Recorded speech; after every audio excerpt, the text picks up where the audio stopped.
Good morning from Willamore Park in Benoni, and welcome to day 3 of this second 4-day test match between South Africa A and New Zealand A. New Zealand A winning the first match in Potchefstroom convincingly, and they've made a very good start to this game as well, posting 482 all out in their first innings. South Africa A coming out to bat, resuming on 159 for 2.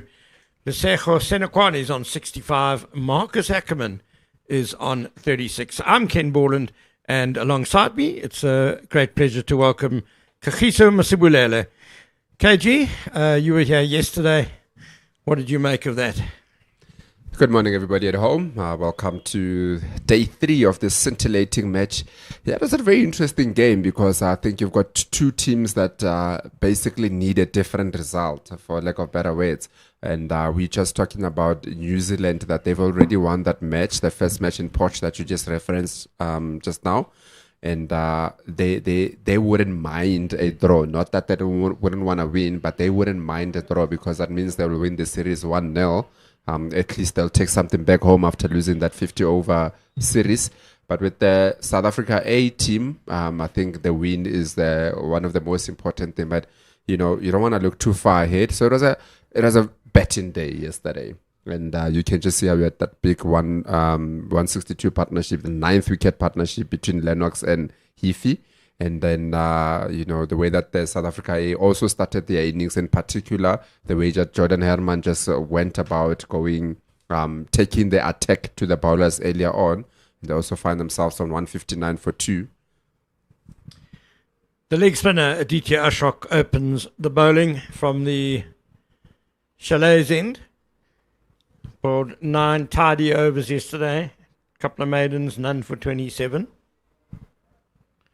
Senuani on strike.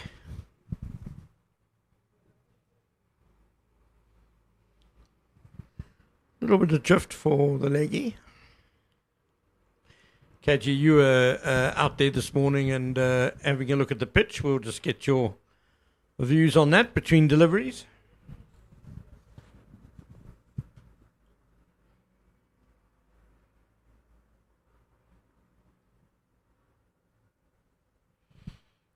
Very interestingly, though, you normally have your faster bowlers that start early on in the morning, but New Zealand deciding to start off with the spin of Ashok early on.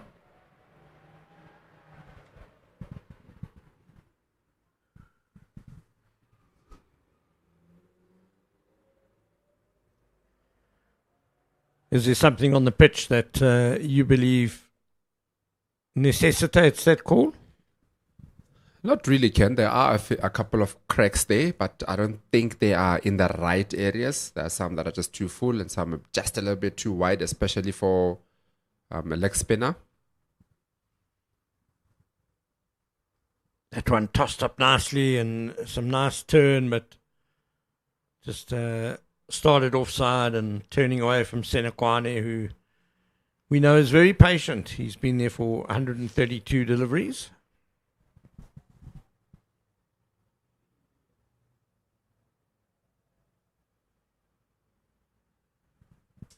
First runs of the day off the last ball of the first over, just tickled away on the leg side. So Senuani will keep the strike. 160 for 2. Senuani on 66. Akerman on 36. Yeah, Ken, just speaking about the patience of Senuani, I mean, you would have taken a leaf of the book from Hifa yesterday and just look at that, the way that the game is set up. You are going to need that player that's just going to stick around on the other side but keep the scoreboard ticking, type of a thing. And then you can have somebody like an Akerman on the other side just playing the way that we know him to play. He's going at a very good rate at the moment. They do know that you want to give yourself enough time to bowl New Zealand out again, so that means that you also have to make sure that you get enough runs on the board.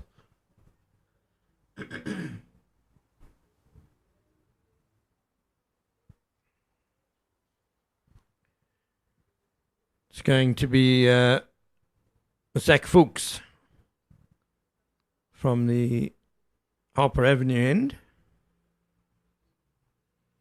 wicket taker. Claimed the opening wicket, that of Jordan Herman, caught behind for 41 of just 29 balls. You may look at that figures 41 of 29 and think, Herman blazing away, probably got out caught in the deep, but in fact it was a bit of hesitation by him. He wasn't sure whether to leave or play and just got a thin edge. Fulk starts with a short one. There's a backward short leg in place and a leg slip and a fine leg and a deep square leg. It has to be in front of square, as well as a more conventional square leg as well. So it's clear what's coming for Senuani, and Fuchs did this a bit in Potchefstroom as well. With no surprise with that, because yesterday there's a couple of short balls that Senuani did put away for singles.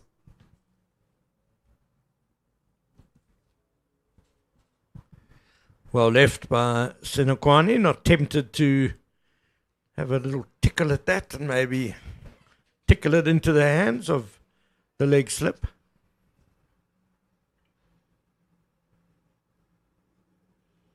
That is something that has been admirable about him, Senuani. Not taking the unnecessary risks. But when the ball is there to be put away, he has pounced on it.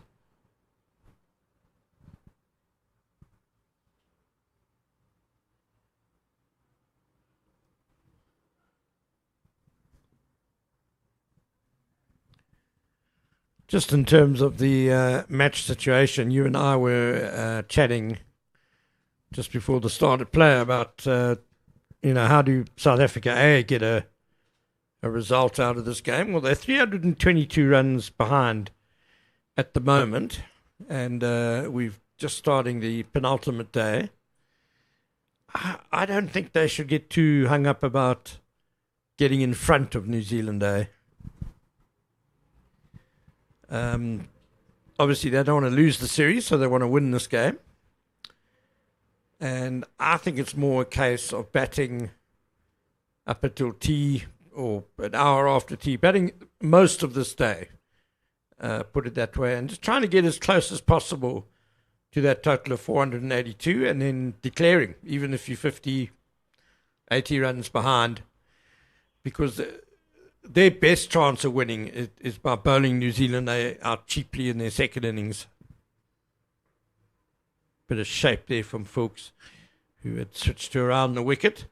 Bowling New Zealand out cheaply in their second innings and then just trying to chase something down on the final afternoon. What do you think about that, KG? Look, we had a conversation about it yesterday with Kanva on air also, and I was of the belief that I'm not too sure if South Africa A would want to bet twice.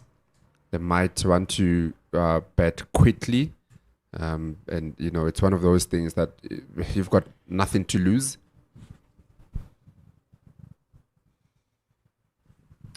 I just think it'll take them too long to get a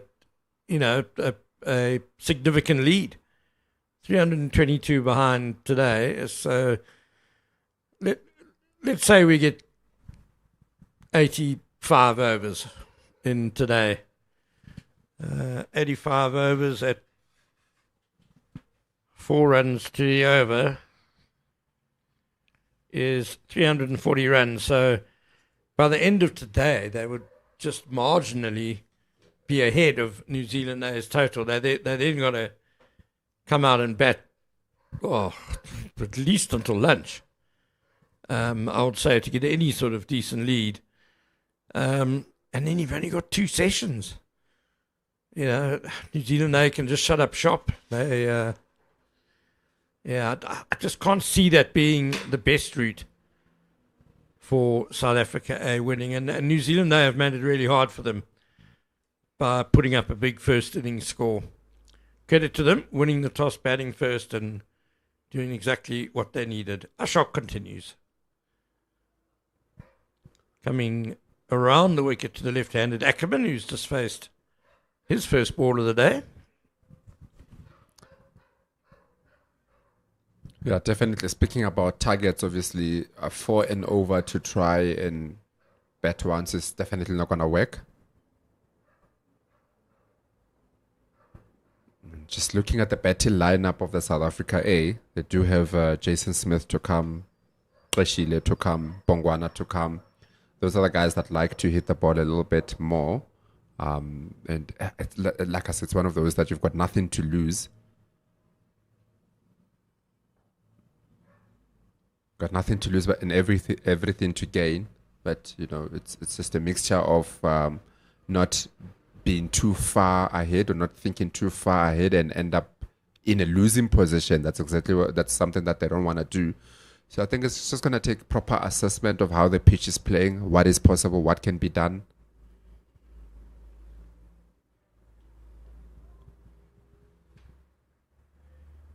You almost need like a Ben Stokes type of innings, where sometimes just looks and say that we want to move the game forward, need to be betting at a strike rate of 130, while Lesotho Senuani on the other side is going to be key to ensuring that they, keep the other side steady.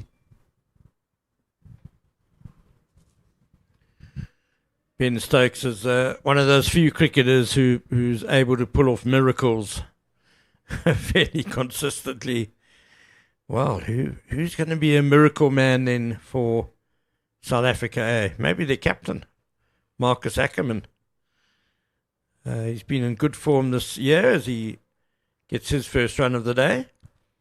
And he hit 209 off, 180 balls or something against West Indies earlier this year. That's the sort of innings that maybe might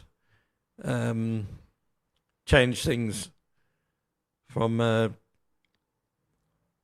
what I said the situation was. End of the over, 161 for 2. And you speak about Marcus Akerman and just look at the way that he was batting yesterday also, that he definitely came out with intent a couple of times, went for reverse sweep. When they went a bit shorter, he wasn't afraid to lap it over the wicket keeper. So definitely he knows that he needs to play some sort of an attacking game in order to give his team a chance of getting the result that they need. Because the only positive result that they will be looking for is a win, where New Zealand for them would be a draw. But obviously, there's going to be tactics in place. Like as you can see, the way that they've put that man at the boundaries, not at a normal, like it's almost like a fly slip type of a thing, because they know that he likes playing those kind of shots. So it's going to be very interesting. Yeah, it's a very different field for Marcus Akerman. Third man is very fine, very fine. As you say, KG, almost like a very deep fly slip. He's 10 meters in from the boundary. Fine leg is on the boundary, and a more conventional fine leg. I think he'll be coming in quite quickly though. And there's also a deep backward square leg, quite a long way behind square. As Fuchs just brings, he's changing things. He's bringing his deep backward point in, and third man goes a bit wider. Little paddle pull around the corner by Akerman to that man at fine leg. Could almost see from the word go that they're just going to try to bowl shorter deliveries to both the batsmen and set the traps for them. We see different traps that they look to be setting. That's according to the way that they played yesterday. Lesotho Senuani is not afraid to almost like a hook or a pull down to that fine leg, square leg, deep square leg for one.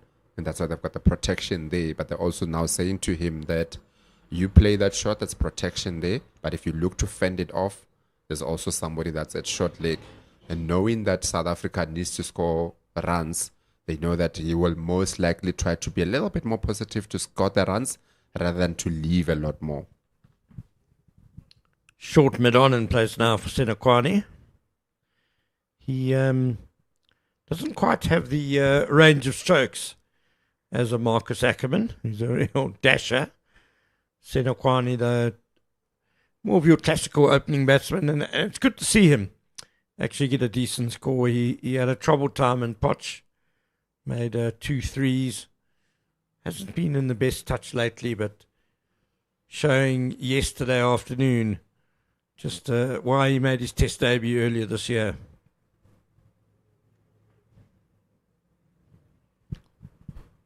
But definitely, I think with the players also not obviously being distracted, but I happened to see the chief selector here, Patrick Maroney, a little bit earlier. So that kind of a thing to the players is they might be looking at it to say that look, there's an opportunity to impress in order to play for the Proteas, but obviously the most important thing for them is to look to take care of this particular game rather than thinking too much ahead.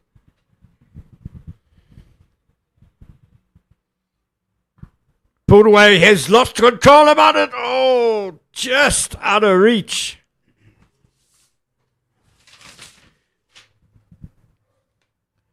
Jaden Lennox just chasing after that, stuck out of hand. And I think he might have got a touch to it. But Senuani, you can see rattled by this mode of attack. Pulling, the one hand comes off the bat.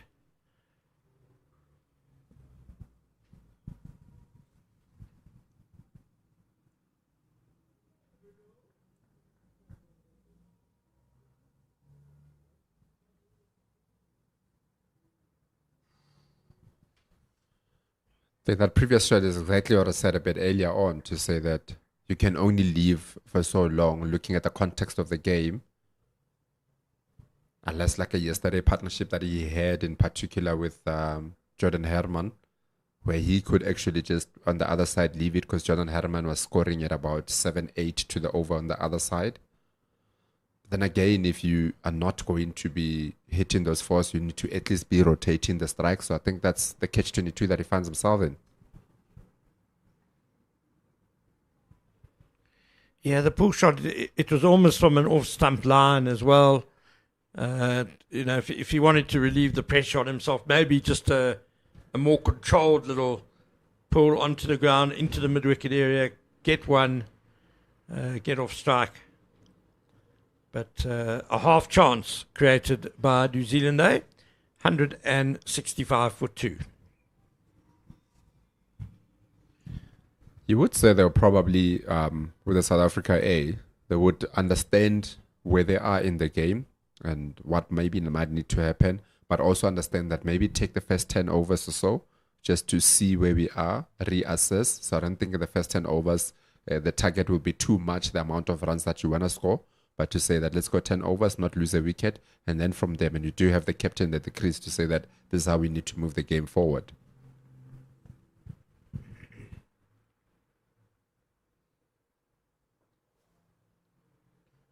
Timing it nicely, Marcus Akerman. Yes, KG. I mean, New Zealand have bowled well from the start today. And I do think batting for most of the day is almost more important than how many runs they score. And to do that, they need to lay a solid platform. As you say, there's, if they lose 2 quick wickets this morning, they're almost out of it straight away.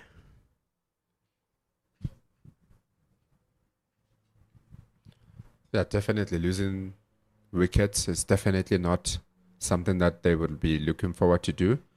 Because, I mean, having to bring in a new batsman in to start again, assess conditions. That was a bit short from Ashok, and Senuani was nicely onto it, but just picks out the man at deep mid-wicket. Do you have the man at mid-on? Quite deep, especially for Akerman. That is because of the way that he was playing yesterday. There was actually a chance that was created in that particular area. Phillips running back, just couldn't get to it.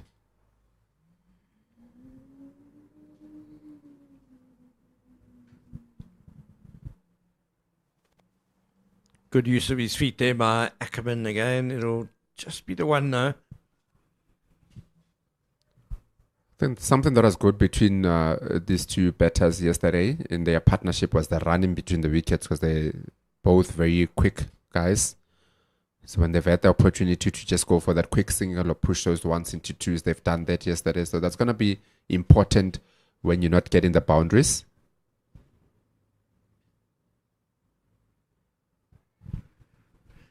They've added 80 now for the third wicket, Senuani and Akerman. Senuani, we were just saying about his struggles this year. This is his only half century that he's made in either first class or List A cricket since February. And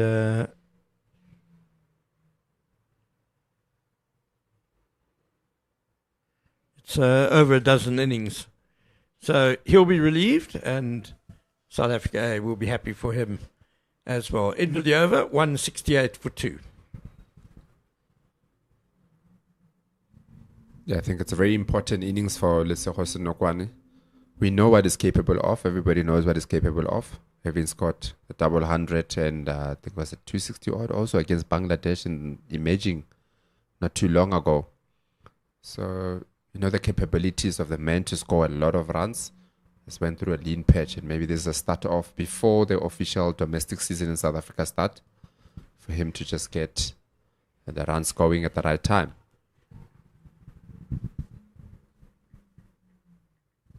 Yeah, he certainly has been a prolific scorer in domestic red ball cricket.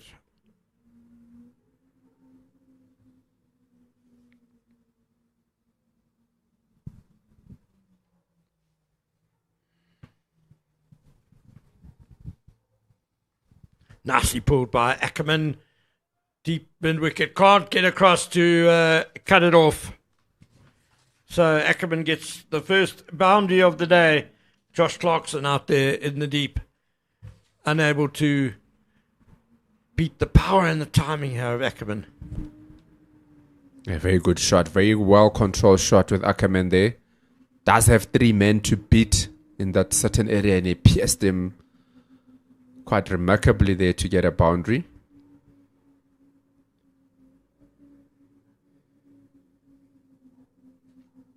A very leg side field here with 4 fielders on the leg side for Akerman.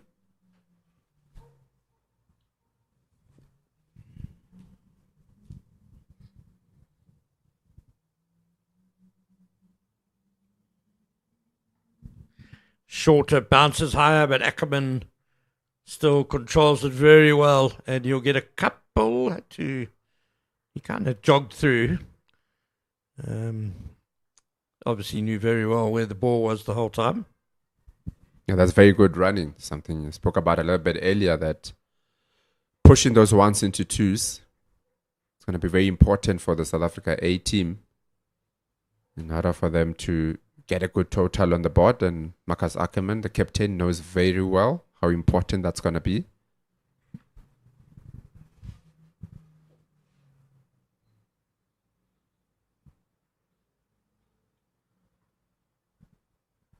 This is good by Akerman. Low risk, but just keeping the scoreboard ticking over. Gets Senuani back on strike.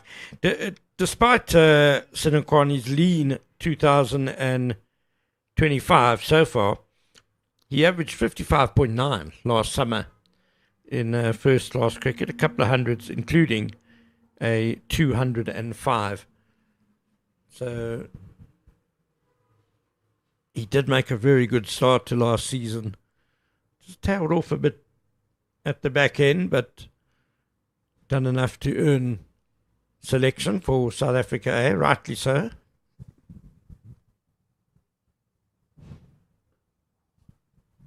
It definitely has been a man that's been in and about the runs for quite some time now.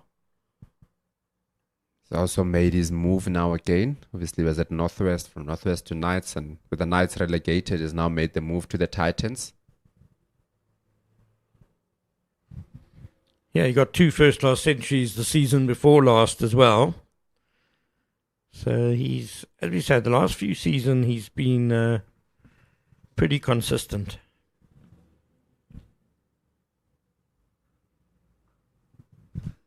And I do believe that as a player of national interest, it was imperative that he plays Division 1 this summer.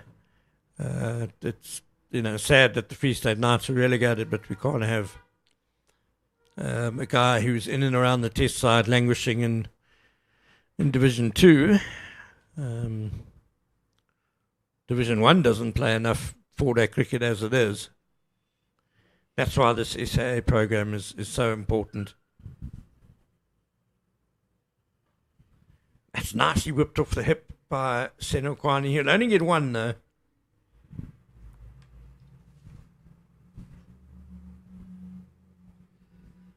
Played with a bit of a flourish there by Senuani. Got it on the ground quickly, though.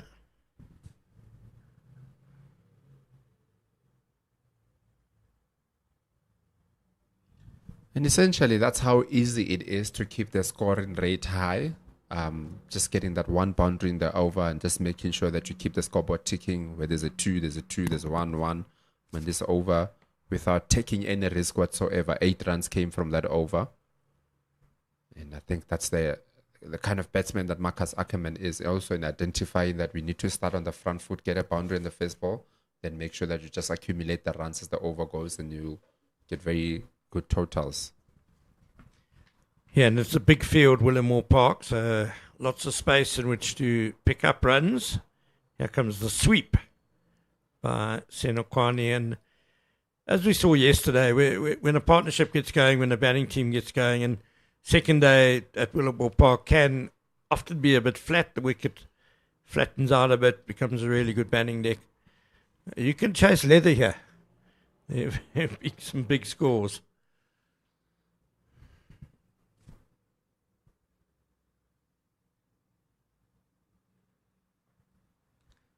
Fraction too short by Ashok. I think Senuani will consider himself a little bit unlucky there not to get it in the gap. It's definitely an opportunity to hit the sweeper for his single.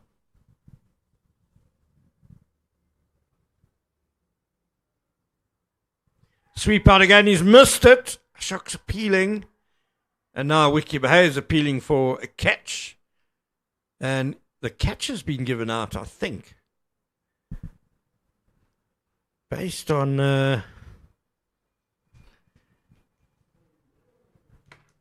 umpire Jelly seemed to not be interested in the LBW appeal.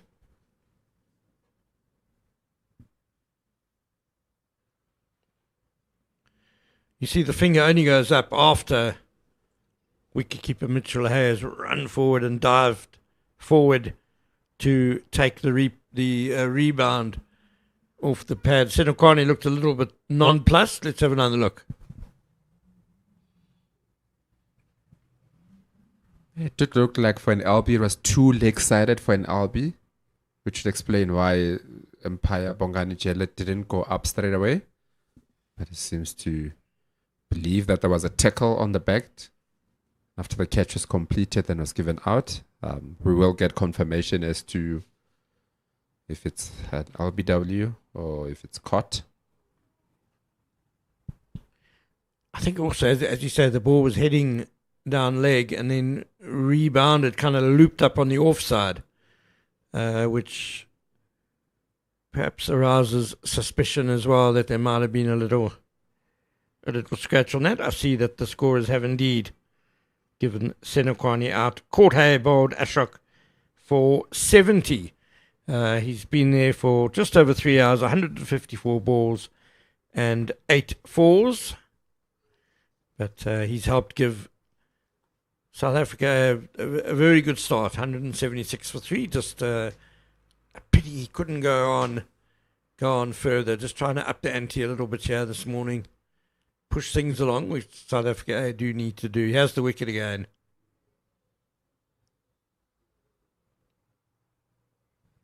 It's a bit of a tough one to see, but judging by the way that the ball looped up and stuff, you would say that it looks like there might have been a contact with something, because you feel like if it just hit the pad or just the boot, it wouldn't have looped up the way that it did. So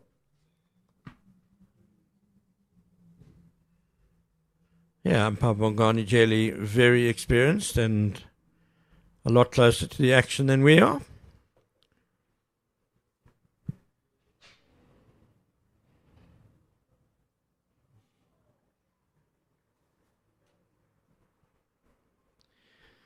Jason Smith has come to the crease straight away. There's a silly point in place. There's a slip. a bit of a dangerous leave there. I say that because there's a couple of times that Ashok bowled some nice googlies yesterday. Oh, Smith down the pitch. Manages to control it well enough, though, to get off the mark. Yeah, Aditya Ashok most definitely has a very good googly. We saw him get a few wickets with it in Potchefstroom last week. Dale Phillips has actually been on the field for quite some time since yesterday. I just need to just look around and pick up who he's on the field for. He's the 12th man in this match.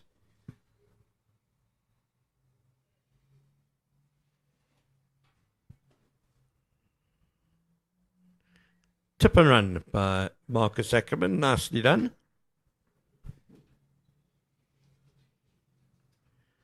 To end a successful over for Aditya Ashok. He's made the breakthrough for New Zealand A this morning. South Africa A now 178 for 3, and they are still 304 runs behind.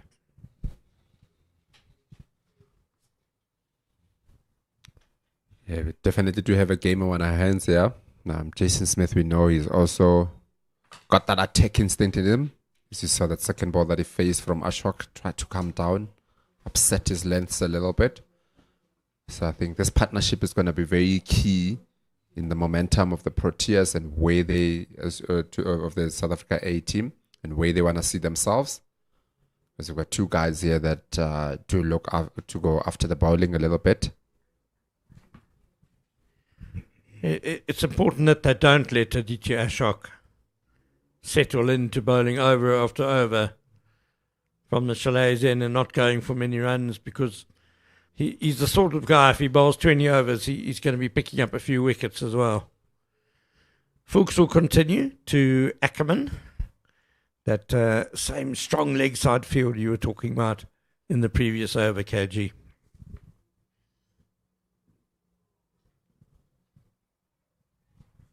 Actually even added an extra man on the leg side. There's 5 now. They've got 6 guys on the leg side. So there's definitely a plan, especially with him now also coming over the wicket still. Not looking to get the ball to go across, but to ball in the body of Marcus Akerman. So it's almost to say to him that you're not going to get easy singles in the circle, but you're also not going to get easy boundaries, because there's 2 guys that are patrolling that boundaries.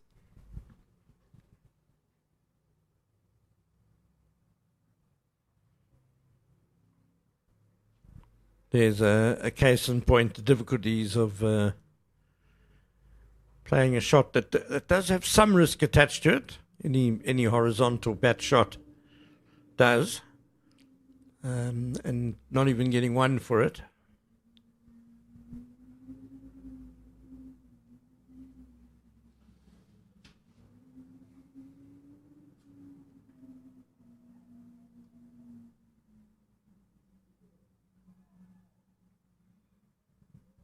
We've seen a few South Africa batsmen get out, caught tickling the ball down the leg side in this series. Akerman just a little bit off balance when he tried to glance that away. I think that was a fairly deliberate delivery from Fuchs. It is one of those that bowlers identify that might be a way to get a wicket, not the conventional way.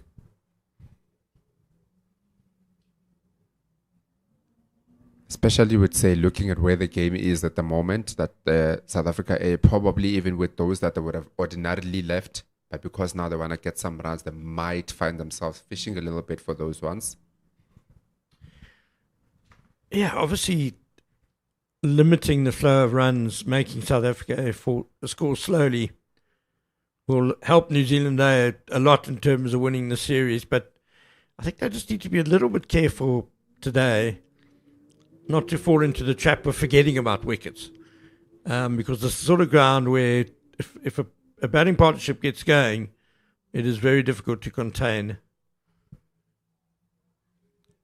Oh, Smith had to be quick, but he's got long strides, and so Akerman does at last get the signal he was looking for.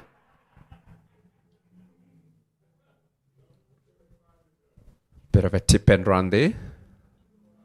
But credit to Jason Smith for being aware, and it looked like he would have made his ground. And that's exactly what you're gonna do if you've got your opposition team that are looking to stop you from scoring runs, so sometimes they find themselves a little bit on the back foot, so just relaxed. We spoke about sometimes might be forgetting about getting wickets and concentrate on denying South Africa getting runs. That might create opportunities of getting those quick singles. It's exactly what happened at that previous ball.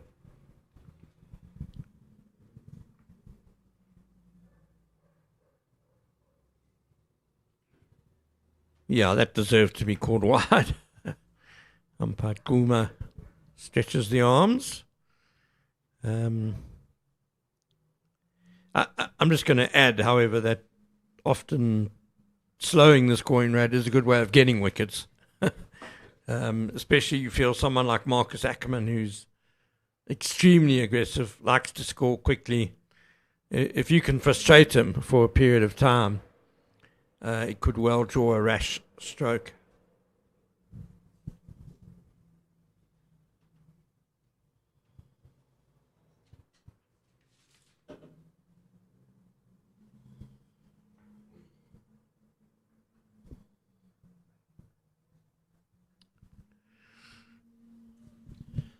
Definitely, and dot balls do bring about a pressure, especially in such a game.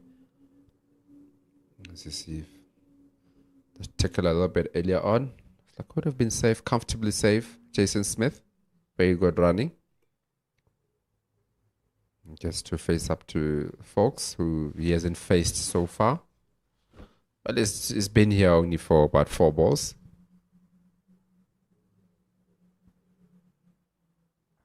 Slower ball went a little bit wrong there for Fox and put away nicely by Jason Smith for 4.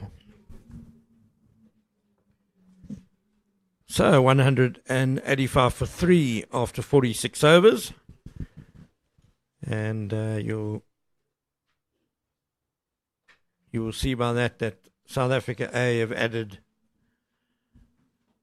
26 runs this morning to their tally. They've lost the wicket of Senuani for 70. We, however, have gained the company of Pendulo Magubane as he just gets set. So does the leg spinner Aditya Ashok for his 14th over.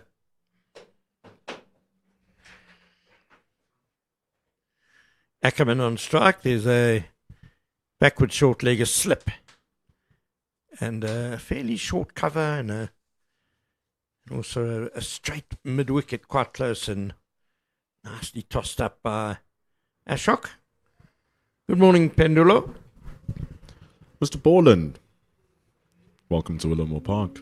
Good to have you after 3 days. As Marcus Akerman has gone to his 50 with that single, taking him 108 minutes, just 66 balls, 5 fours in that innings, and the majority of runs through the leg side as Smith now collects a single through the leg side. So it's a nice day in Benoni, Pendula, I must admit. The wind's blowing a bit, often does. Out here on the East Rand. Much lighter than what it was in Potchefstroom, that I assure you. It was absolutely incredible. We even missed out on a stump mic because of how strong the gale force winds were. Speaking of gale force, that's the bats of Marcus Akerman. It's his second 50 in the 3 innings he's played so far in the 2 unofficial tests. First one was a dashing 69 back in Potchefstroom. Now he's upped it again, and it's always coming at a really attacking pace. Such an aggressive player. A delight to watch when he's in full stroke.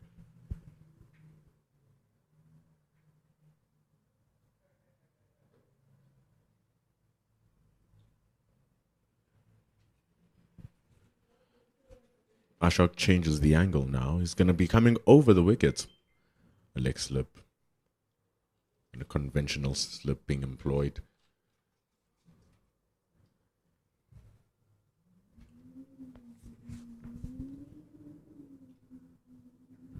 Going down the pitch in day 1 There were nice juicy patches right in front of the stumps. If he's able to grip and rip it back in.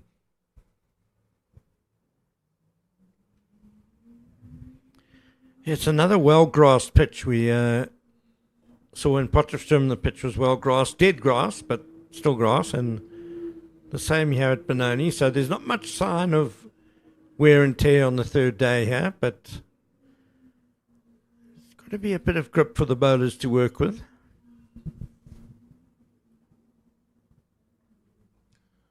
It was doing well yesterday as well.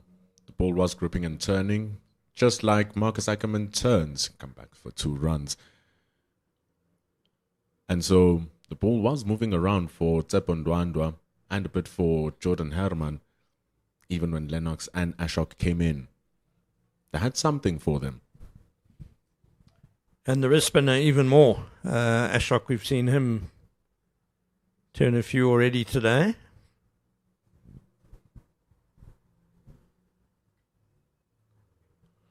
But the real big issue is that it wasn't doing enough. It was still very good to bat. Marcus Akerman is using that gap in the point pretty well.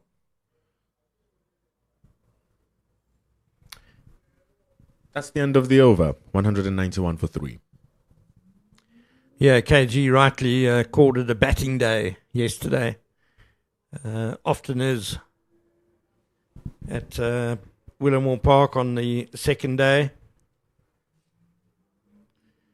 But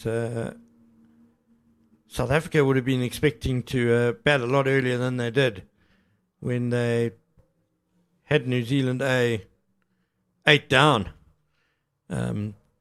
fairly quickly in the morning.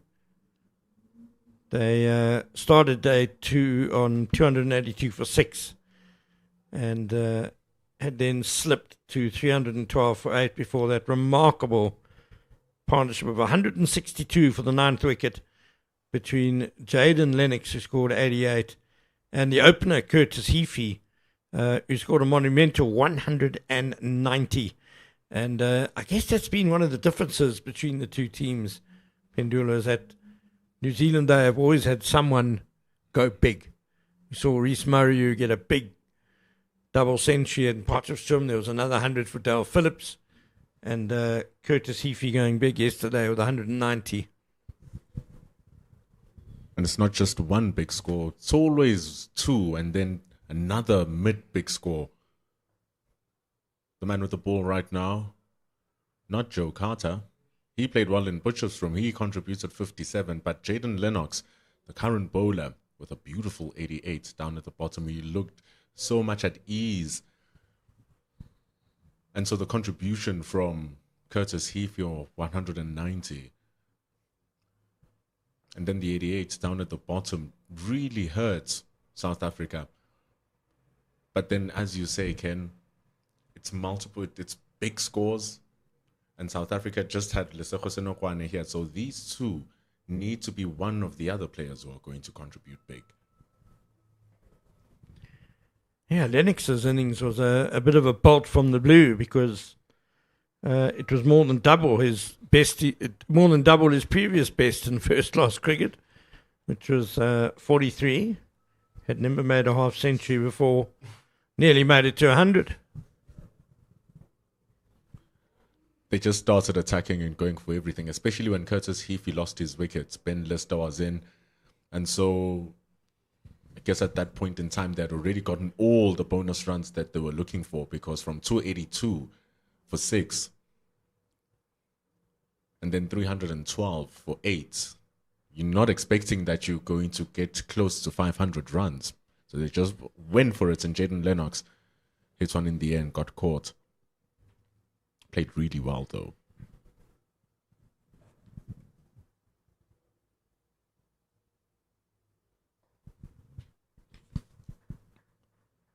So these two gentlemen also play together for the Hollywood Bets Dolphins down in Durban. So there should be a better understanding between them and how they construct their innings. It's the end of over number 48, 192 for 3.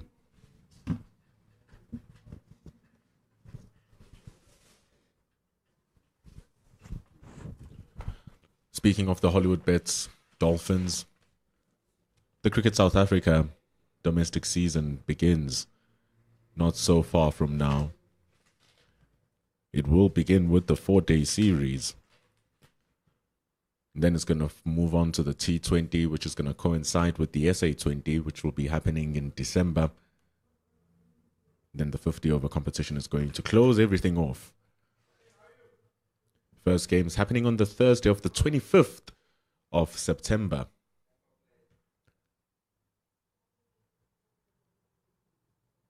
All of these games are going to be live on the Cricket South Africa YouTube channel. As you're watching this game here, some will have commentary. So always make sure that you are live with us. And so it's good preparation for some of these players to ensure that they are up to standard. Many players from the Titans here, players from the Warriors, the defending champions, the Titans and the Lions. Only the Titans are going to be in action. So a lot of cricket to look forward to. It's been a nice little aperitif, this New Zealand Day tour to South Africa. It's pulled away. That's going to be a catch. Jason Smith falls.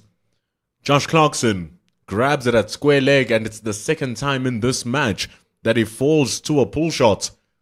He's gone for 7 and is not pleased with himself.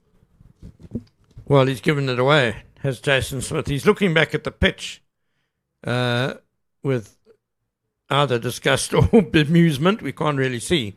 But really, it's just a loose pull shot. It's you know there's a man out there. It's a real long hop.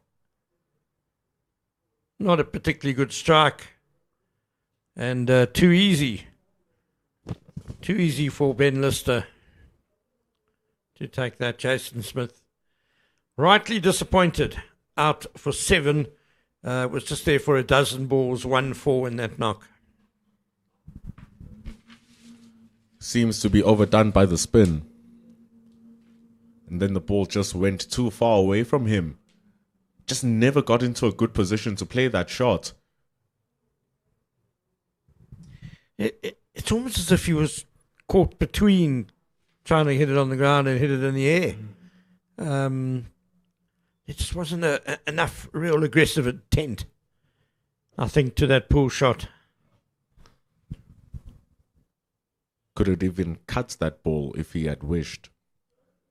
It was dragged pretty short from Adi Ashok. Not one of his best deliveries, but often, if you are bowling well, you do get luck falling to your side. And it's even easier because there's a man planned and pitted over there. Well, it's a tough craft, bowling leg spin, so you don't begrudge them the occasional wicket they get to long hops or full tosses. The fall of Jason Smith brings in the Warriors man, Snetemba Qashile.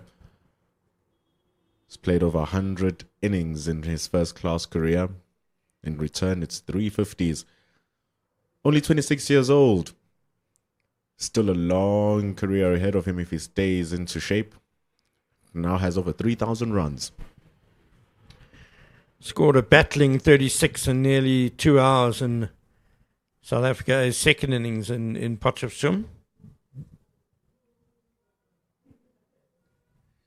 And I dare say it could be another struggle today with South Africa 4 down already on the third morning, still trailing by 290 runs. Almost feels like a replica of the first game that we saw in Potchefstroom. South Africa is staring at the barrel of having the follow-on enforced on them. And then New Zealand also have the option to do what they did in Potchefstroom, which is to come back and bat for a second time, give the bowlers a rest, add more runs for South Africa to just try and chase.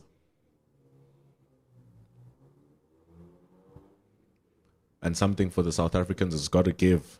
Qashile is off the mark. is going to need loads more in this situation.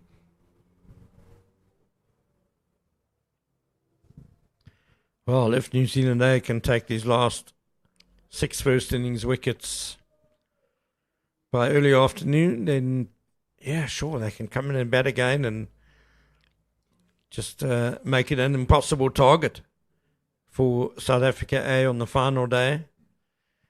They only needed 85 overs and 5 balls to bowl South Africa out in the previous game, in the final innings.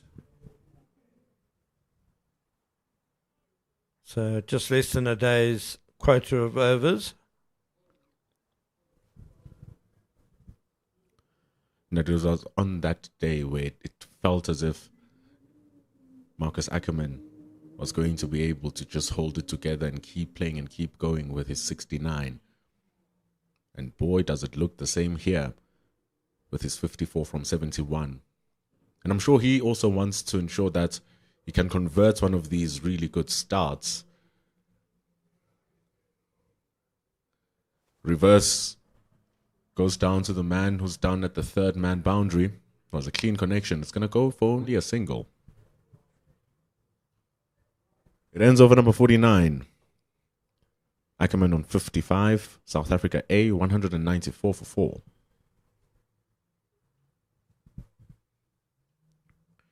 You can see the amount of intent, though, that Marcus Akerman played that shot with. Aggressive option, but then committing fully to it.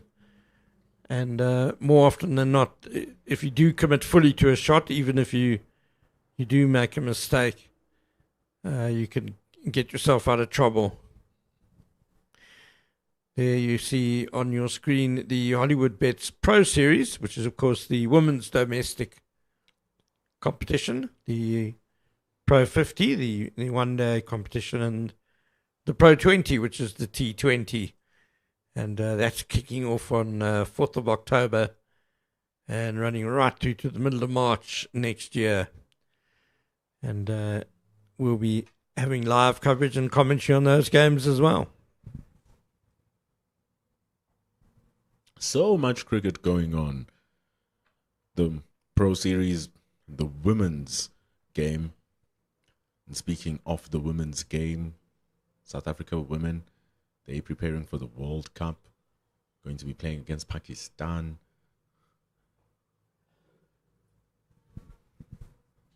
They've been two-time T20 finalists last year in December.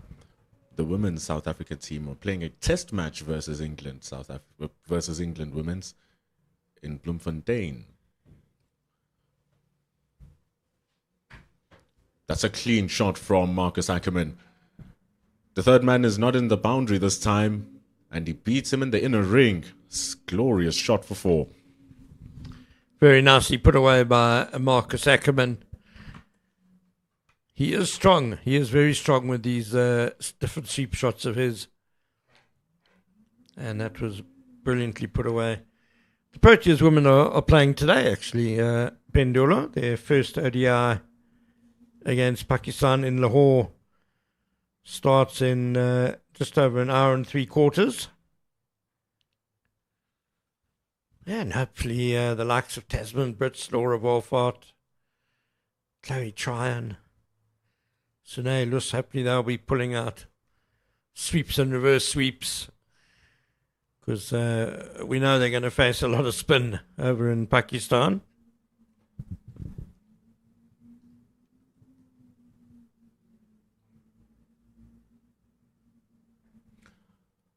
What's really awesome is that if the Proteas women are not in action, the ladies come in and they go and they play for their franchises in the Pro Series. So you wouldn't be surprised if you turn on into the game and you see Laura Wolfart playing for her Titans alongside Sune Lus and Annika Bosch and Masabata Klaas, etc., etc. And you go to the Lions, they have their players also playing. So you can see the work and the investments that's been put into the women's game, and it's starting to bear fruit.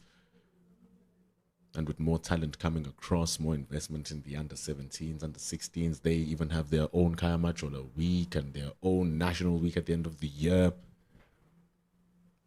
Now we are watching this SAA contest, and they've been playing quite a bit for the past 2 seasons too. So there's a lot of investment that is going on from Cricket South Africa to ensure that the pipeline remains flowing for both men and women.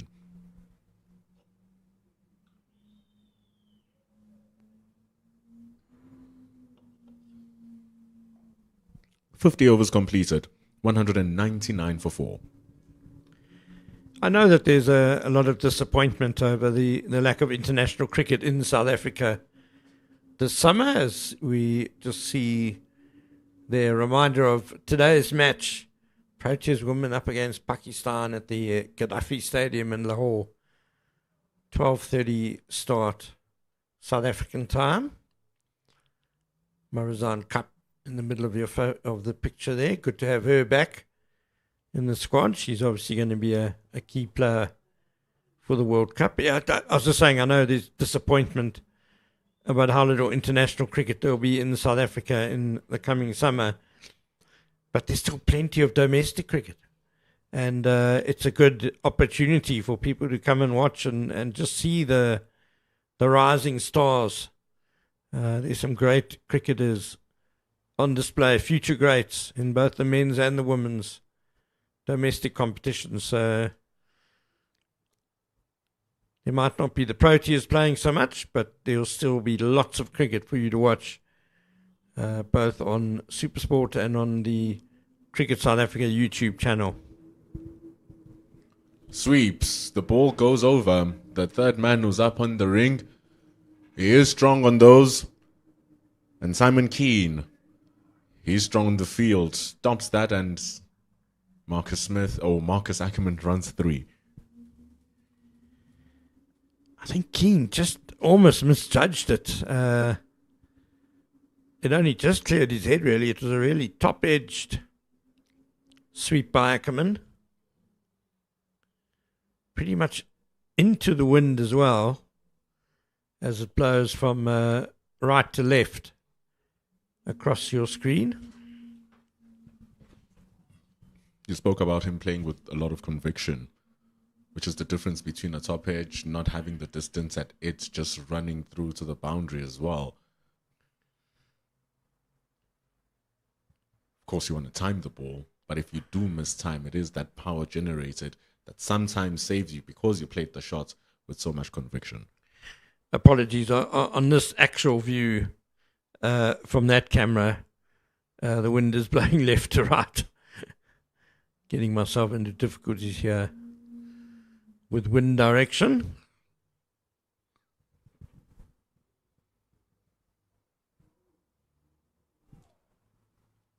Reinforcements around Snetamba Greshila's bat sees a slip, a leg slip, and a short leg. And as you spoke earlier, Ken, all tricks from Adi Ashok and a vicious googly, which has gotten Snetamba Greshila's wicket in the first innings back in Potchefstroom, coming back onto his pads for an LBW. And now there's 2 slips. This is pressure from New Zealand. And why not? New man in a powerful position. Don't want to let the new batter get in and get set and form a partnership with Akerman.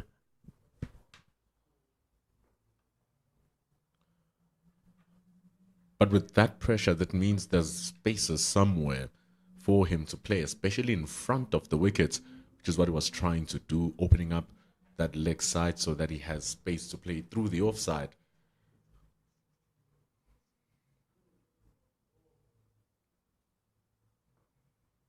And he rushes for the single. Madon is standing a little bit square, so he plays it straight and is able to squeeze one in. It was an excellent pick-up and throw, though, by Dale Phillips. It was struck quite firmly to him, but the pickup was so clean. I don't think Sheila expected it to be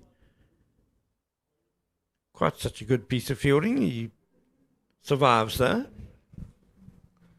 It is Dale Phillips, one of the best going around here in this field. And he is standing a little bit deeper than the mid-off. So he has distance to cover to his right and coming forward too. And it's a very well judged single from Qeshile, considering the fact that he made ground despite the cleanest of pickups from Phillips. It's good running.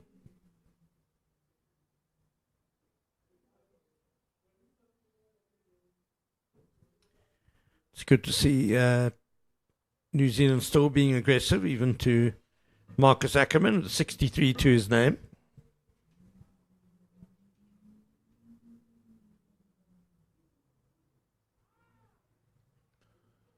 But they don't run for everything, because not everything is on offer. They take 4 runs, though, from that. It's going to be 203 for 4 after 51 overs. It's going to be important here that South Africa bat on until the end of this session. Drinks is just 2 minutes away. And so after drinks, you want to keep your temperament still in check and then continue just playing in this fashion. Their fault in Northwest was their loss of continuous wickets. And so if they halt that here, which is something that they failed now, having lost Jason Smith and Snetsamba Qesho and Lesego Senokwane, they're going to have to prevent more wicket failure.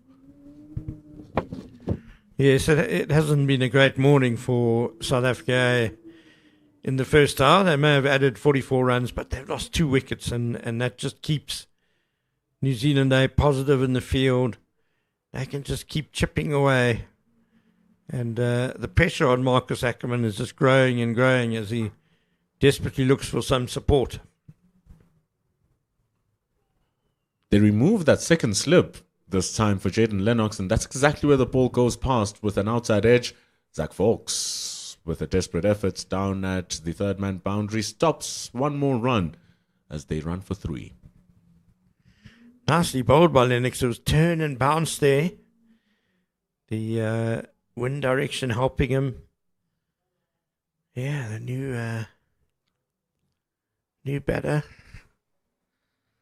I'm sure they'll be thinking, pity we didn't keep the second slip in there. It was real good pressure when Ashok was bowling. Very aggressive bowler. Jaden Lennox also has a wicket. And the field becomes a bit more laxed for the more established Marcus Akerman. Drives it with authority. That's a nice shot from Marcus Akerman. It's bowled wide from Lennox, and he's punished through the covers for 4.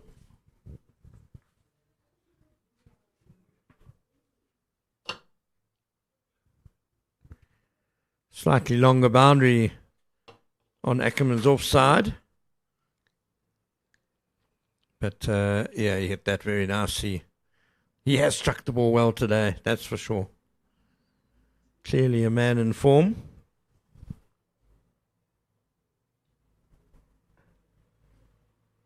Nothing speaks form than in the form of runs. And if you're a player of quality and who holds himself to a high standard, and a player who wants to break into the Proteas setup,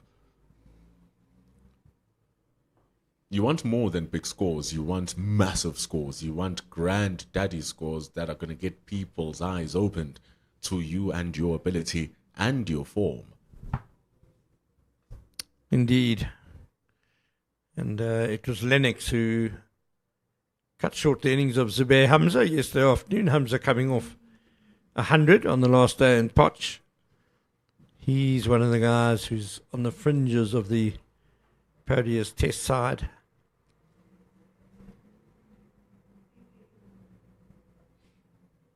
Had a little of a blip yesterday, though, Zubair Hamza, popping the ball to short extra cover and losing his wickets before he could truly establish himself. Gone for 14 runs.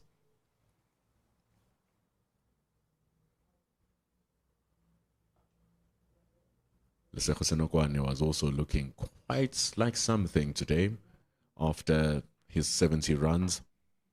But he too fell earlier this morning. And with that, we complete over number 52.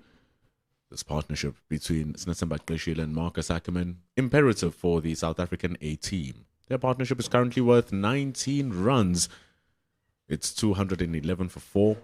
As South Africa A and New Zealand A take a drink, and you should prepare your own drinks for 12:30 South African time.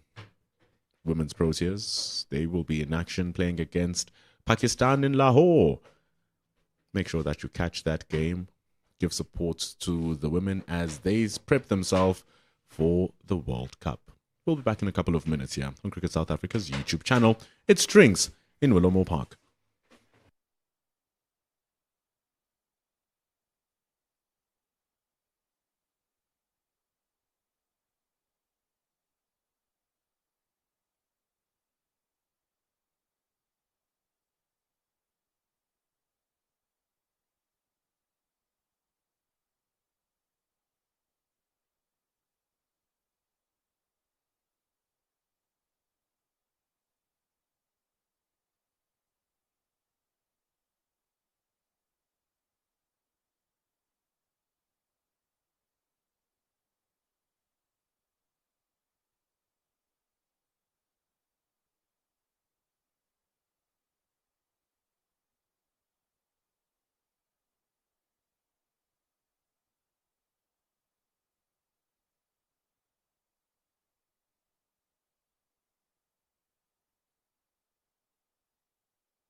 We're back after the first drinks breaks of the morning.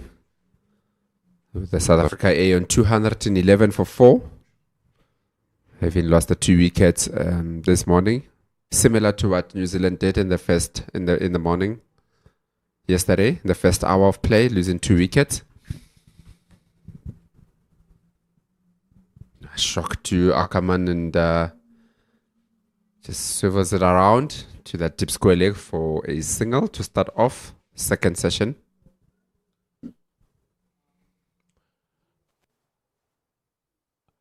I think that they already have the template of what happens if you lose 2 quick wickets. They experienced it front row seat yesterday as Jaden Lennox and Curtis Heafy rebuilt New Zealand's innings after Tiaan van Vuren continued with his onslaught. But the difference between South Africa being in that ascending position and New Zealand today is look at the pressure New Zealand are applying. I went and I watched the first 5 overs of that partnership as it started. South Africa were bowling really well. They hit their lines and lengths. But then how are they not getting the wickets? How are the batters not feeling under pressure? And maybe if there were some certain adjustments in the field to make it tighter and make it more aggressive and complement the attacking nature of the bowling to a higher degree like New Zealand here, maybe they could have gotten that breakthrough. And go up for a catch. A little bit half-hearted, that short leg. Yeah, I think when you speak about that in Bandul, obviously the context of the game and where you are dictates how you're going to go about things. And the way that New Zealand are at the moment, as we just have a look at that again. Just went up there for Kloshile, but clearly not off the bet.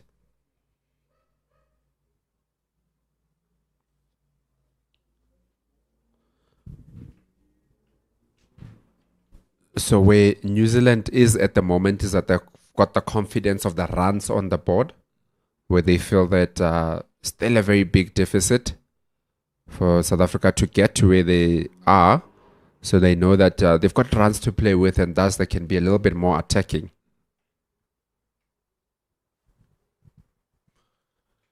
I guess additionally, strike while it's hot. Once Kloshile gets in, the partnership will start growing, and that's not what they want, because New Zealand also know the importance of partnerships, and that's what they are trying to break.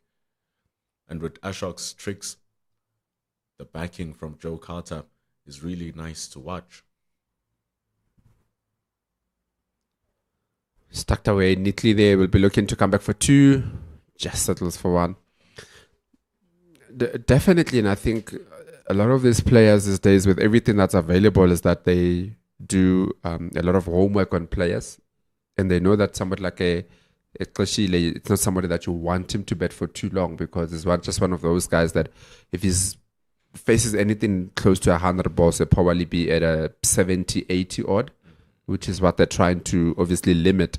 So you want to get him out as soon as possible, make him play those shots that he wants to play later, earlier on. And if you've got 4 guys that are in and around that bat, then you're almost trying to dictate to him that he doesn't have time to settle in, doesn't have time to nudge his way around until he feels comfortable enough.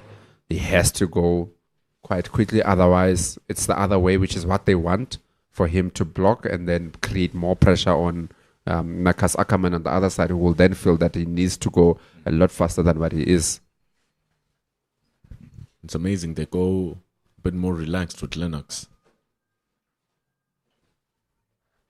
Because even the way he had to get that single in the previous over, the footwork to open up the space between the square leg, the short leg, and the leg slip. It's a lot of work to try and remove the pressure around you. So he'll be happy with most room to breathe. He must definitely be thinking that there's more opportunities for him to get the ball away without feeling the pressure of 4 guys around the bat. Just that short leg and a slip, those catching positions.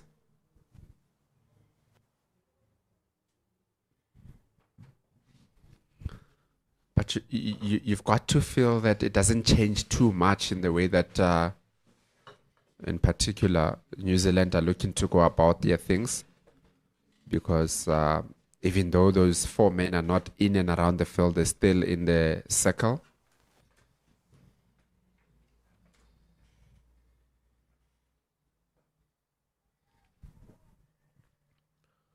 And with Jaden Lennox doing his own fielding as well, like that, Rashil is just feeling a bit trapped here because it's in 2 out of the 3 occasions where he's actively tried to find a single and has been stopped, despite looking like he's found a gap. So they put more pressure now.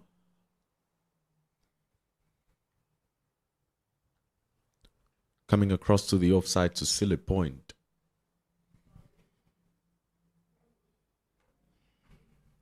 And it's a bit of a cheat code. You have Curtis Heafy, who himself is a wicket keeper, standing right in front of square leg or short or silly point.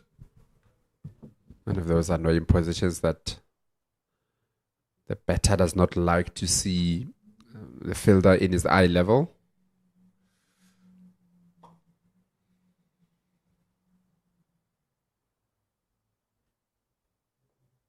Just not away there. Lots of gaps on the leg side, and Chile just nudges one around for a single to end the 52nd over. And that's it. South Africa A move on to 2-1-4-4-4.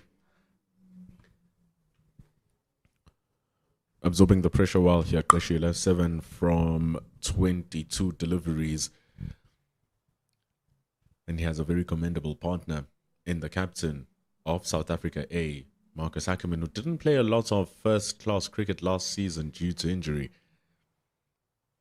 But you would never say that he is starving of 4-day cricket the way he's just constructing and going about his work. It's going to be positive signs for the Dolphins. Auckland are going to be happy with Adi Ashok and what he's been doing. He's been taking wickets and wickets and wickets. And he's got support to try and get more here. Look at that sea of white.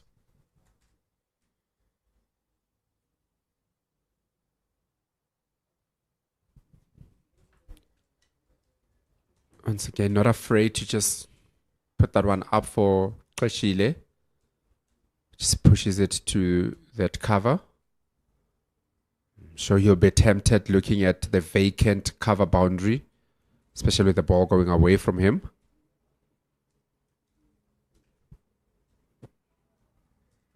Just betting the outside half of the bat there. Very good bowling here from Ashok. And you feel like he has to play at that because what if it doesn't spin or what if it comes back? It's a gorgeous line from Adi Ashok, which draws the defense.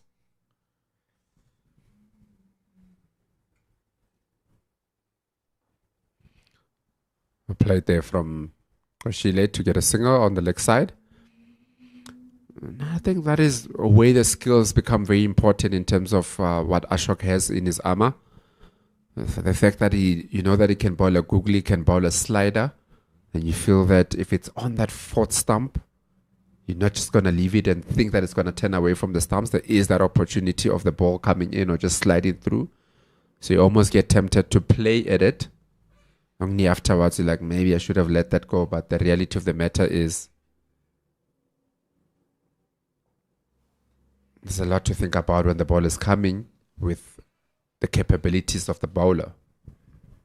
Strong winds as well. We've been talking about that since the start of the morning, even outside of the broadcast. And with the correct speed through the air, some of the drift can catch. And the wind pushes the ball through the air and then is going to be spinning it in the opposite direction.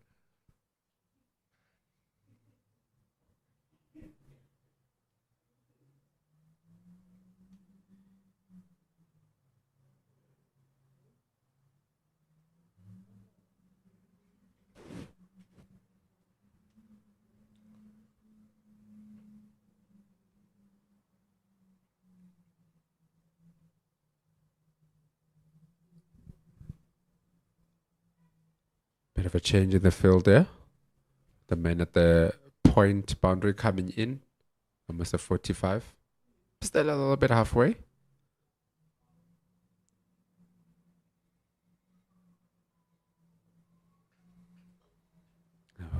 hit there from the bat of Akerman, continuing the way that it's been going in his merry ways. Just leaning back there and hitting it through that cover. No one at the boundary. And that brings about another boundary for Akerman. With the ball turning into him, he's hitting it against the spin. It's wonderful foot movement because that ball was relatively straight from Adi Ashok. It was not bad at all. It's as if it was just going to be above that off stump. But Marcus Akerman going back and going across to open up that leg stump and the whole frame of the stumps allows him to really punch that ball through the covers. It's good footwork and it's a good battle between he and Adi Ashok. 219 for 4 after 55. It's one of those matchups that you look forward to. That you think Akerman will be feeling that with Ashok turning the ball into him. He might feel very confident in playing against him and feel that he'll have the upper hand on him. And if he dares like he did there, just a touch wide, he's just going to put it away for 4. Lennox to continue to Kreshile. This time around, the last over he started with a short leg and then moved him over to like a silly point. This time around starts with that silly point. He's very happy to go into that front foot and defend Snetsamba Kreshile. So it makes sense to put the man right there. I feel a bit naughty there, Lennox, with that kind of a field. 6 men on the offside to just get one going down to the leg side and make it easy for Kreshile. What he does want to do when he's bowling to Kreshile, if you just have a look at that again, just sliding down. What he does want him to do is want to bowl it a bit straight and maybe on that off foot stump. Say to Kreshile that you've got so much gap on the leg side. If you want to, you can try to niggle it away, but go against the 10. And that's why he might be getting his wicket. But the previous one just kept on going with the arm.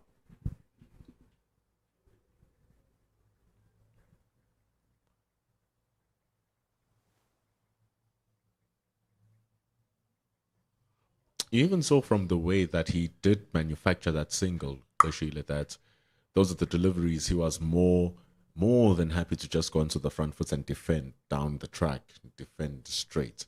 But there, now that you have Curtis Heafy in front of you, he's allowing the ball to come into him and try to create space onto that leg side. So, as you say, if that ball comes out that off stump, there's no room for Kreshile to play the ball.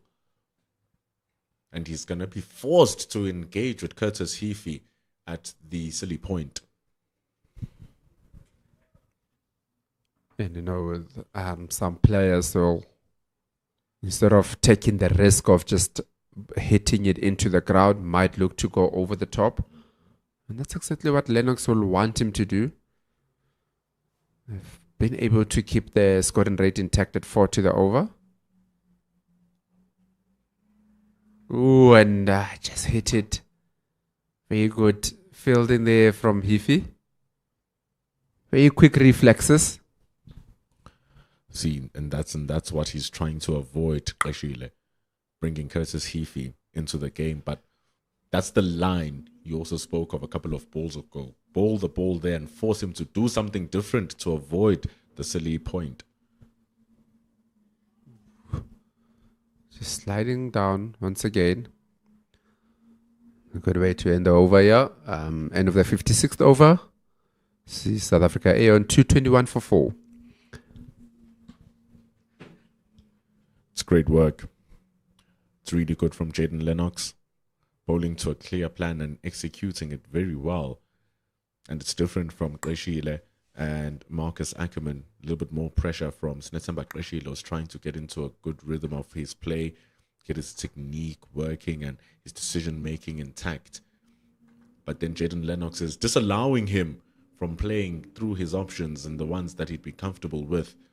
So that 9 from 29 deliveries is not him having a blockathon.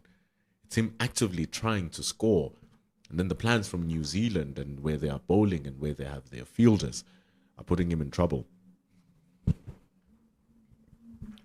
Yeah, definitely. That's what you want to do. As Ken mentioned earlier, that the amount of dot balls that you build up is where the pressure goes onto the batters, and you feel like he has to play a shot to get out of that hole that would have been digging himself into. Credit to the bowlers, obviously, for identifying that we just need to stop him from scoring. And with that, there's a change of bowling. Clarkson coming into the attack, replacing Ashok. Come in with his gentle medium paces. Clarkson came into the attack quite early yesterday after Jordan Herman really had a good start, hitting Leicester out of the attack early on.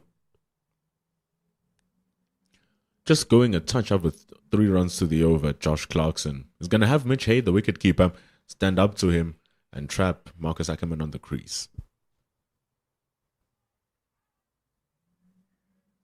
Yeah, definitely. Marcus Akerman is a very busy player.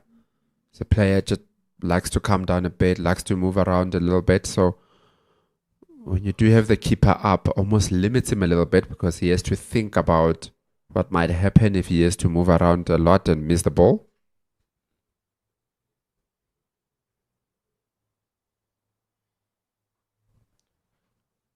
Nicely hit and a bit of a misfill there, allowing South Africa A to come through for a single rather. He must be wary as well, Marcus Akerman, because he lost his wickets in that first innings in the first match on 69 runs to Zach Fawkes, and it was a delivery that just went down the leg side and he gave it a little tickle and he lost his wicket.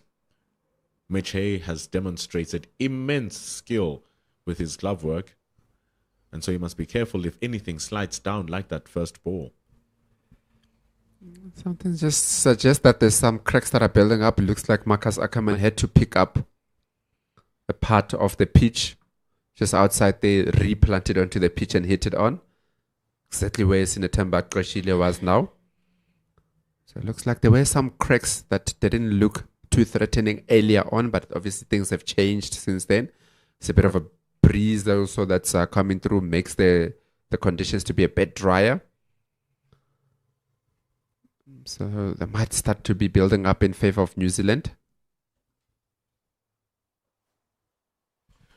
These would have been the moments New Zealand would have been happy to have Dale Phillips on the side. He comes in with some right off spin, and so he could have targeted that area against Sinetemba Qeshile and ripped that ball back into him. But they don't have a player of that. Both spin bowlers will be spinning the ball away from Qeshile, and so that makes that spot a little bit redundant, unless if they're bowling a wrong one. And you don't imagine that Ashok would be looking to bowl 6 out of 6 wrong ones every over. And the thing is, if you are going to toss it that wide, it's pretty obvious what ball will be coming. And it's a little too wide too, so you're asking the batters to just free their arms to you. So looked bad, but at least it doesn't seem to be much of a threat unless something magical happens. Yeah, it's just one of those that it's there, but maybe does not really help the bowlers much because of 1, the length, and 2, the width. It's about on that 6th stump, which is not a place that you want to be bowling too much at. Unless, of course, you want to bowl negative bowling.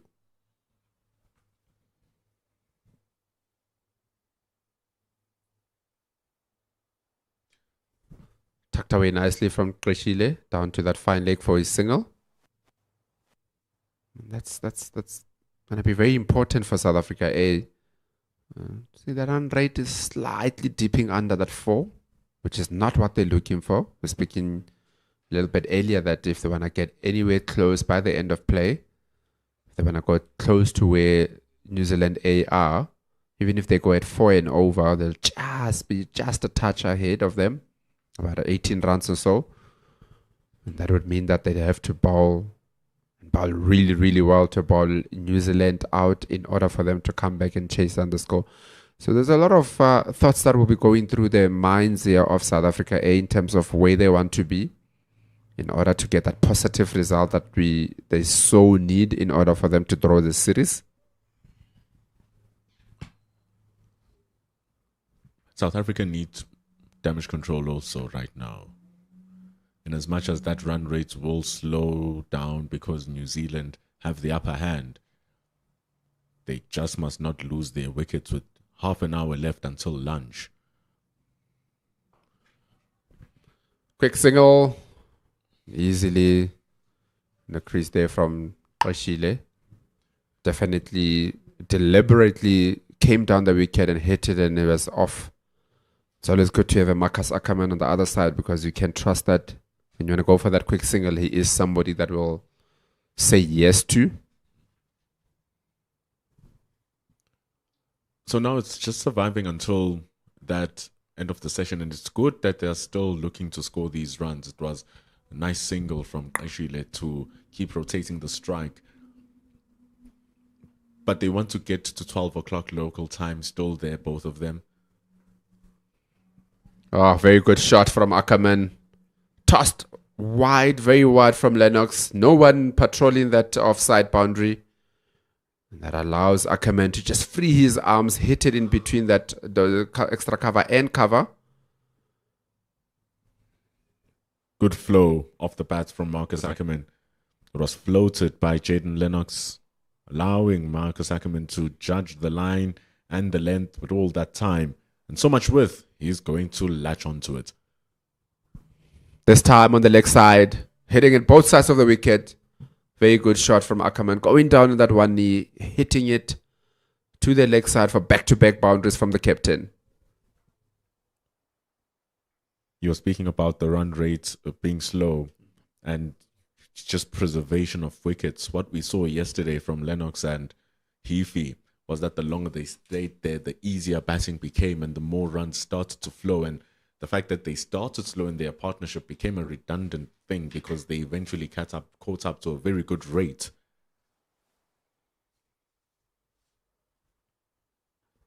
Once again, in the end, might be an opportunity taken. Phillips takes the catch. Akerman will be very, very disappointed with that. It was a low full toss, was there for the hitting. Didn't get the connection he was looking for. A little bit straighter than what we would have liked.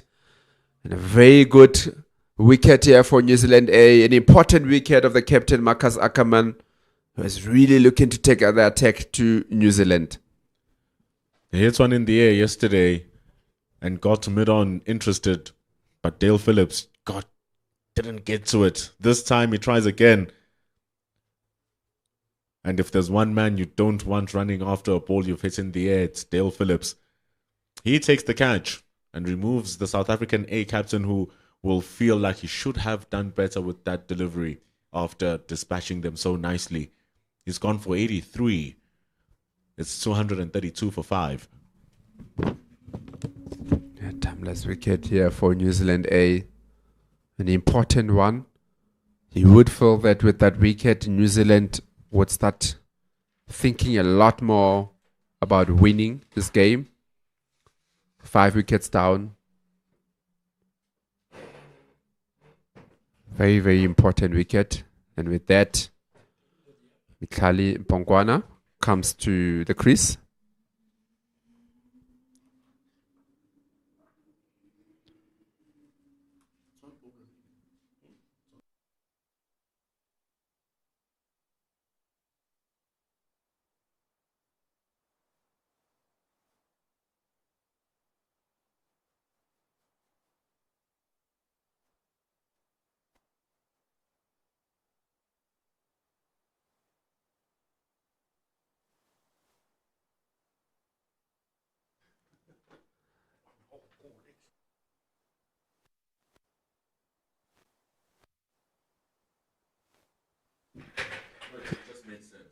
And with that wicket, Mikali Mpongwana comes to the crease and also brings back Ken Boland into the commentary attack.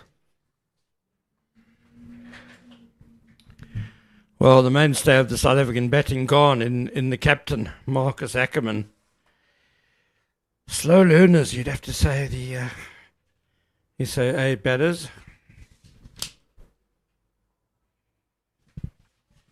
Immediately off the mark there, Bongwana. We've seen in both four-day matches New Zealand batsmen showing the ability to get in and then to make it really count, to go big, to get big runs. Too many South African batters have got in and then got themselves out through probably just over-attacking, really. Yeah, definitely. And that's the end of a very successful over here for New Zealand A. After 58 overs, South Africa's 233 for 5.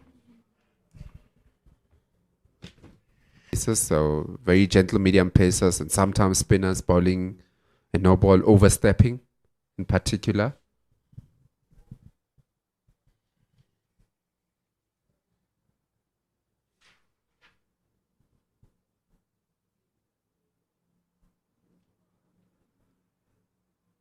Definitely looking to bowl wicket to wicket here.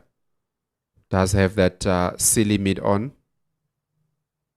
Now, so somewhere very close at that mid wicket. So looking to get Mpongwane maybe to just hit one straight to those guys there, catching in those catching positions. Of course, got the keeper up also, so one move around too much.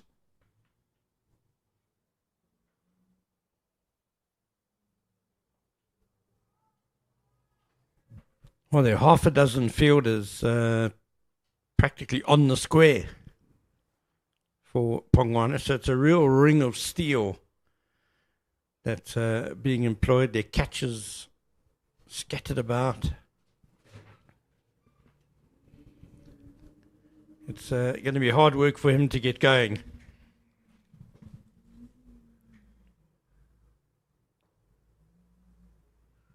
It's definitely a python squeeze that's been put here by New Zealand. Basically saying to Mpongwane early on that if you want to score some runs, you might need to go over, which is with the context of the game and the deficit that South Africa has. New Zealand is dictating that, and there's a change in the line of bowling from Clarkson coming around the wickets now.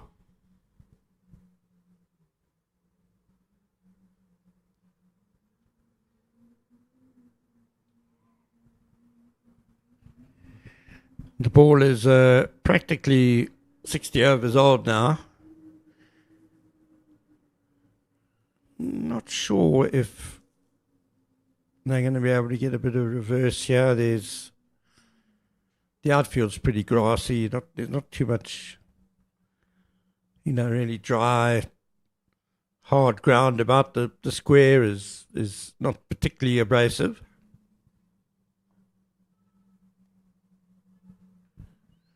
But it might more just be about the vagaries of bounce and with the wind blowing across the pitch.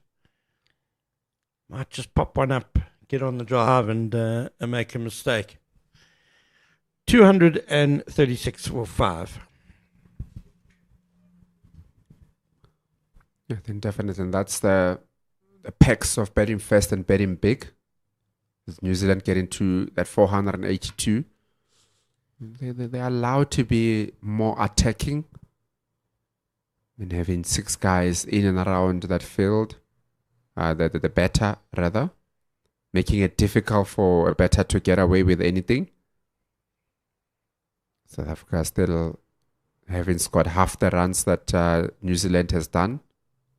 Definitely very much ahead in this game.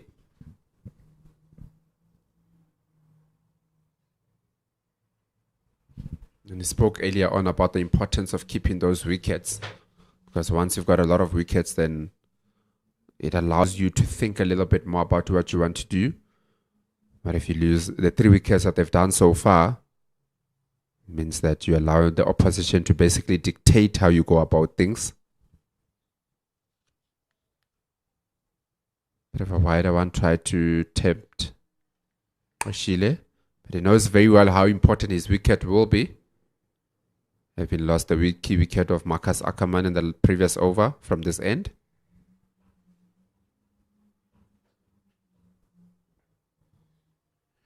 Yeah, because after these two, you've got bowling all-rounder, really, in Tian van Vuren. I wouldn't call him a genuine all-rounder yet. And Cody Youssef is handy with the bat, but maybe only just a bowling all-rounder.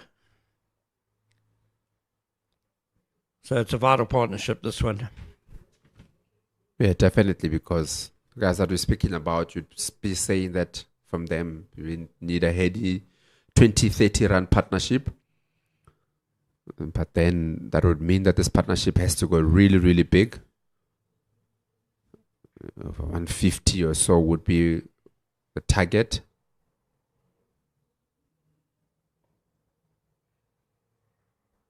Just tucked away to the leg side for a single, quick single. New Zealand won't mind that at all. Keeping the scoring rate of South Africa intact here. And the newer batter on strike now, Pongwani's just faced 8 deliveries.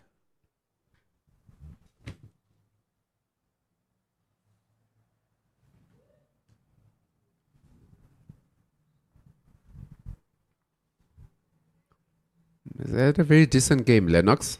Very good game, in fact. Scoring an 80 odd coming in at number 10. 2 for 63 from 14. Very key wicket, in particular, of Marcus Akerman in his previous over. So he really had a very good game here for New Zealand A. Putting them in a commanding position.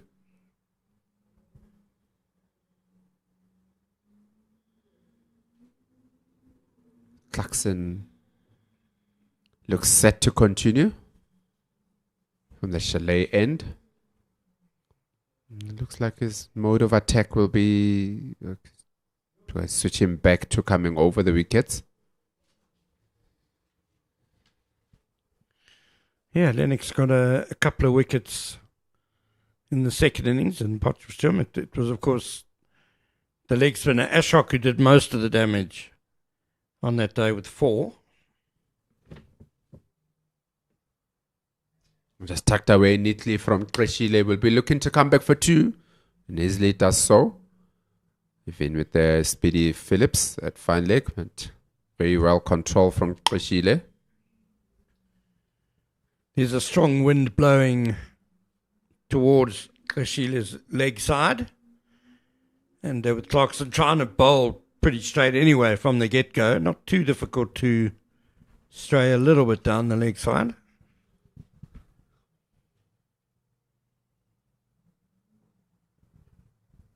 Yeah, I think definitely with Clarkson is looking to go wicket to wicket. Looking at also having that almost silly mid-on and mid-wicket. Guys very close. That square leg also fairly in. So I'd say maybe that off stump. Because the men on the offside are very, very close in the circle also.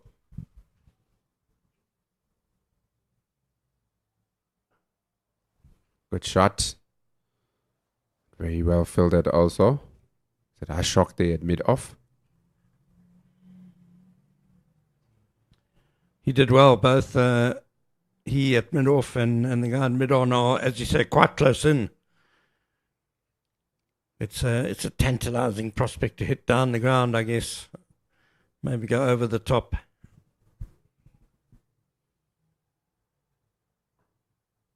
This time gets it through. Very good shot from Kreshile. Second time around. Hitting it down to the boundary as straight as you like. And that brings about a boundary. Much needed boundary here for South Africa A. Yeah, well, and Kreshile not being tempted to go aerial. Could have got himself into trouble. Just a nice, well-controlled push. Straight down the ground. Splitting mid-off and mid-on. And he could so easily look to go aerial, as you see Clarkson now coming around the wickets.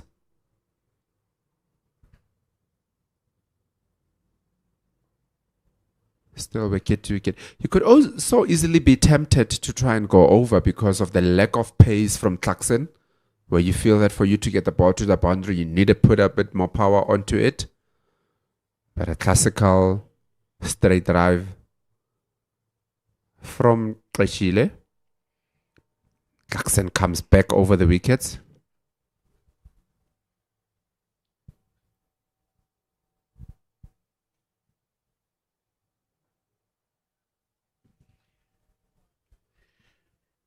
And Clarkson is a tall man, so he's going to get some bounce. So not that easy to drive him if he gets his length right.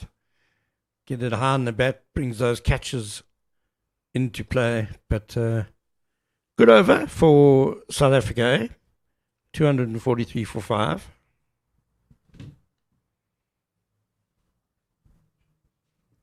I would think that this session, New Zealand will feel that they've won it so far, having picked up the 3 wickets, very important wickets that they picked up, especially that of Akerman, who has looking that is like he wants to take the game away from New Zealand, scoring at a very quick rate.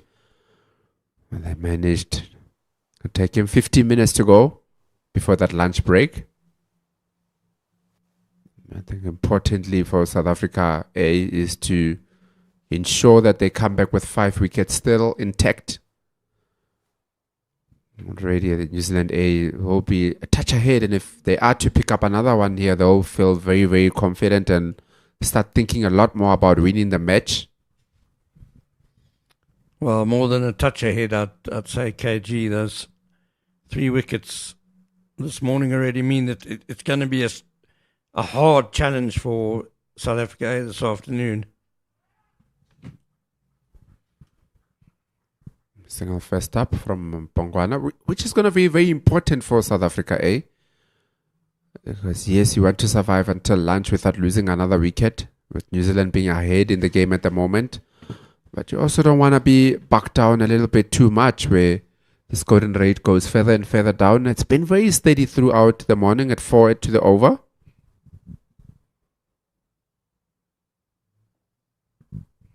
Nicely tucked away for another single. And sometimes that's how easy it is to just keep on going up in the run rate, going at 4 and 5s without even scoring a single boundary. Just those gaps that are created. Once one like that just comes a bit shorter, allows you to just whip it around for a single.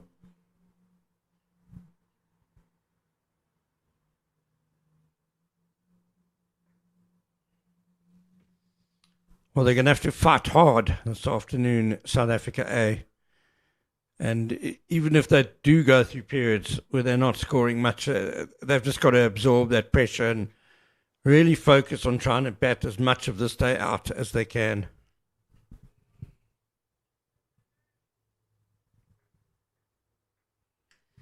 Once you get a partnership going, then you can be a bit more aggressive. Then you can score quite quickly, as Marcus Akerman showed.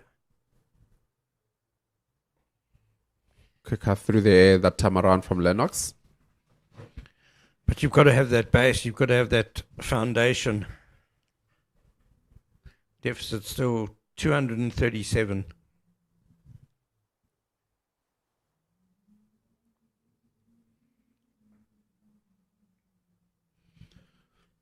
They're still a long way behind here. South Africa A, end of the 62nd over. South Africa A 245 for 5.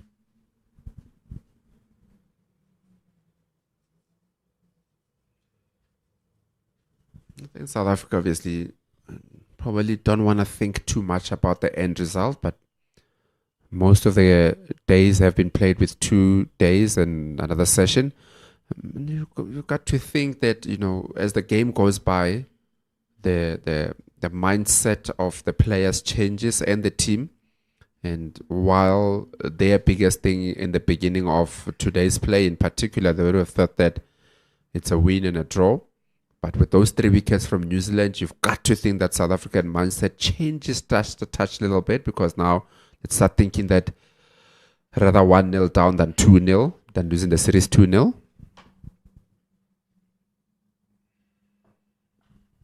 Good shot once again from the bat of Qeshile, even with a touch from that silly mid on.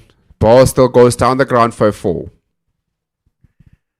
These are good shots by Qeshile, just beautifully controlled, compact, little punch down the ground. And he must have timed this very well, because Joe Carter, as you see there, leaping, got quite a bit of hand on that one. but it raced away.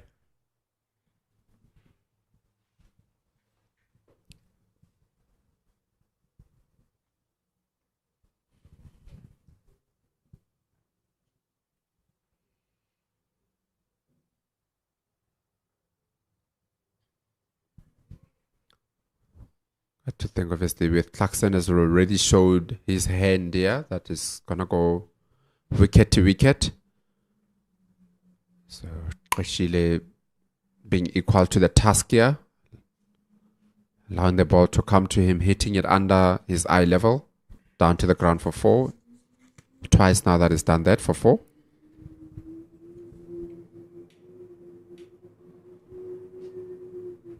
That's that little bit of an extra bounce that you spoke about earlier, Ken.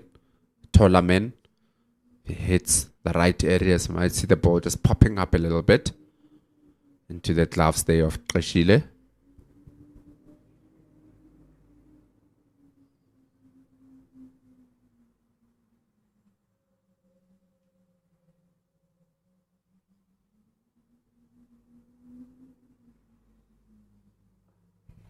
This time a little bit wider. Very good fielding. That cover there. There is no protection on the boundary, so if that went through, that was definitely going to be a 4. Oh, I think Josh Clarkson will perhaps buy BJ Jacobs a beer this evening for that one. Throwing himself around in the field. Definitely saved the boundary that time.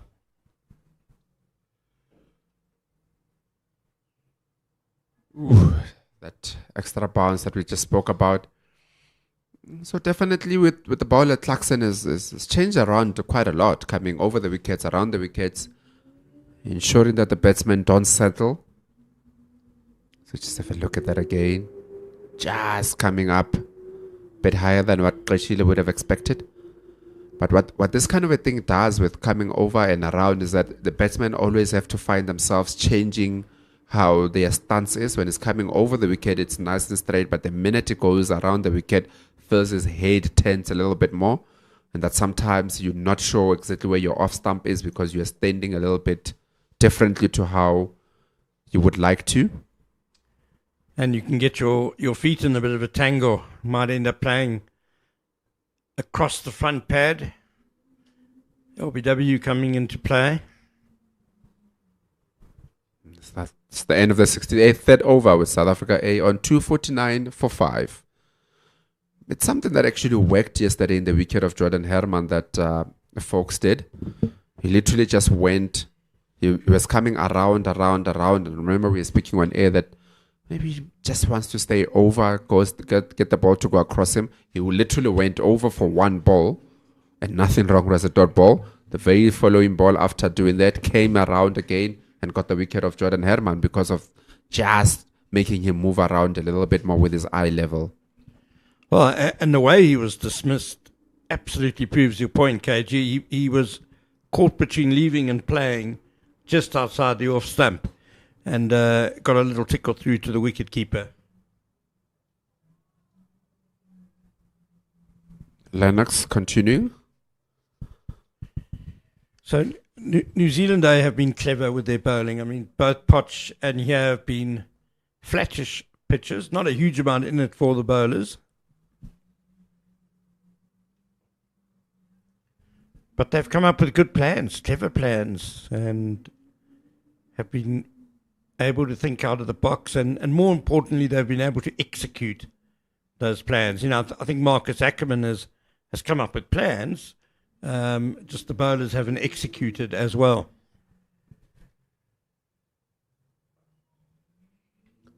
Yeah, definitely. I think for a large time of the New Zealand first innings, South Africa would have been happy having them 8 down before they got even to that 300 mark. Then that 9th wicket partnership.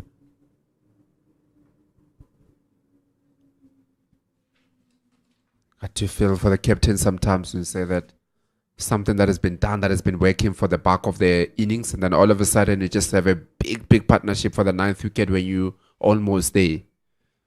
That partnership has really swung the game in the way of New Zealand quite remarkably.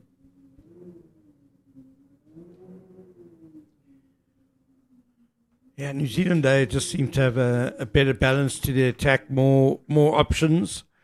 The leg spinner, of course, plays a big role. Aditya Ashok. South Africa could really have done with a wrist spinner during that 9th-wicket partnership. Tsepa Ndwan was a good bowler, but he's an orthodox left-arm spinner. And to be honest, I would like to see a guy like Ngaba Peter play more red ball cricket. I know he's made his name in the white ball stuff, and he's very good at it. But I do think also for a young leggy, you learn a lot playing red ball cricket and bowling a lot of overs. Yeah, definitely. I think the opportunities are there for him to learn a lot more.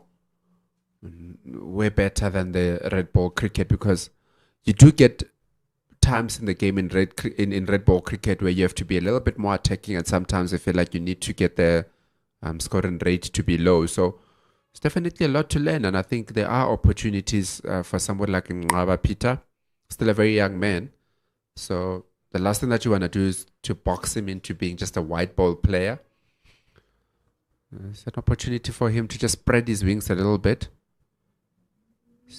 This time of the year where there hasn't been too much cricket that has been played, you might find that there are wickets that could actually assist somebody like a Ngaba Peter.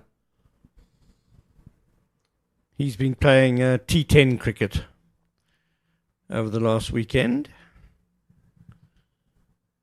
Wonder how much you learn there.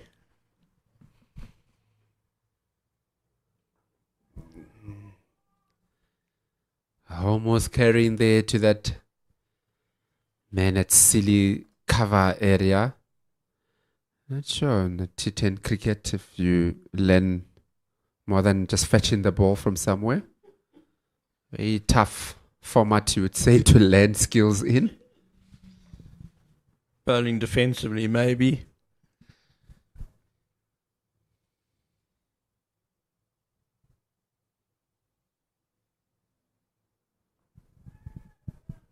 Once again, very much straight on from Clarkson. We saw in his previous over a couple bounced quite high and awkwardly, and that's the issue with him, is that now if you're trying to get on the front foot and driving, we saw first ball of the over just reaching for it a little bit, Kashile, and it was on the bounce, too short cover.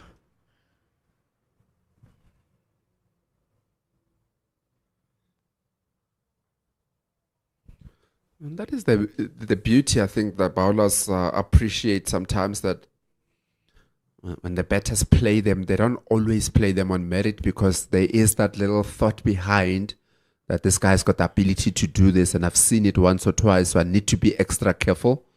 That's why you can find yourself better sometimes not being too sure whether to go fully for it or to just block it. They get themselves in a spot of bother.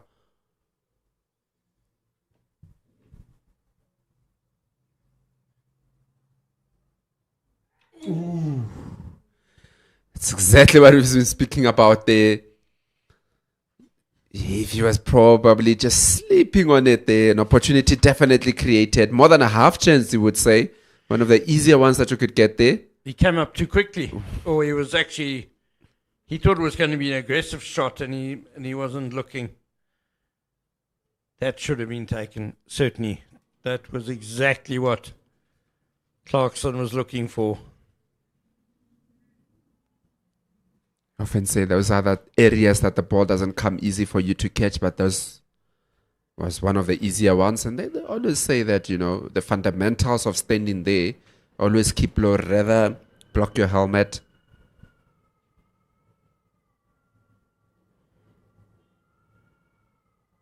The old cliche that it's always easier to go up than to come down. So with him standing up makes it difficult to actually be able to come down. So rather say just go down and bow your head down if you feel that you're in trouble. But nonetheless, an opportunity created and missed. And a lifeline here for Ashile. Curtis Heafy at short leg there. I think he just anticipated, because it was a little bit shorter, and he thought it was going to be an attacking shot. And so he was busy taking cover. and it just popped to him. Kashile was defending.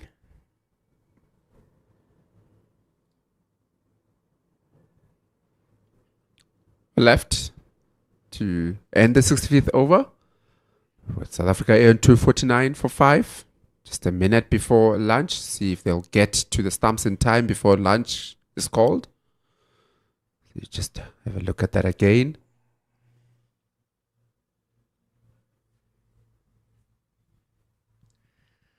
Kashile just indicating that it took off a bit, and as you were saying, KG, it only takes a couple of deliveries to misbehave, in inverted commas, to maybe get into the batter's mind a bit, as you say, changes shot selection a bit, maybe changes the plan, as Reece Murray joins the attack.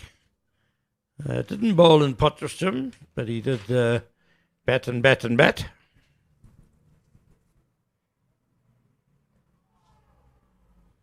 First ball up from Reece Murray. Man that got that big 200 in that first match. Landed the first one nicely. Decent pace for an off spinner. Bowling some leggies. Was the first one not an off spinner? Maybe he's a bit of an all sorts. Mystery bowler.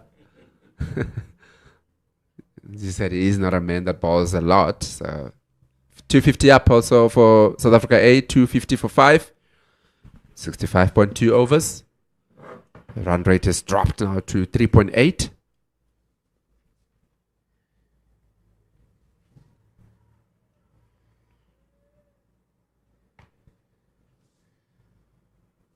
Mostly 1 minute after 12, so definitely the idea here from South Africa is to ensure that they don't lose an additional wicket. Ooh, very bad. Very good control from Reece Murray. Very impressed with the first 4 balls of this over.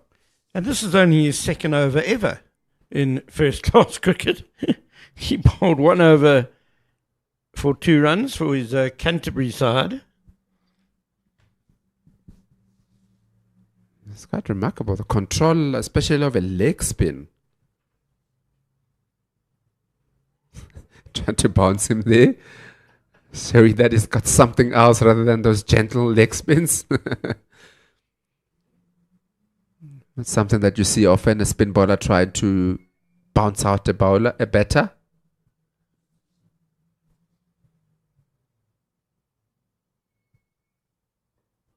Very good control here from Reece Murray to end off the first session of the day with South Africa on 250 for 5.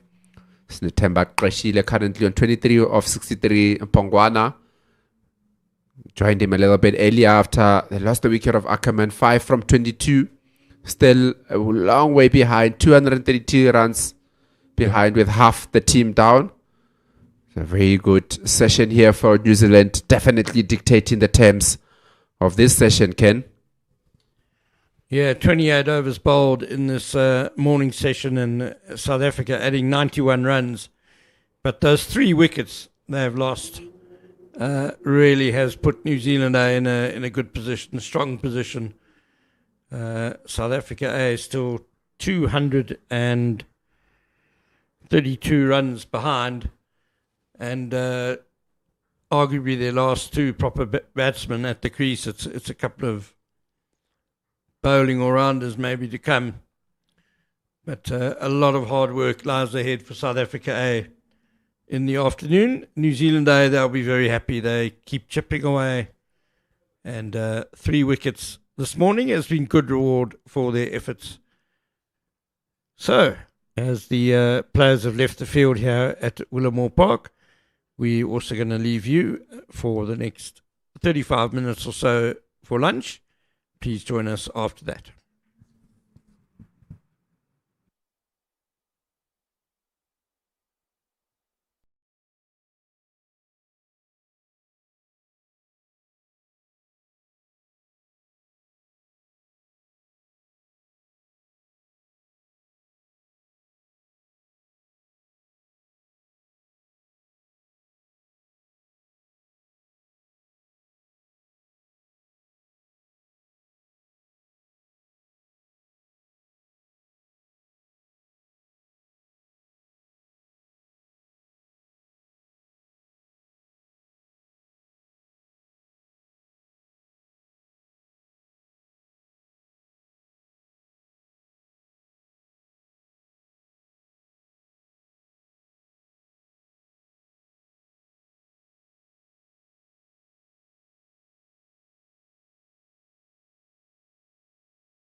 Welcome back to Willamore Park in Benoni. We've all had a good lunch, and South Africa A resume on 250 for 5 in their first innings, still trailing New Zealand A by 232 runs. My name is Ken Borland, and alongside me, a very good afternoon to Pendulo Magumani. Pendulo, looks like it's going to be a tough afternoon for the home side. It's been a tough series in the test match, or in the unofficial test matches. There's never been a point where South Africa have had the upper hand and said that we are bossing this red ball. Maybe one session out of the 12 that were played in Potchefstroom, but that just speaks to how much New Zealand have been so strong. Having lost Marcus Akerman as well, that really opened up the gates for New Zealand A, and they still throw in this pressure. So it's going to be a session where South Africa hope not to lose a wicket. From yesterday, we saw that session 2 was a bit easier to negotiate with the bats, but let's see how much the pitch has changed over 24 hours.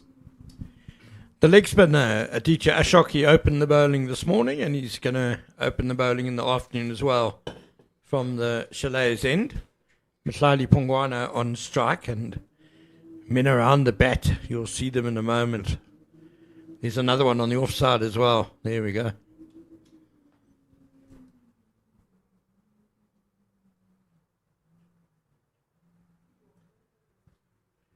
But yes, Pendulo, as we were talking about this morning, South Africa really, in order to have any chance in this game, probably need to bat most of this day. So it's a big session coming up with 5 wickets down already.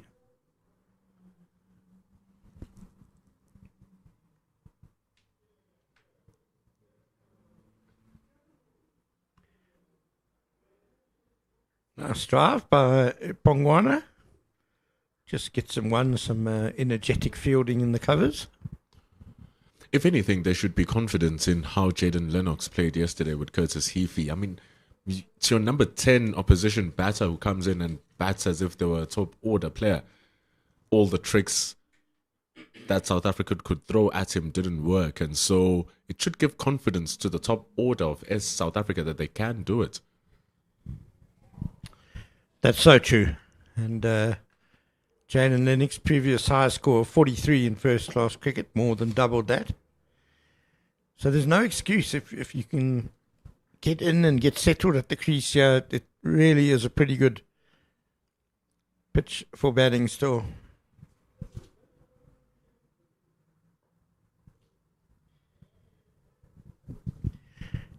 Kashile punched the ball nicely down the ground a couple of times for 4s just before lunch, but that one was not well timed. They're going to need to dig deep, though. They really are going to need to dig deep, because New Zealand getting those 3 wickets early in the morning, it's going to give them more belief that they're going to claim the rest, especially getting Marcus Akerman, because he was the guy looking to really go at it. Gone for 83 from just 93 deliveries. Felt like removing a thorn from your foot seeing him walk back to the dugout. That's well struck by Kashile. His 3rd boundary straight down the ground takes him to 27. Yeah, it would have been a very different picture this afternoon if Marcus Akerman was coming out to bat. Probably 100 behind his name already. And he really can take the game away quickly from bowling side. So as you say, very, very key wicket that was. 255 for 5, 1 over done after lunch. South Africa trailed by 227, and for all intents and purposes, New Zealand will bat again. They will come in. You've already won the first game. You don't want to lose this one. And so you give yourself a better chance if you just come in and do what they did in Potchefstroom. Maybe bat a touch longer to maximize the score. Let the pitch deteriorate even more, because we've seen that it grips and turns for Ashok and Lennox every now and then. and make it harder to bat on day 4. Yeah, there's really not much deterioration in the pitch at the moment, so that makes your point even more valid. No sense in even giving South Africa a sniff of a target, really, for New Zealand, eh? In Potchefstroom, they had like a T20 practice. They batted for 20 overs and declared as soon as that was up. Might do the same, yeah, depending on how big their lead is and how long it takes to get these last 5 wickets.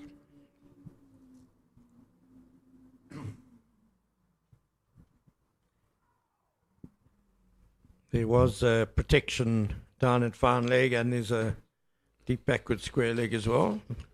Pongwana still missed out a bit there, though.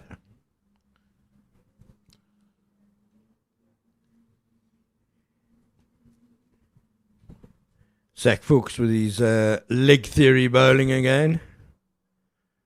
Only got one catcher really close to the bat, though, at forward short leg now. The Carter's coming in at a short mid-on.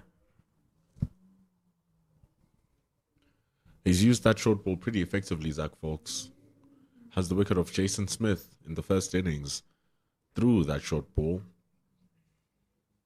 And he bowls them with good direction. He might not have the pace of a Fisher or a Lister, but he does have incredible control. And to get it as high as where Pongwana is shows that the accuracy and aim is pretty clean. Now we do see a leg slip or leg gully coming into place.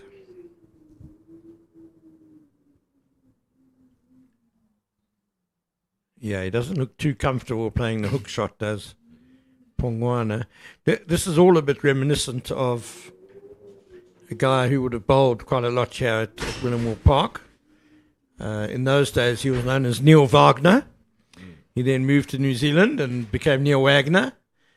And he became something of a folk hero in New Zealand because he bowled these incredible spells of left-arm pace where he would just bowl 10 overs in a row of short-pitch stuff. Was a different kind of player, Neil Wagner. Yeah, it was really energy-sapping stuff, but man, he used to put in shifts. And when the game was going nowhere with the ball, those sort of dead overs, not only would he keep the runs down, but yeah, he would get wickets out of nowhere. And Zach Fuchs is doing a similar sort of job here to the Neil Wagner role.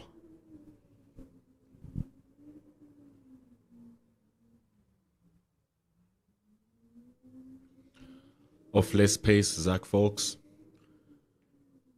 But when you do hit the ball a little bit short on the surface, as it has been happening since day one, it does give you extra bounce.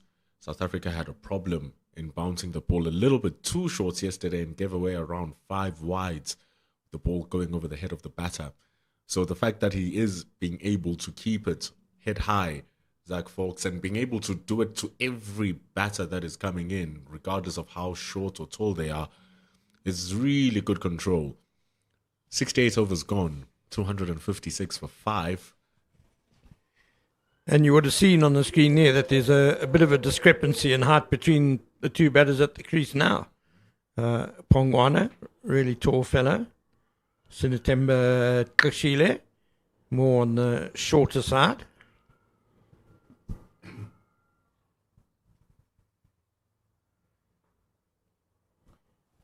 This is a great opportunity for Mehlani Pongwana to just show what he's made of with the bats. There's always talks of his all-round abilities.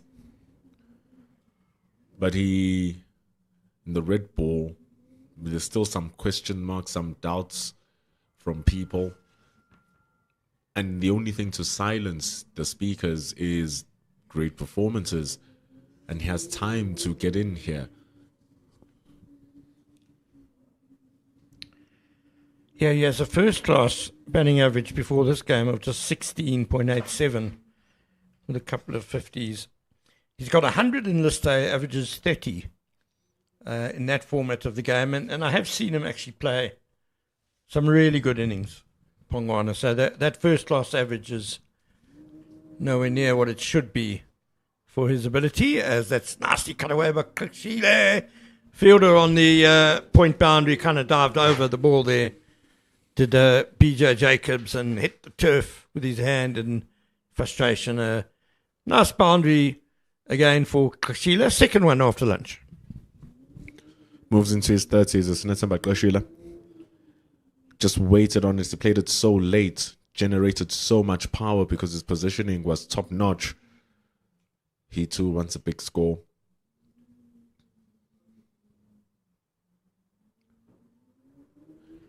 Again on the cut, but this time it's pretty much straight to Jacobs. Yeah, Sheila batted for nearly 2 hours on the last day in Potchefstroom in a losing cause, but he's set out, he stalled well here today again. 32 not out, 71 balls there.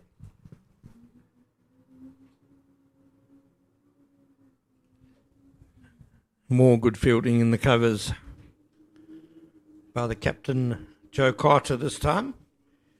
Pongwana again denied a boundary through there. Scored a couple of 50s and 100 in the West Indies. It's nice that you are able to perform away from home. But when you do come back to home, you want to show why you are getting looked at up in the team. So Snetemba Kleshile, currently on 32 from 71 deliveries. You're in the 30s. He would want to turn that into a 50 and then take it from there.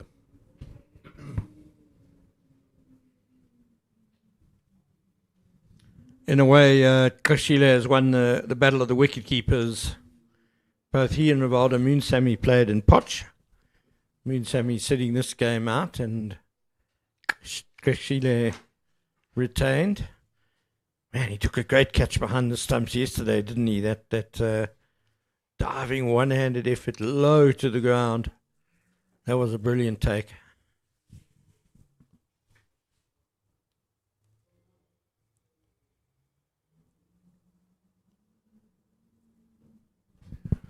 It needed something special to remove Curtis Heafy. It was a wide delivery from Ogutlekele. He launched himself, Curtis Heafy, on 190. And that man in picture launched himself to his right. It's as if he dove to where 1.5 slip would be. He took a blind of a catch.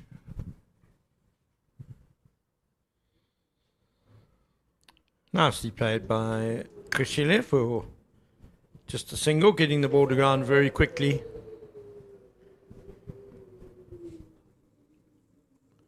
So performance here at home for Snetemba Kleshile is going to count for a lot, because that's also going to mean that he was able to perform against two different oppositions. He was able to take on the West Indies, and he was able to take on New Zealand. He's had decent starts, but nothing really converting into something big. That first 50-over game, he was undefeated on 19. And that last innings you talked about from Potchefstroom, where he scored 36. So the starts have been there. But it's just taking that start and moving it into bigger numbers. He's occupying the crease well. I mean, we said 2 hours in Potch last week, coming up to an hour and a half at the crease today. He's giving South Africa what they need, really.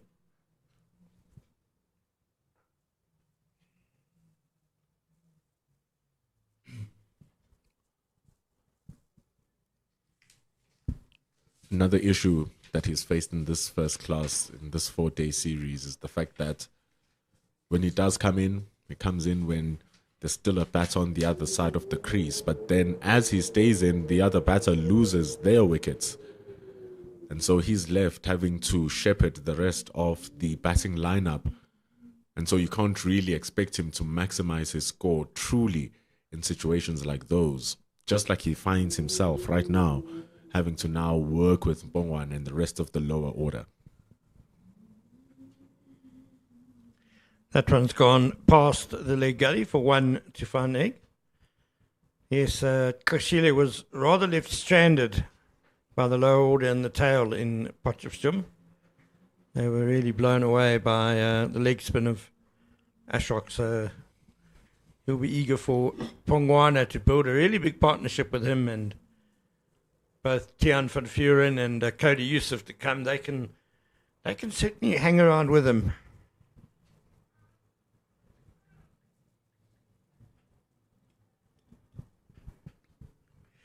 That was pitched very short, but it didn't really get up. Koshile had to get really low to get underneath that one. To end the over, 264 for 5. On day one, when Zach Folks got the wicket of Jason Smith with that short ball, Jason Smith was batting with Zubair Hamza.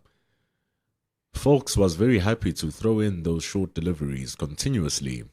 Hamza was leaving them diligently, just like how Koshile is, going underneath them, letting them go, swaying his body, just to avoid playing any pull or hook shot. Jason Smith, a much taller figure, decided to take it on. It didn't take long until he edged one, and he was caught off that very pull shot. So it's understandable why Snetsa Makrashila is taking the more cautious route, because we've seen the damage that the short ball can do. Ashok continues from the chalet's end. The wind hasn't really died down much, and as you look on your screen, it's blowing from left to right.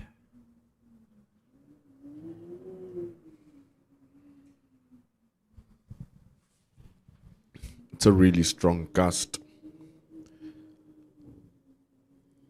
But somehow South Africa is still out there surviving.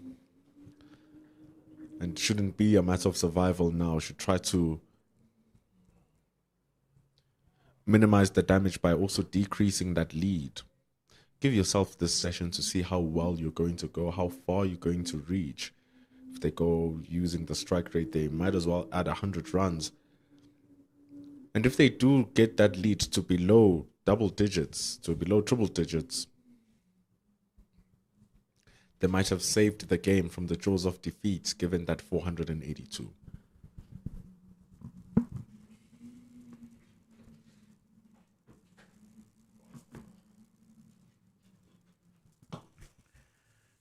Just wondering if the wind has maybe changed direction a little bit since the morning.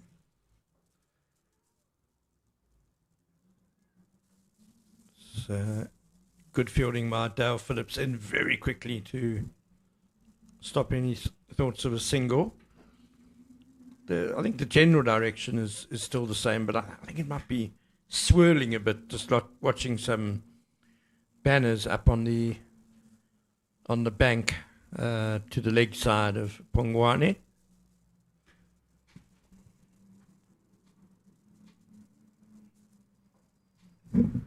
There's the googly that we know Ashok has to end the over, 264 for 5. And here you can see the big trees are certainly getting a lot of action from this wind. The bowlers will be hoping to get more action from the wind themselves too. Just to get a little bit of a break from this partnership. It's been out there for 81 deliveries. It's been quite slow. They've accumulated 32 runs for it. It's going to take more than that. It's going to take way more than that. New Zealand were brilliant in their construction of their partnerships. South Africa need to be patient. Not put into the fact that they have to win. Just play the innings and play the session and play each ball at a time.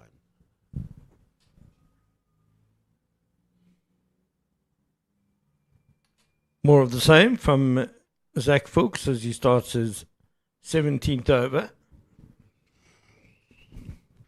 He really wants to see that stroke being played. Coming around the wicket normally does the trick. We had this conversation yesterday with KG when he was bowling to Zubair Hamza, because Hamza was not playing anything until he decided to come around the wickets where he's bowling at the body line, coming at the blind side.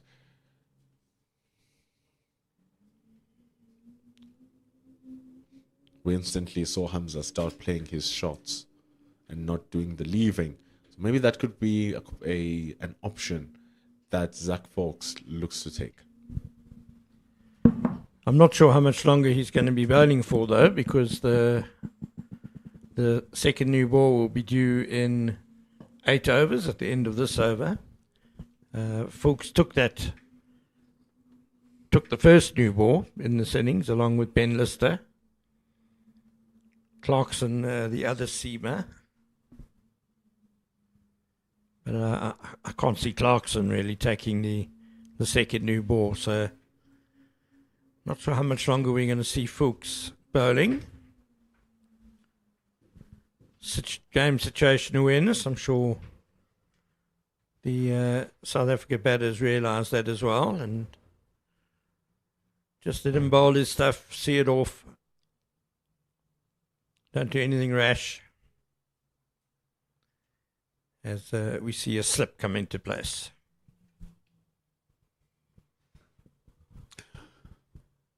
You say that Qashile has fallen, Qashile retained, Munsami falling out of favour. You also have Jordan Herman who can keep the gloves, especially yesterday when Qashile wore one on the face as he was trying to keep wickets, got a half volley, smashed him on the chin. It just speaks of the influx of players that South Africa has in their ranks that can both bat and keep wickets at a diligent level.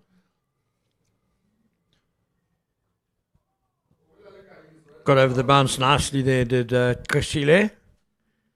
Just for one. To think at a time that there was Klaasen, there was Varane, and there was Rickleton in the team. Rivaldo Munsami was winning awards domestically. You still have Qashile that you're looking at. The Lions have Makwetu, and now they are even backing the rising of Connor Esterhazen, who has been in the SAAs, has been in the SA20, is now in the South African emerging side, Connor Esterhazen. So you're getting all of these players just coming through the ranks. Luandre Pretorius can keep wickets to a certain degree as well. So it's big run scorers and it's big glovemen, and the work that these players need to do in order for them to get through and get that recognition needs to be a little bit higher than other players. It was interesting that you mentioned Jordan Herman as a wicketkeeper, because of course he's bowled in this game. 10 overs. 10 overs, yeah, it's quite a lot in the first innings. But I do think the South Africa A team is better balanced for this game, having a frontline spinner in Tsepo and Ndwandwe, and then Jordan Herman being the second spinner has allowed them to choose 4 proper seam bowlers, and Jason Smith as well. So better attack for me as we to see some discussion amongst the Kiwis. And well utilised also by Marcus Akerman, right up until that partnership of Jaden Lennox and Curtis Heafy. Chan van Vuren came in like a house on fire. Okuhle was unrelenting. Tsepo Ndwandwe was pretty accurate. So you can be happy with the effort that is put in, and Cody Yusuf, who never stops running, eventually getting the final wicket. And to think that South Africa can replace that entire bowling lineup with another lineup of bowlers who are capable of taking wickets, very much in the squad as well. Perhaps just haven't been at their best, though, the bowlers in this series. New Zealand racking up massive first innings totals in both games. Nicely clipped by Qashile. That's a lovely shot. Kept his balance well, through mid-wicket for 4. Too full from Adiashok. A little bit straight as well. Gives enough time for Kleshile to be able to pierce that gap. Simon Keane is standing at short leg, but he squeezes it past him and the mid-wicket. It doesn't have to do much movement as well. The ball was there to be hit from Ashok. Ashok going for the quicker delivery there, but he's going to concede another boundary as he dropped it a bit short and it did turn and bounce a bit, but Kleshile is strong on the back foot and he put that away through the covers. The classic overcompensation. Too full and too straight, and it's clipped away for 4. And then as he tries to reverse that, he goes too extreme. And it's too short and wide. Easy gift for Kleshile.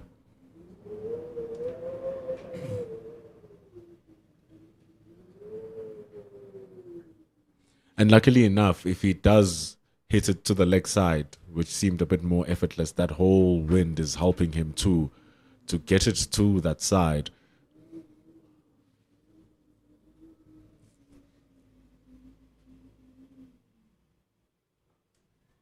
Again, dragged down, and it's beaten mid-off. 4 more for Kleshile.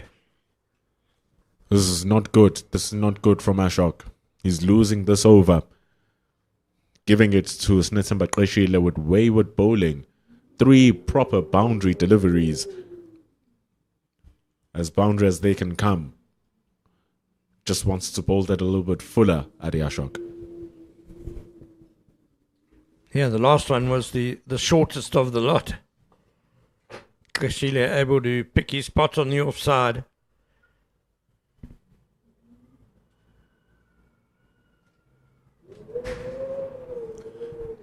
Ends the over well, does Ashok, but 3 falls in the over has taken Senuani Kleshile to 46. Pongwan is on 9, and the total is 277 for 5. Yesterday, we were just going around the production team after the end of the game, watching some county cricket. And we found a game where Hampshire were playing, and the game didn't start because of high winds. There was too much wind for the game to even begin, and the game was closed off. Wonder how bad the wind must be in order for it to be stopped, because this is some strong winds here blowing through in Willowmore Park.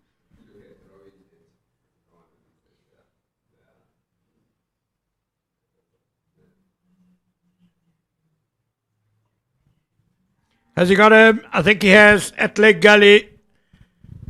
Pongwana stands there aghast, but it's the danger of trying that little tick around the corner to Fuchs. That's what he's bowling for. Couldn't get over it.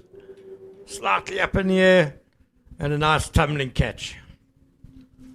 And I think what also makes a big difference is the change in the angle from Zach Fawkes. Decides to come around the wicket this time.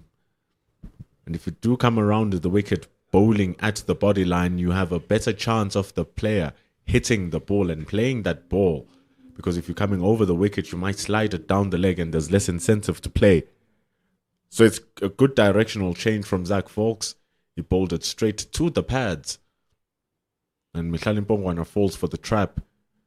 9 from 42. Well, I guess he did a half job, Pongwana. He stuck around for an hour, faced 43 balls and put on 45 with Kleshile for the 6th wicket. But just a disappointing way to get out, as it's going to be Tiaan van Vuren coming to the crease. He's got ability with the bat. Hard striker of the ball. But right now, South Africa A's hopes rest on Senuani Kleshile and just how much support he can get from this lower order. Tiaan van Vuren is coming in when situation is a little bit tough and is going to need to dig deep. It is indeed on Kleshile's shoulders. His 50 is around the corner. But Van Vuren player from the Free State Knights. He bowled well. He does consider himself an all-rounder. Can he show that ability here? The deficit is still 205 as batsman number 8 takes guard. That same duo of the short leg and the leg slip in place.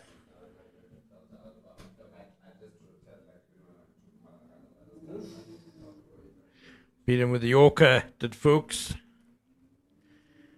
There's no Matt Fisher playing in this game for New Zealand A. He's taking a break, but he tormented SAA in Potchefstroom. He bowled a couple of absolutely cracking Yorkers. Did a great job, Matt Fisher, and we see him do some loads during the lunch break and the tea break.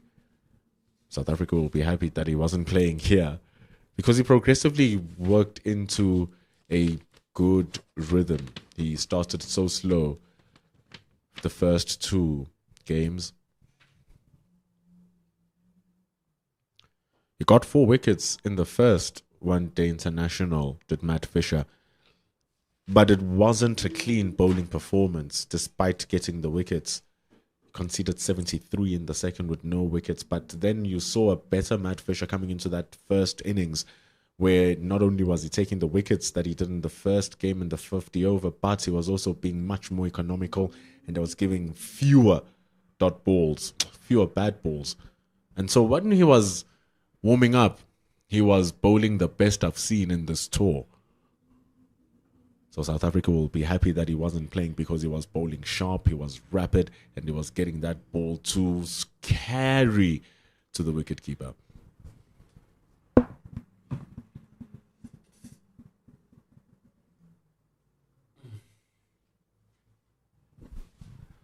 And it's a pity that Ben Lister, who became his replacement,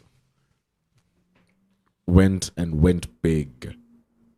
It was an absolute carnage job yesterday from Jordan Herman and the rest of the South Africans.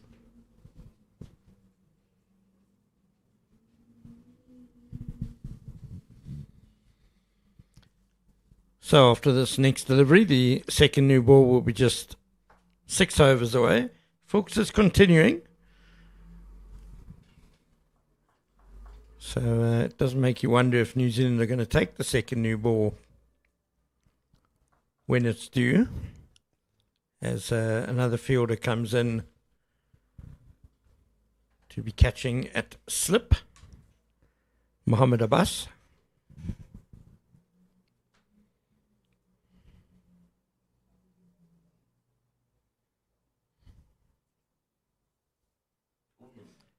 That one didn't get up. Ended up padding it away. Did Tian van Vuren to end the over.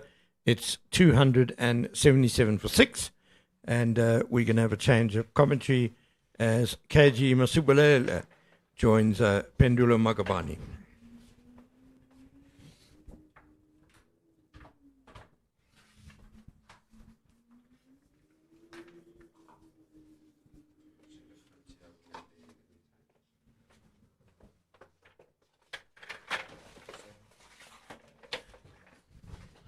They trail by 205. But the issue is the wickets that are being lost, they've lost 6. Just 4 more remaining.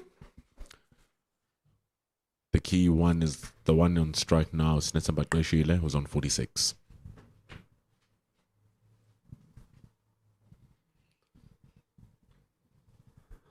I think New Zealand got an important wicket of Bongwana. We spoke about the last 2 recognized batsmen for South Africa A.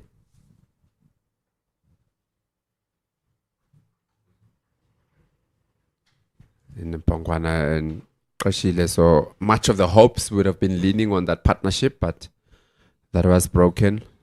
And you would say in an unlikely way. Ball going down leg. I've seen those a couple of times. Very unfortunate way to go out there from Bongwana. It was a steady 45-run partnership. Very lacking in those numbers, South Africa. 49 for the first wicket. 39 for the second. It was really Hamza and Senuani who brought it back together. Van Vuren just dabs it around the corner. It's going to be retrieved. It's going to be 2.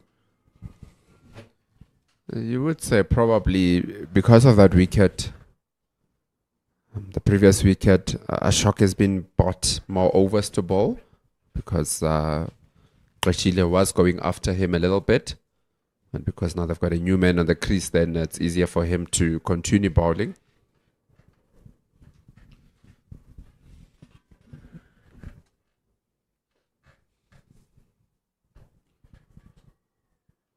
And that's because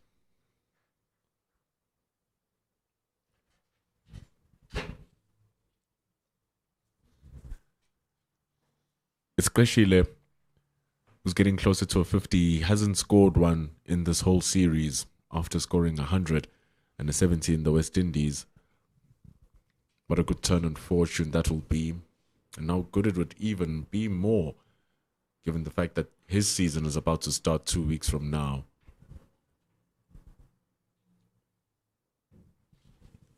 Definitely some much needed betting time and runs for South Africa A in terms of Rashile, and also a little bit earlier on with Senuani, who's had a lean patch since about February this year. Got himself a half century, a nice half century. It's a good pull shot. Played with flair by Snetsamba Rashile as well. That's a good highlight to bring up his 50 runs. He's done so patiently so. Snetsamba Rashile, 51 from 88. A very good shot from Sinetemba Rashile, allowing the ball to get to him. A flamboyant shot there. Hitting it comfortably. There's a man there at mid-on, hitting it comfortably over him. Getting himself a 4. A very important half century for him. Playing it with one hand. He can do it with both. He can do it with one. He can do it with none the way he's going. 4 runs for Rashile. Very good shot. Once again from Rashile, foiling up a boundary with another one. He's taking a good liking to Ashok here. Once again, shot way outside the off stump, but because of how short it is and it gives you so much time to just set yourself up, Rashile has really, really liked facing up to Ashok. One wonders if he will come back for another one. Do I have the run still on the board? It's the 19th 50 for Snetsamba Rashile. He also crossed 3,000 first-class runs this match. And Adi Ashok did really have a tough time. He got that wicket, which, as Ken said, might have bought him an extra over or 2. But now you really question if the runs being conceded are worth him searching that wicket. The deficit is now 193. It's below 200. And South Africa will look to get that to below 150 once they climb over 330.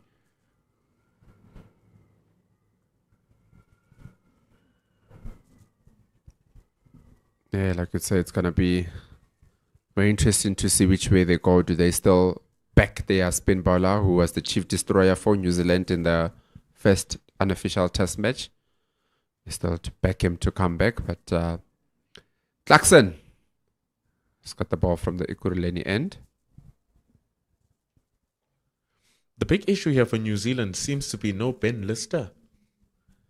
There seems to be no Ben Lister. Matt Fisher is on the field, and man, do they wish he could be able to bowl right now. So there's no Ben Lister, and it might seem that New Zealand are a big fast bowler down.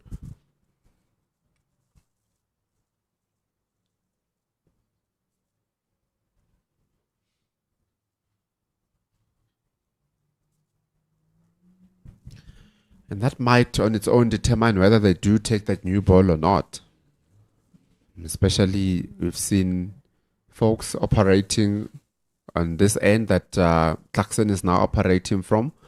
So those are their two sim bowlers that they've got available to them at the moment with no Lister.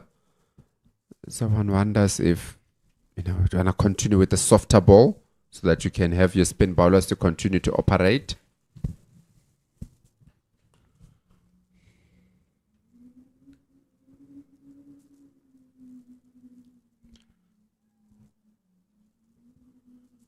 But Josh Clarkson has been rather competent. The only issue is that you are looking at it and asking, is he really going to strike and get a wicket here for New Zealand? Jason Smith seemed to be more open because, well, they were going on the attack against him. And so those chances opened. But here, South Africa are not looking to go on the charge against Clarkson, rather just eke him out bit by bit. But it seems like he's searching for that leg stump line to activate Dale Phillips at leg slip. A very interesting tactic to have, isn't it? And it is something that has seemed to work quite a bit. And the previous wicket was also one that was going down the leg side, able to get the wicket of Mpongwane. So interesting how they used Clarkson. I have confidence enough for him to get a new ball in his hands.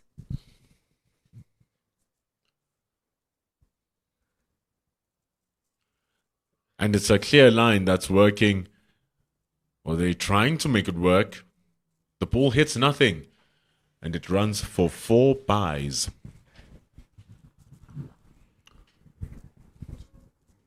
Easy runs to get here for South Africa.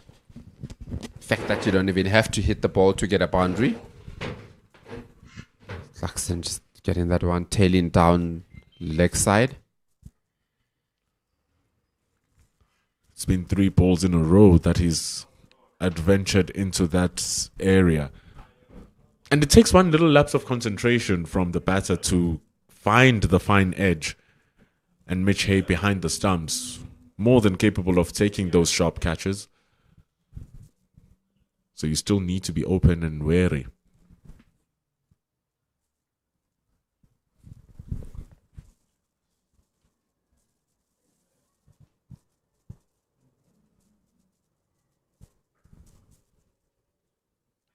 Ends the over with a crunching drive to the man standing at extra cover. It's 293 for 6. 4 more overs remaining until that new ball.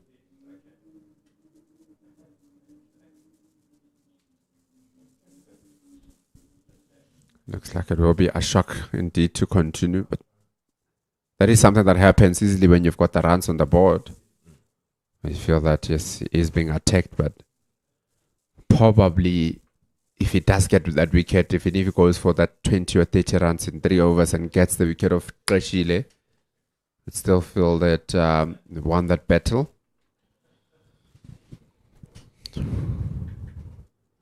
A little bit of higher skill from these batters, but Tsepo Moreki also fell trap to Ashok. Big hit from Snetsamba Qeshile. It's going to go to the covers. It's going to be a long chase, a chase that comes to no avail. Trying his best, BJ Jacobs, but it's going to slip through for 4 runs. Yeah, very untidy work there from BJ Jacobs. Did get himself there, but looks like he might have just dove over the ball there. Qeshile has made his intentions clear here against Ashok. Just have a look at that again.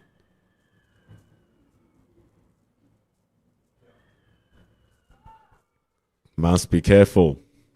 As I was speaking about Tsepo Moreki, who hit him for a 6 and then was bowled the next ball. Qeshile giving a very good drive through the covers for 4 and nearly going out the very next ball. So he needs to be careful. Adi Ashok is willing to buy his wickets. Can definitely see that there is a little bit of pressure on Adi Ashok, because that first ball was also a no ball. So that just tells you that he might just be trying a little bit too hard. Having identified that Qeshile seems to be liking his bowling at the moment.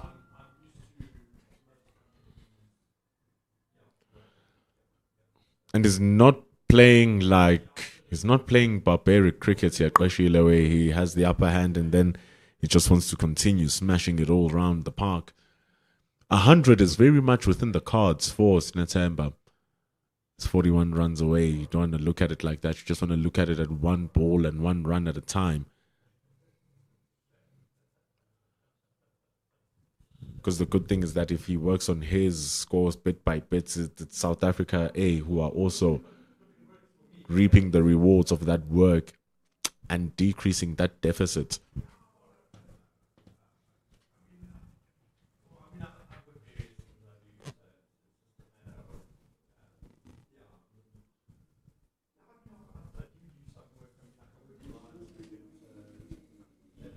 Good shot from Qeshile. He's hitting it with the wind. And it flies like the wind over the boundary for 6 runs. It's 300 runs up for South Africa A. Very good batting here from Qeshile. He's literally attacked Ashok, whether he's bowling full or he's bowling short. Getting the boundary in. This would disturb, I think, the plans of New Zealand A here a bit. Just have a look at that again. Nice and short one. Not even that short, to be honest, but very good fit movement by Qeshile to make it shorter than what it was. It's going to go up in the air one more time. Josh Clarkson is going to take it on the bounce. Was turning for 2, Qeshile. It's going to stay at 1. The ball is flying down to that boundary. It was a top edge, but it still almost made its way there. End of the over. 305 for 6 after 77.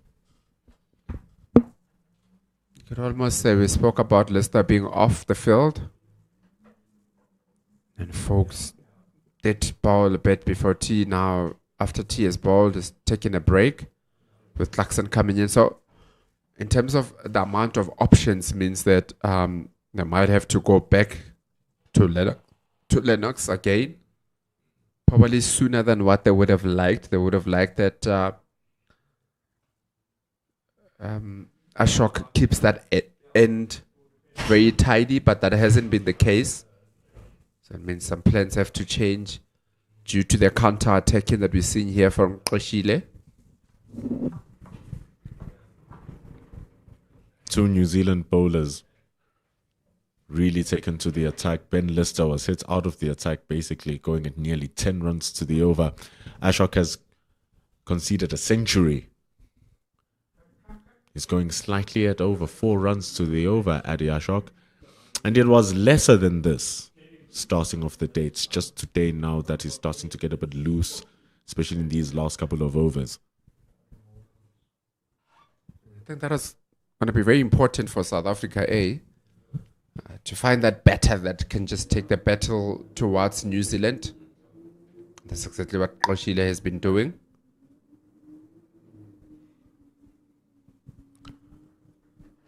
They're going to run hard, but they're just going to keep it to 1. And it's amazing. 4 overs ago, Adi Ashok, after he had completed his 20th, he had only conceded 64 runs. So for the last 4 overs, he's conceded 36. That's 9 runs to the over for his last 4. And so it did hurt a little bit. That deficit dropping and dropping, now on 176.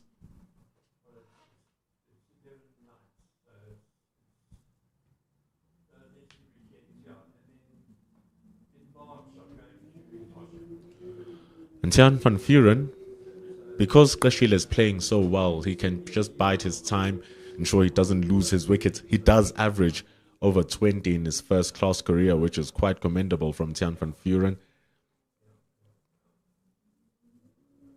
Averages 21 with a high score of 47. Lennox also had a high score of 43 when he came in, and he doubled his score. Tiaan van Vuren has time to just get himself in here and enjoy his game. I was actually thinking about Van Vuren, obviously, with the Knights having been relegated to Division 2. Now, playing for SAA, will he start be thinking about, I know it's probably late in the season now.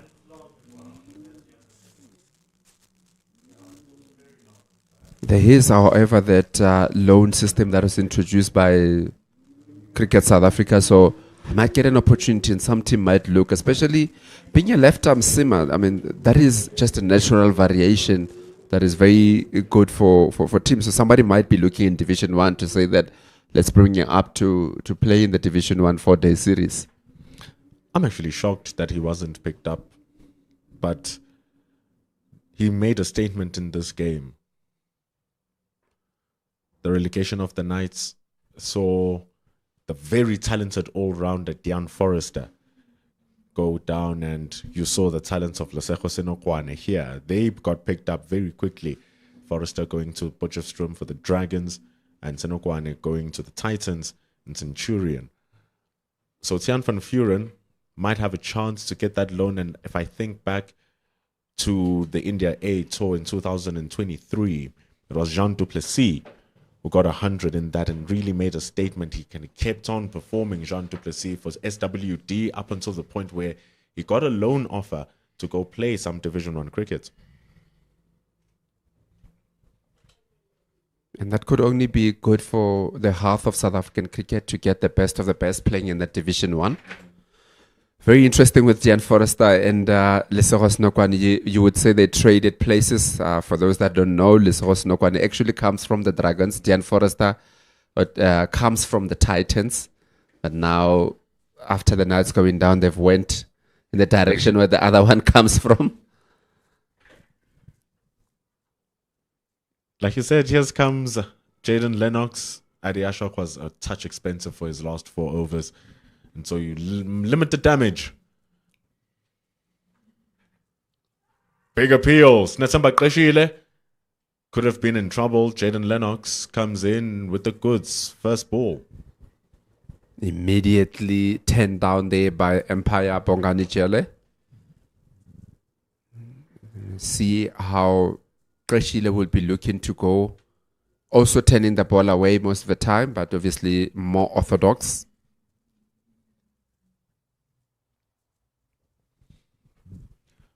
And ball wasn't doing much for Adi Ashok. Maybe that's why he was trying a little bit too much and two different things.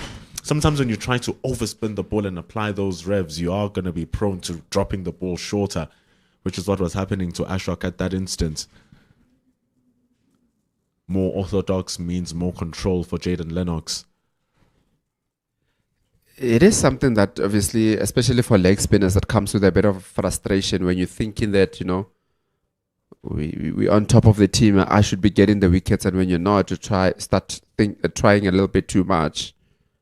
You play in the hands of the batter, which is exactly what happened with Ashok there. Trying to get the wicket of Qeshile, identifying that Qeshile is the one that's holding the batting together here for South Africa.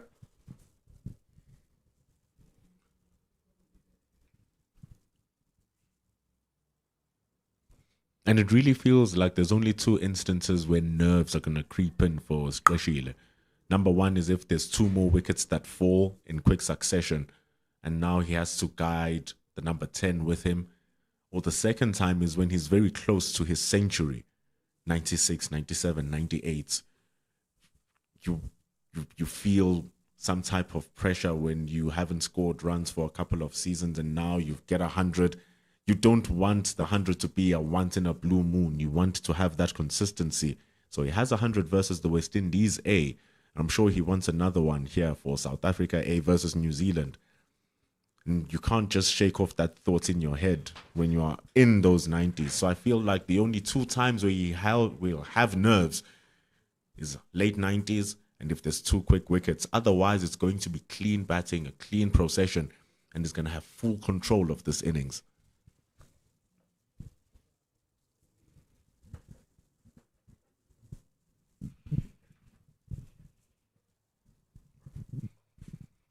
Definitely, and that's going to be very important for his partners also to identify that.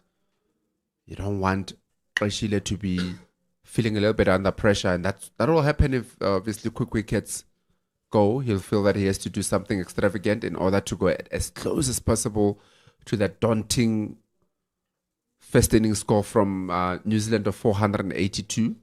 So Van Vieren would understand that his role in this partnership is to stay with Qeshile, who's seen the ball very well, scoring the runs, scoring at a very good rate, still keeping up with the run rate that they've been getting since yesterday. So very important role here that Van Vieren has to play. Did a very good job with the ball. After the two seam bowlers were not getting too many wickets, he came up and then he just broke this partnership up front. So he has to play a similar role now, you would say, with the bat. And how awesome would that be for his stock price? He comes in, steam rolls in. And the thing is, you were talking about how teams would be interested because he's that left arm seamer, which brings that little variety. But it's a little bit different, I'd say, with Van Vieren because he has the goods of a proper, genuine fast bowler, big, strong, and quick. And what we saw from yesterday, fit as well because he kept on running. So you're getting a proper strike fast bowler who's a left armer. And it's not just another conventional seamer who will just place the ball accurately. No, you have someone who hits back of it and the ball rises and it causes issues even for talents of another country in New Zealand.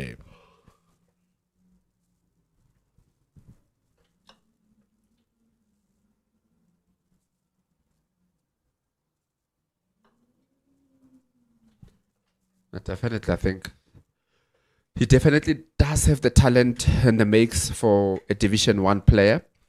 I'm just thinking around in the circles of Division 1 and how many left-arm seamers, proper seam bowlers are there around. And that is something that is very important also. I mean, you don't want to talk about Nandre Berger and obviously Janssen because they'll probably be with the Proteas more times than not.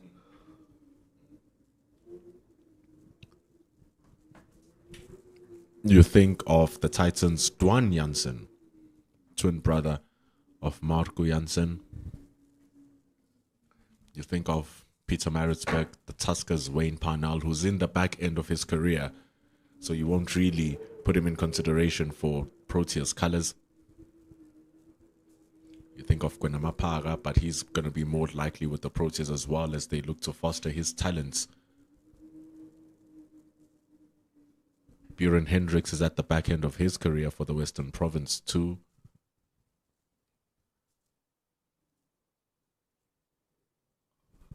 Ball's going to be clipped away for Qeshile. It's going to run to the boundary for 4. They all count. Yeah, very good shot, tickling it away there. It's been very positive since the lunch break, Qeshile. Just allowing the ball to come to him. There is that leg slip there, but pierced it nicely in between that slip and the wicket keeper. Moving on long nicely to 71 of 105 balls. And it is nicely along, isn't it? Because it doesn't look troubled, KG. His decision-making seems clean. There's a lot of pressure on that leg side. It's immense. Those 3 fielders that you see on your screen and the line that Clarkson is bowling, it's so tempting to just clip it onto the mid-wicket and that's how you lose your wicket. But he's holding strong here, Qeshile. 71 from 105 as we reach over number 80. The new ball is now available. It's 311 for 6. Some discussions taking place there. They want to go with a new ball, but they just have to be realistic about who's available to bowl with the new ball. As we see third umpire Stephen Harris coming onto the field with a new ball. So one wonders if it has been taken. Looks like Lennox will still be continuing to bowl. They bowl with a new ball. That'll be very interesting. South Africa did that with Tsepon Ndwandwe in both matches, actually. He used the ball that was relatively new. He was successful in the Northwest And so let's see if Jaden Lennox is going to be successful now. Umpire Jailer gives us the signal that the new ball is indeed taken. Left arm orthodox spinner Jaden Lennox will have first honours bowling to Tiaan van Vuren. I wonder though, with New Zealand, if they did need to take that new ball. Not too sure if there was a need for that. Ooh, maybe there was. Beating the ball first up here, Lennox. I think it was Gert who I was speaking to. Spoke of the idea of the new ball coming in with quick turn, sharp bounce. Even though the slow ball grips and it turns a bit more, it's going to drift, it's going to be slow in the air. The new ball gives you that extra zip as a spin bowler, so it presents different types of troubles if it's utilized correctly.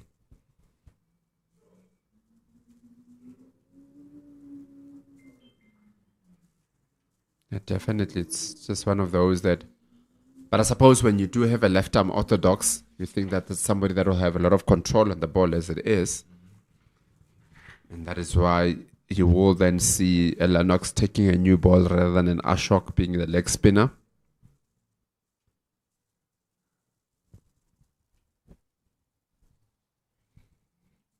KG, I'm still stuck on our conversation of left arm seamers. I'm scrolling down the statistics of last year's CSA 4-day series. I'm trying to see in the top 50 bowlers if there's a left arm seamer. The three that we did mention are Proteas players, Marco Jansen. We mentioned three though. Mapaka, Marco Jansen, and we mentioned three though that were Proteas players. Byron Hendricks and Wayne Parnell are the guys who have seen the best of their career, can't go past them.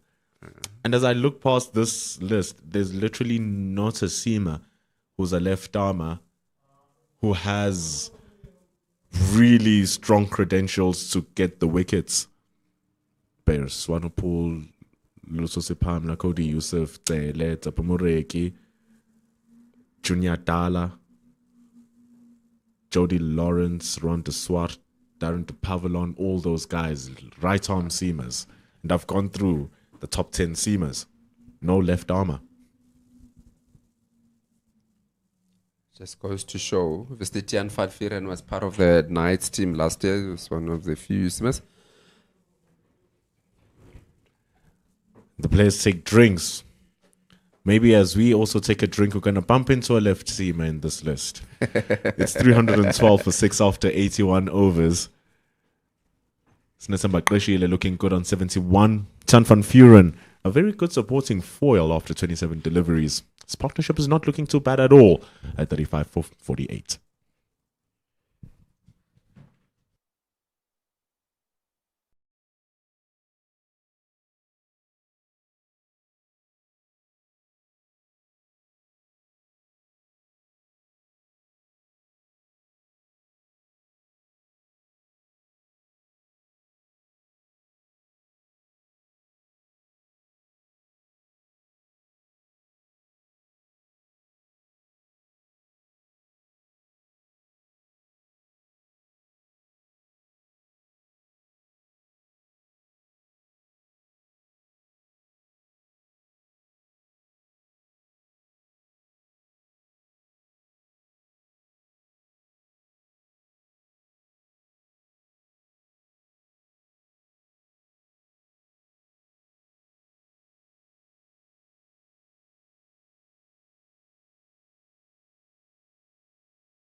Welcome back to Willamore Park after the afternoon drinks break.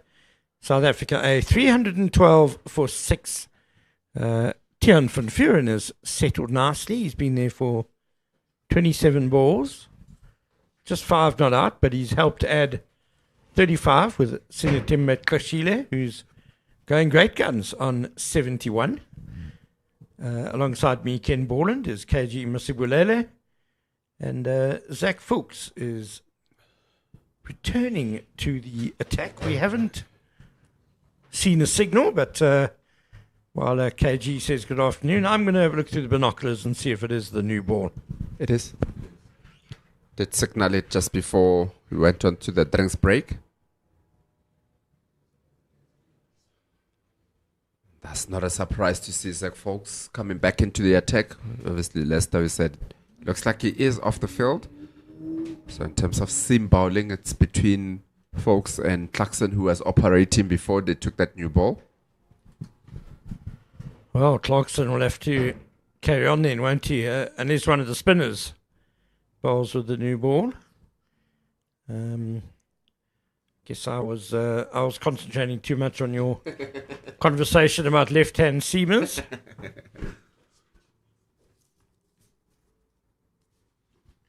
That one jagged back sharply at Van Vuuren.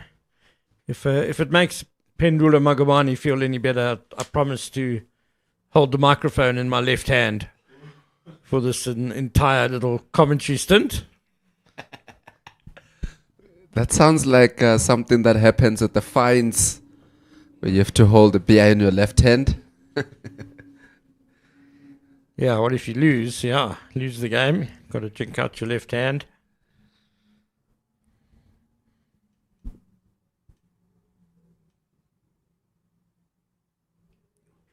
Folks just getting a bit too much movement now into the right hand. The second one that's gone down the leg side. Maybe looking for that newer ball to do a little bit too much. But yeah, I think very interesting to see who operates from the Chalet end. Obviously, the first over when the new ball was taken, Lennox operated with a brand new ball. So see if then Clarkson will then take over, or does Lennox continue?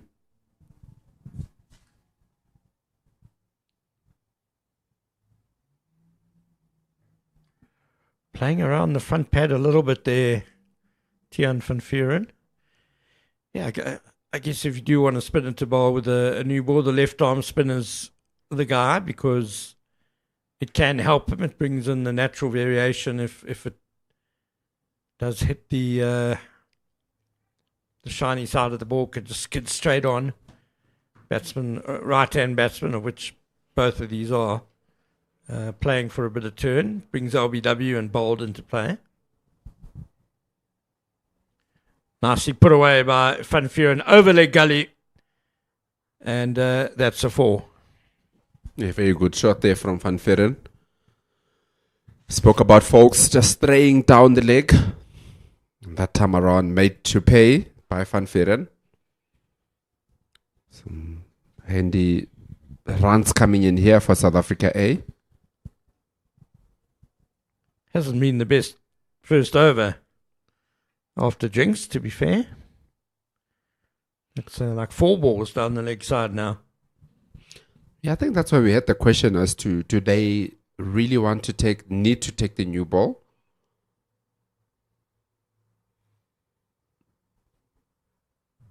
Again, a bit leg side-ish and easy leg by umpire Kuba signals.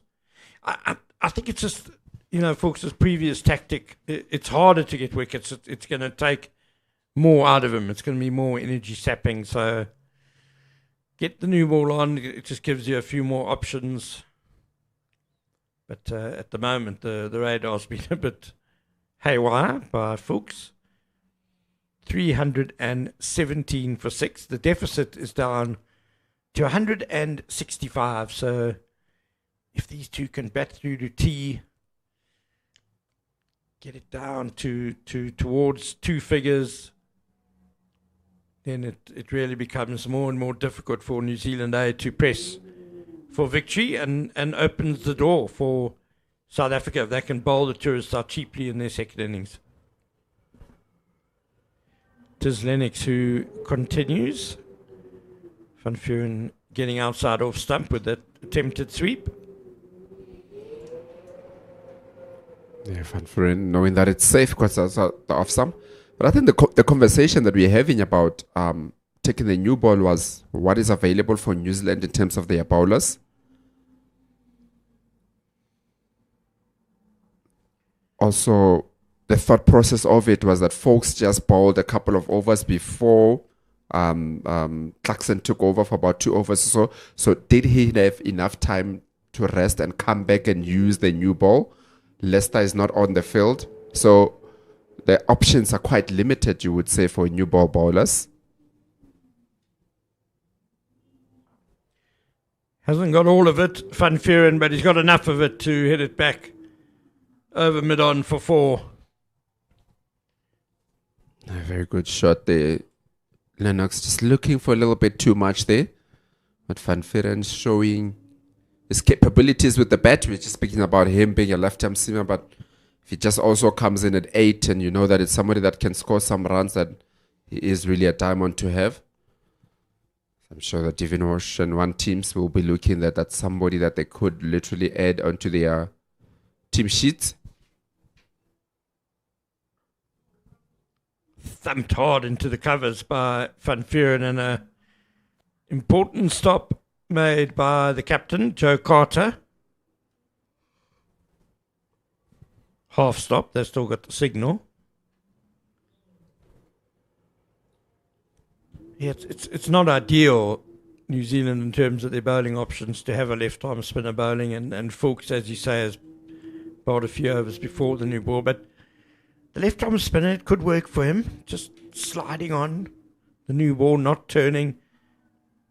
Here's a sweep that's missed. Definitely, and Lennox has shown that he's got a lot of control. So you just take a look at that previous ball once again. Looking to sweep Rashile.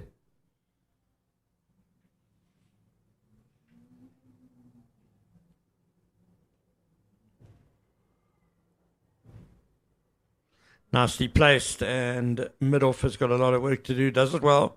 Just a single.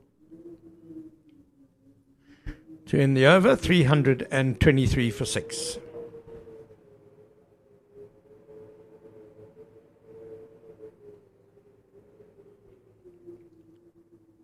It'll be folks, obviously, to continue.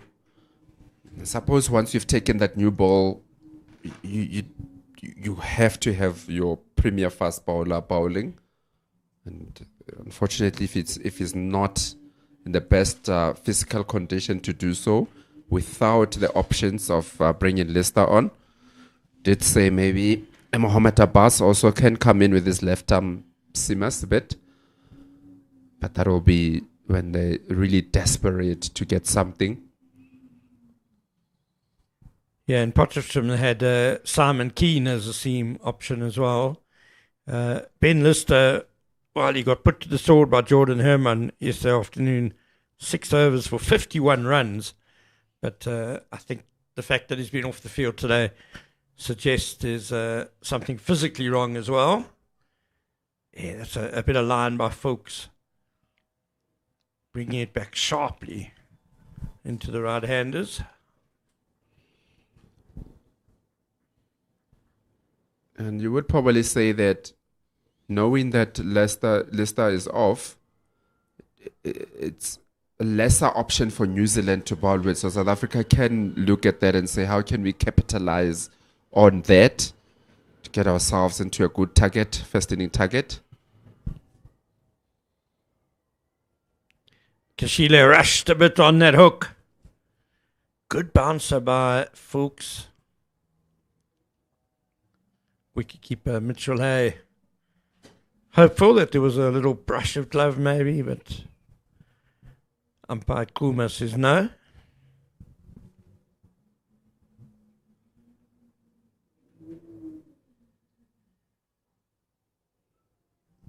The way that folks bar his first over, the way that his operators is really look to bowl a lot of effort balls.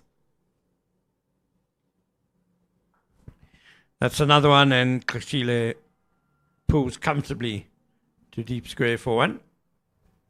Yeah, very good control there from Kashile, getting on top of the ball. It's hitting into the ground to that deep square leg. Now comes in for Van Vieren. In fact, goes all the way to the offside.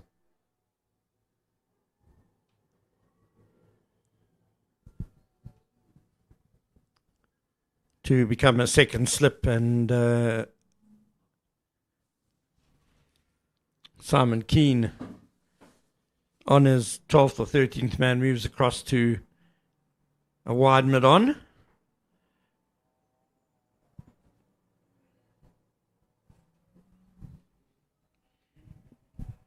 Obviously, with two different batters that you have out there, this would be more of a normal field for a sim bowler to be having with a newer ball, having the two slips. But when Rashila is on strike, it's the other way. There's only one slip, because obviously he's been there for quite a while, seeing the ball better. But you would want to nick off your number 8, the number 8 batsman with a new ball. Folks attempting a bit of a double bluff there. He sent square leg back onto the fence for that delivery and then pitched it up, but it was just a bit too wide.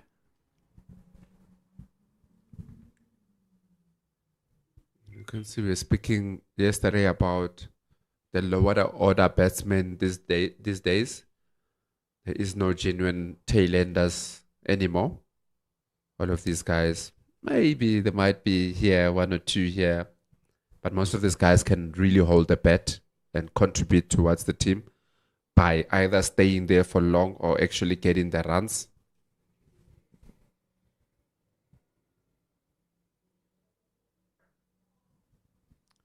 Tiaan van Vuren absolutely has ability with the bat, and the next man, Cody Youssef, has played some very important innings for his domestic team, the DP World Lions, in 4-day cricket, on their way to back-to-back titles. The last one they had to share with the Titans. End of the over, 324 for 6. South Africa 158 behind.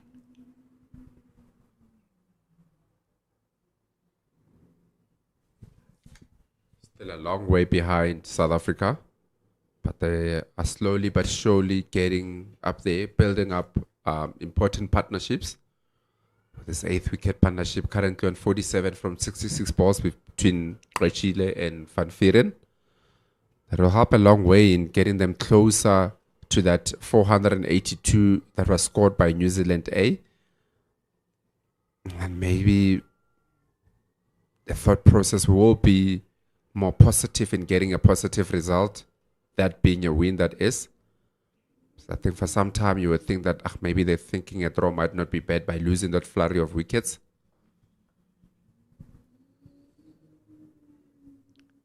Well, they'll do well to get a draw out of this. Still 158 behind, 6 wickets down. They might settle for a draw from here, but the key really is to just bat for as long as possible today and just make that first innings deficit as little as possible, and excellent running between the wickets helps with that. Kashile back for 2. A very good running that time around. You would say also BJ Jacobs threw to the wrong end. So it looked like Kashile was always coming back for 2, but on the other side, Van Vieren started off late, might have maybe had a better opportunity if he threw it to the bowler's end. That wasn't to be, and 2 runs added to the board for South Africa A.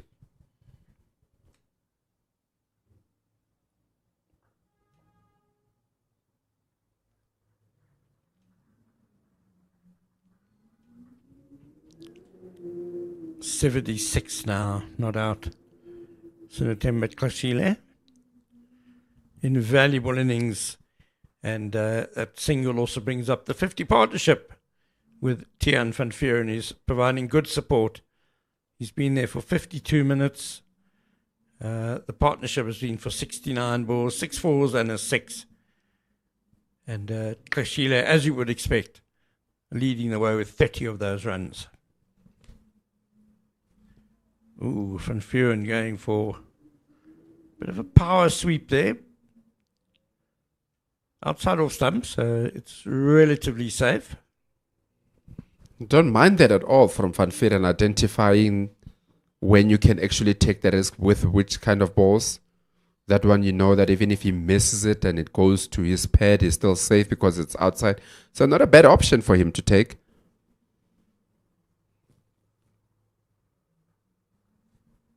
Nicely driven away through cover point for 1. And I think the important thing is, if you see, didn't get any connection to it, but the way that he was setting himself up was to hit it into the ground. So still looking to go safe rather than a slog sweep, looking to hit it up in the air. There is a man on the boundary in the deep square leg, or deep mid wicket rather.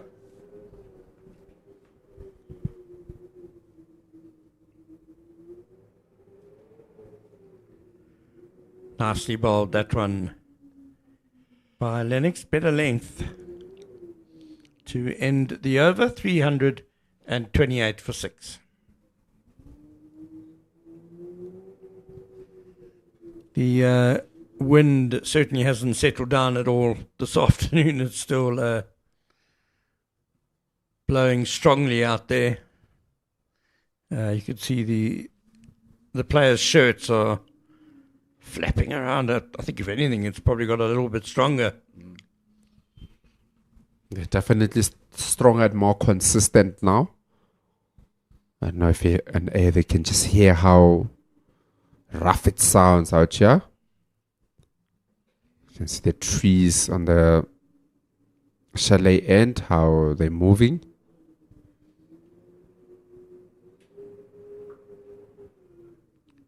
Thoughts of a single, but the batters decide no. The wind will help Fuchs shape it away from the right-hander, even though he has bowled predominantly in swing, as he does have 2 slips and a gully in place.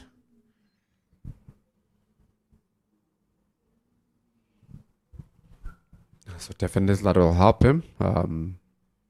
See now a change of field with that square leg going down to the boundary deep square leg.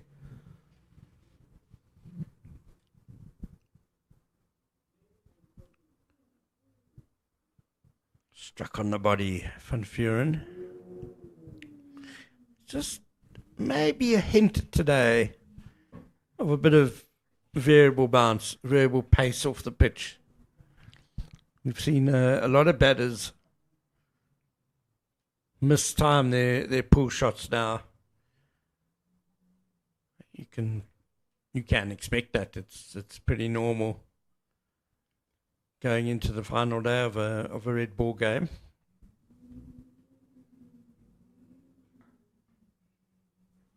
That's beautifully stroked by Van Vuren. Quality shot, showing how good he can be with the bat. Lovely boundary for Tiaan Van Vuren. Very good shot there, hitting it on the up, Tiaan Van Vuren. Lots of confidence behind that stroke. Just allowing the ball to come under his eye level, hitting it nicely into the ground. A very good boundary. And those kind of shots is exactly what will give Qeshile the confidence also on the other side, that he can just continue playing normal cricket rather than looking to score too quickly.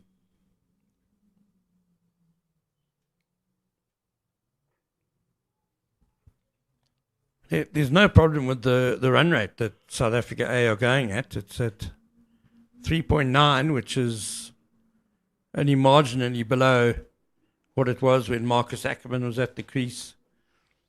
And Qeshile has got 76 of 115 balls. And considering that they're in a spot of bother here, it's a healthy rate. They don't need to feel that they're getting stuck at all.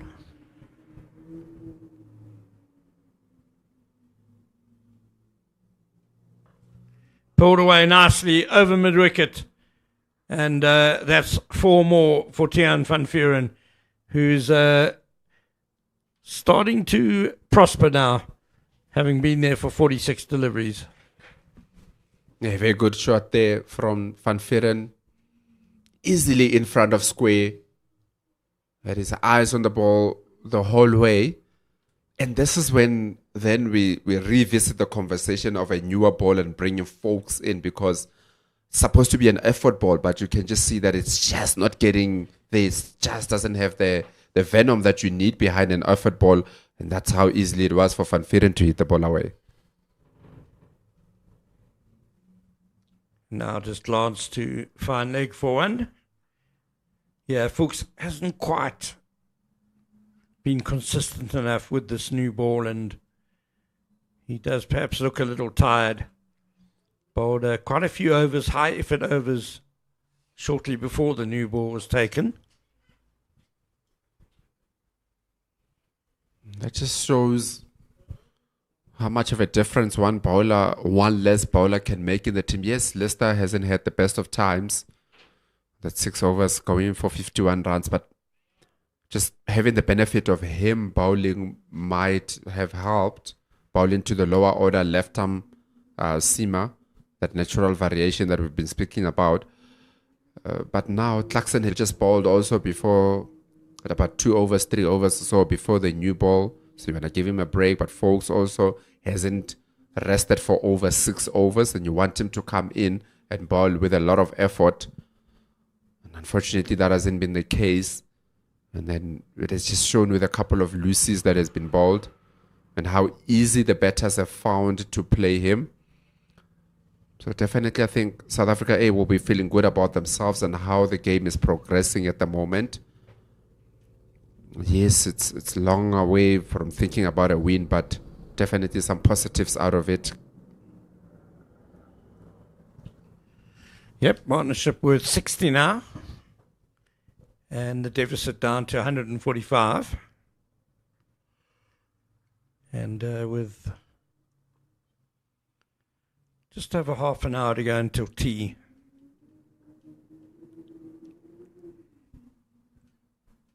Okay, and another nice shot by Tiaan van Vuren. I'm not afraid to go airborne there, Tiaan van Vuren. Got back to it. Confident. It's got 25 from 51. 24 from 40 rather. So it's been going for quite some time.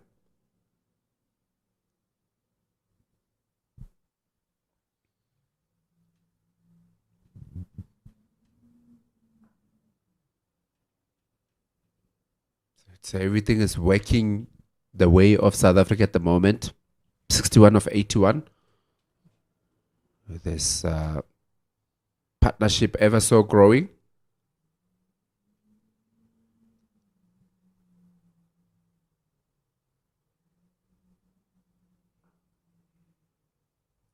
Definitely New Zealand wouldn't have anticipated this to be the case at the moment. 6 wickets down.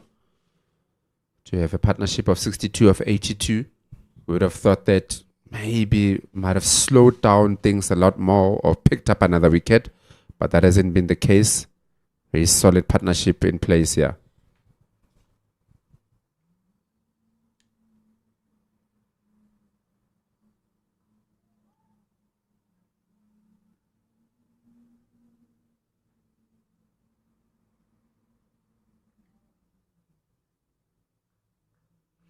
There are times in the games where the opposition team sees that it's our time now to detect terms a little bit.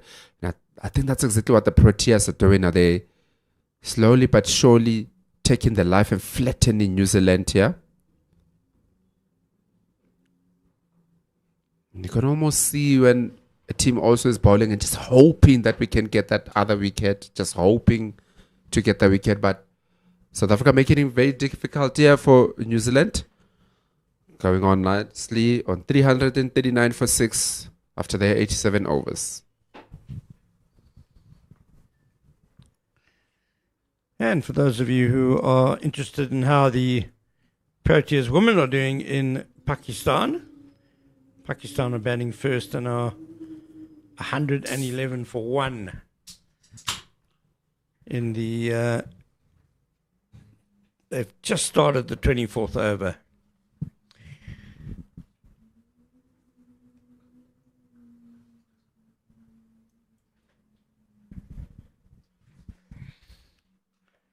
As Zach Fuchs starts his 22nd over,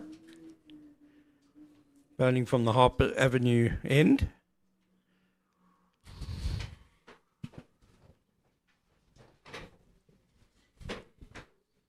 Edged just wide of the slip. Diving effort. That was a good delivery from Fuchs. There was that bit of a wave shape from the right-hander. And Krashile, fortunate to survive, as we'll see here.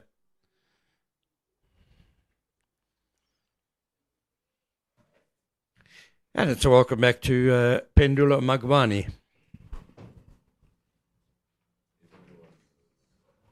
He thought he was out. He didn't even want to look back. Thinking of all his decisions. It was a good ball from Zach Fuchs. He'll be happy that he saw Tian van Vuren running towards him. Moves to 81 now.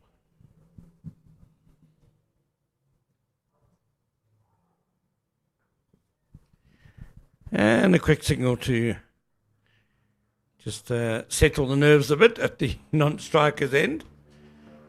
It's been there a while, Krashile, obviously, but just when a ball does beat you like that run from Fuchs and you have a close shave, you will be on edge a little bit.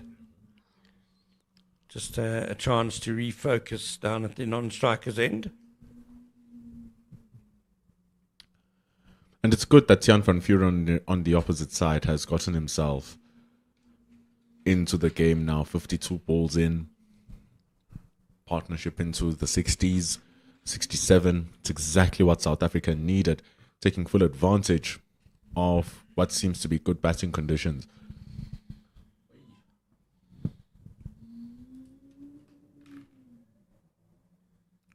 Still some slight demons in the surface here and there for Zach Fuchs.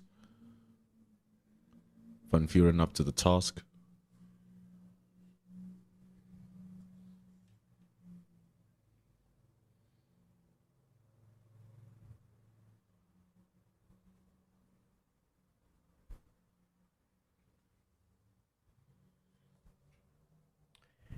Let's not forget that Krashile was dropped on 23 by a Heafy at short leg off Clarkson a while ago now, but it's proved an expensive miss.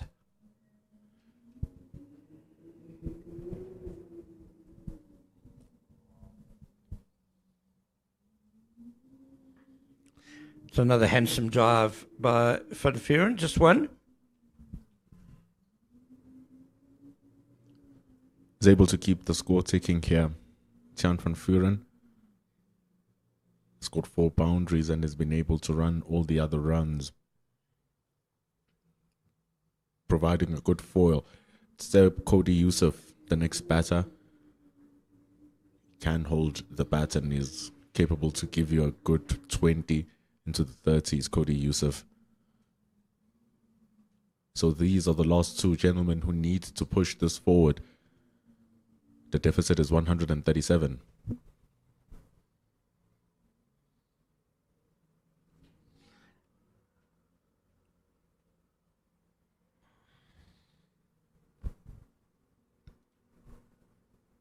It's a good take from Miche behind the stumps as well. It's a deep square leg and a deep fine leg for Senuani Krashile, just in case he goes for that pull shot falsely.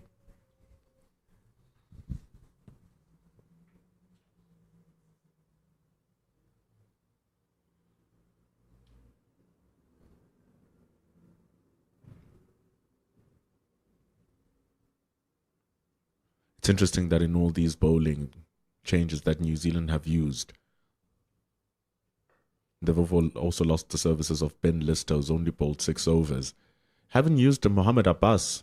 Their left arm variant can come in and replace Ben Lister.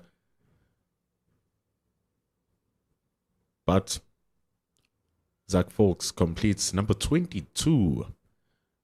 The score is 345 for 6.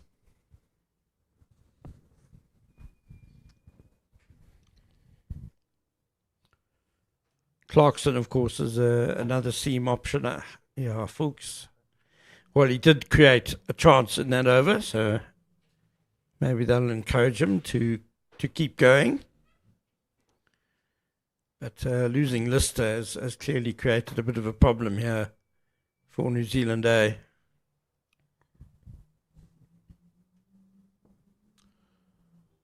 A result here more than likely to be a draw, unless there's going to be a huge crumbling in either of the next two innings, whether New Zealand can't up the lead to a decent total before losing all 10 wickets, maybe giving South Africa something around 200 or less to chase, or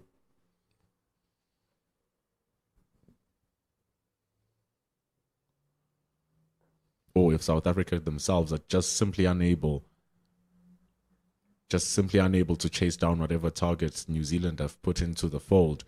But if it continues in this route, it's more likely that it's going to be shared spoils. Well, I don't think New Zealand A will be giving South Africa any target. SA are going to have to bowl them out in the second innings and then see what the lead is. And so that's why, as I said earlier, best case scenario for South Africa probably is to have a little bit of a first innings deficit. If they get it to around 50 or so, and then, as you say, can bowl New Zealand out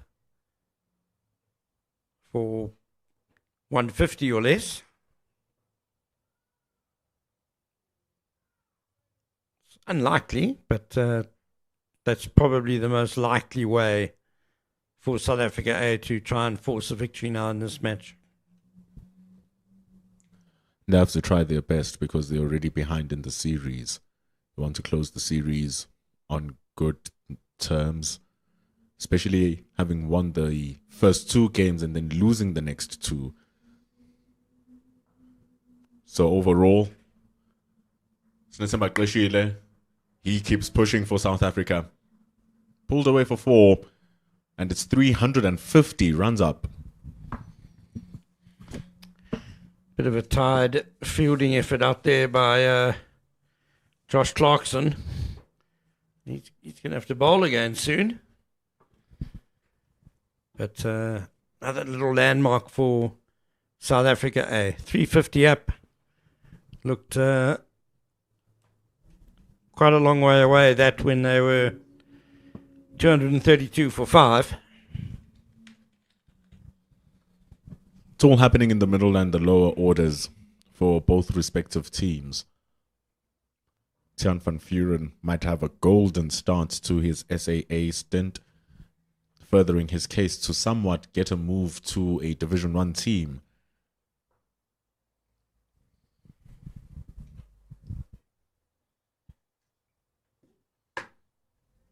Could it be possible he doesn't want one?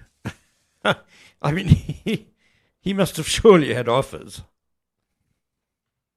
Maybe he didn't get the offers he was looking for. Who knows? He's the only player on this list of squad players who plays Division 2 cricket. Everyone else plays the highest level of domestic. And then it's going to be hard now to say, let's take fifers from Division 2 and leave fourfers and threefers in Division 1. So if he does want to take that step to a higher level, he will want to be playing cricket at the highest level that he possibly can, which would be Division 1. However, it's 351 for 6.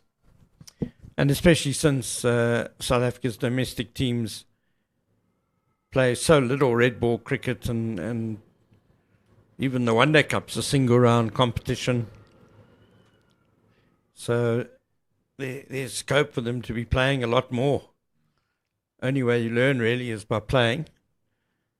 And, well, that's why this South Africa A program has been expanded, just to try and make sure that the players in the pipeline who have potential get enough learning opportunities out in the middle. It is going to be Clarkson bowling now from the Harper Avenue end. Going to be interesting to see how he goes with a relatively new ball, because previously in this series he's been bowling with an older ball, the kind of hard middle overs and a very different game plan. He's got a slip and a gully, a straight mid wicket who's almost catching. Straight away goes full, and straight away Kashile again punching beautifully down the ground for 4. Really good hit from Snetsemba. Over pitch from Clarkson. And the ball is still relatively new, so it is going to have a ping and a zing to it if it hits the middle of the bat. That is classy hit. He moves to the 90s now, Snetsemba Krishida. Oh, he's still on 87. Apologies.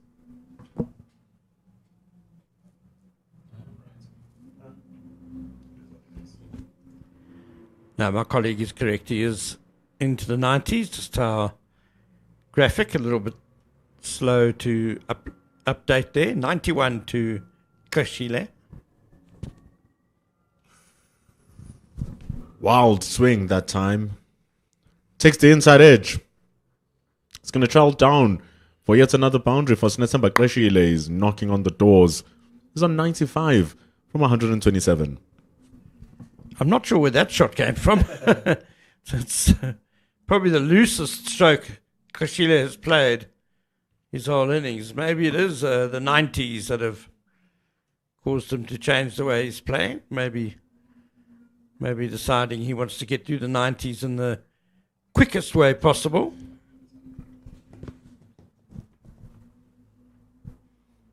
There will be slight nerves. He doesn't want those to hinder his game. Pulls it down to the fine leg. It's going to be 2 runs if Adi Ashok is able to cut it off. He does cut it off. Does he? No, he does not. A pull hooked around the corner for Snetsemba Krishile. It can't be stopped by Adi Ashok. He's on 99. Well, he has gone through the 90s very quickly. Snetsemba Krishile.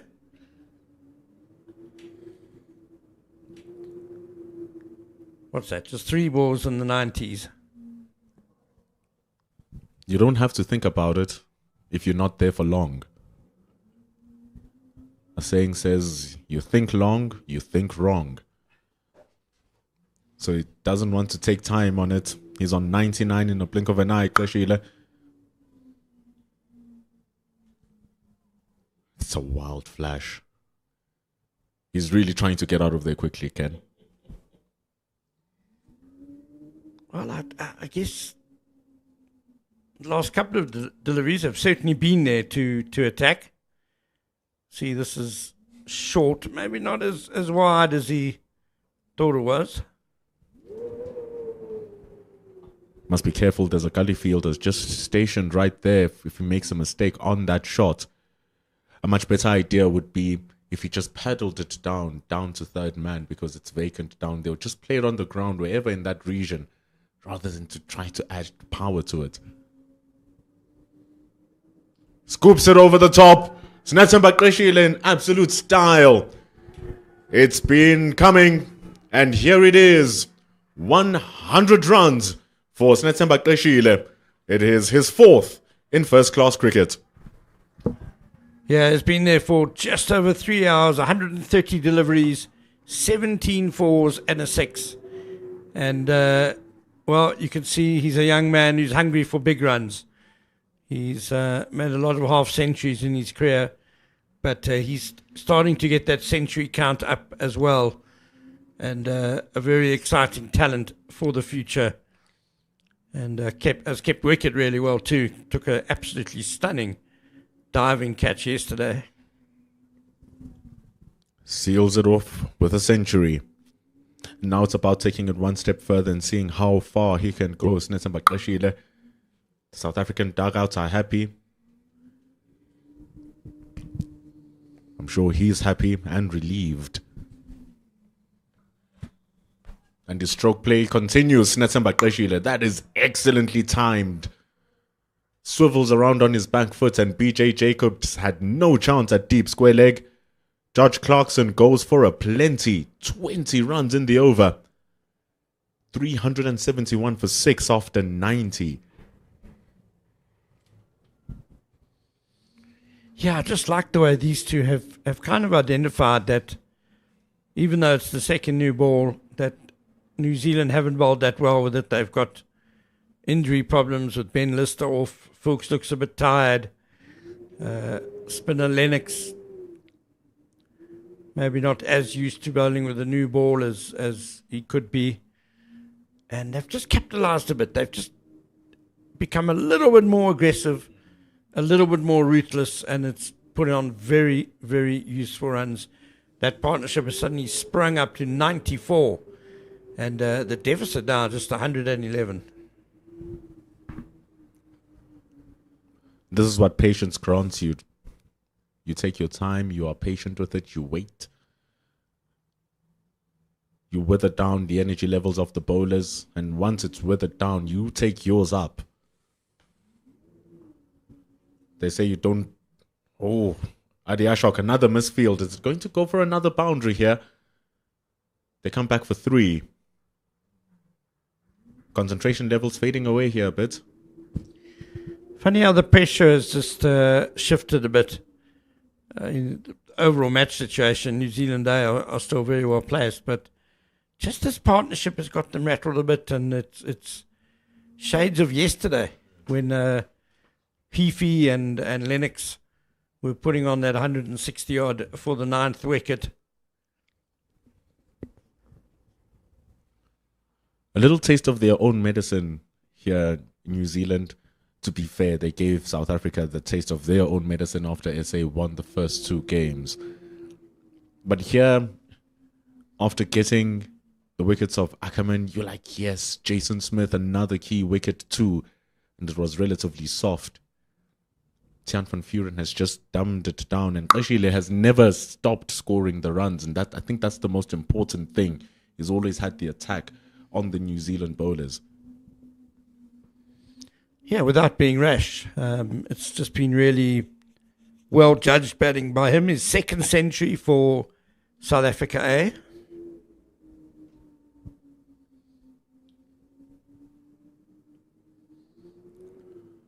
And both of those centuries coming this year. So that speaks of his selection coming back.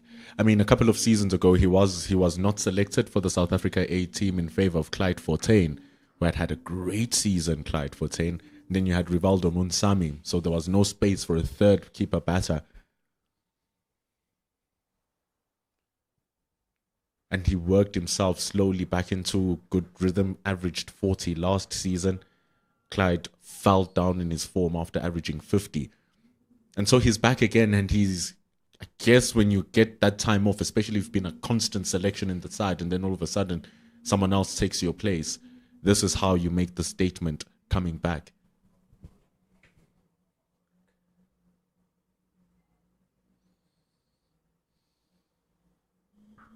Crack! That is a blitz of a shot from Tiaan van Vuren over the cow corner.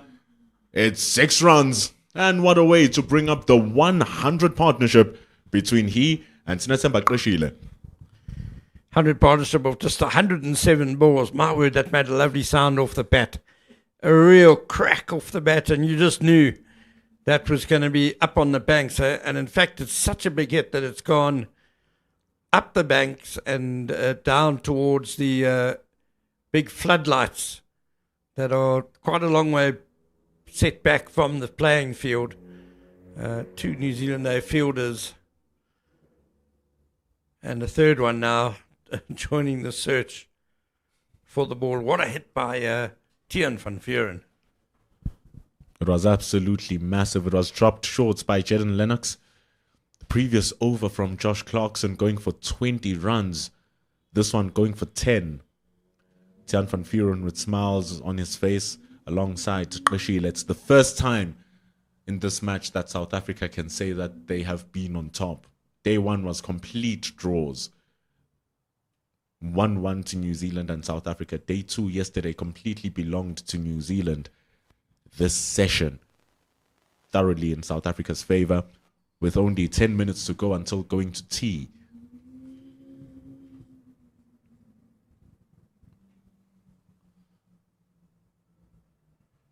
So this impetus is very important for South Africa.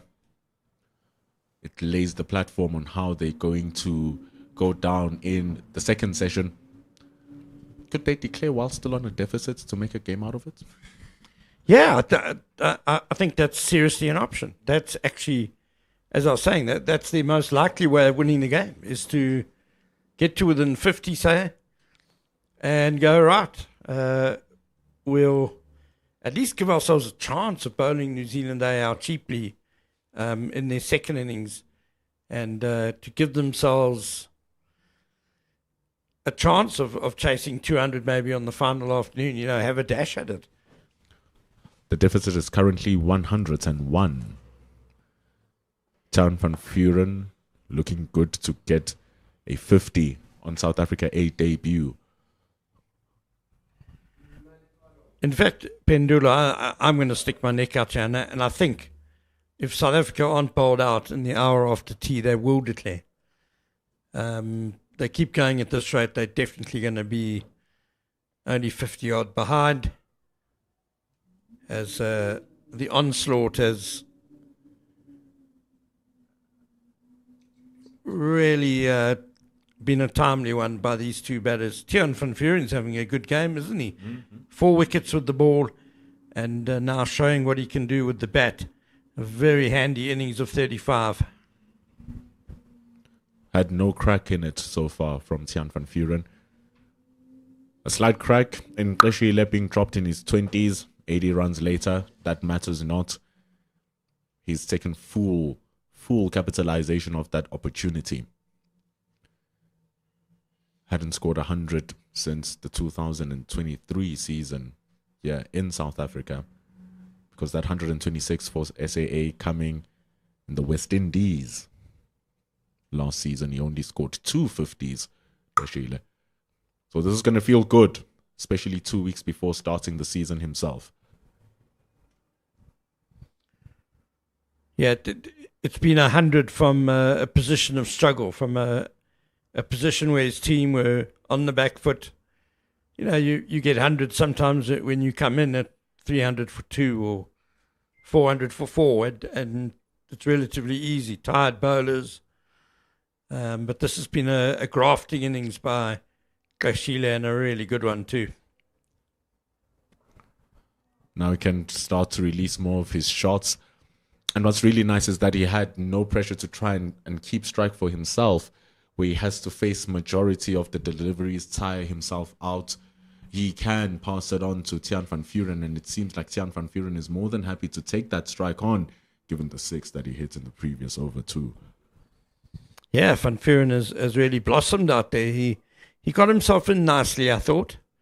He kind of knew what his role would be, and now just starting to score quite freely as well.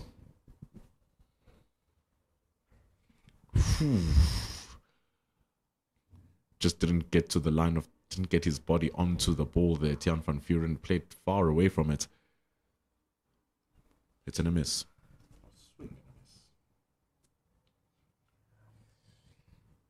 Clarkson's probably not the easiest guy to drive on the up like that.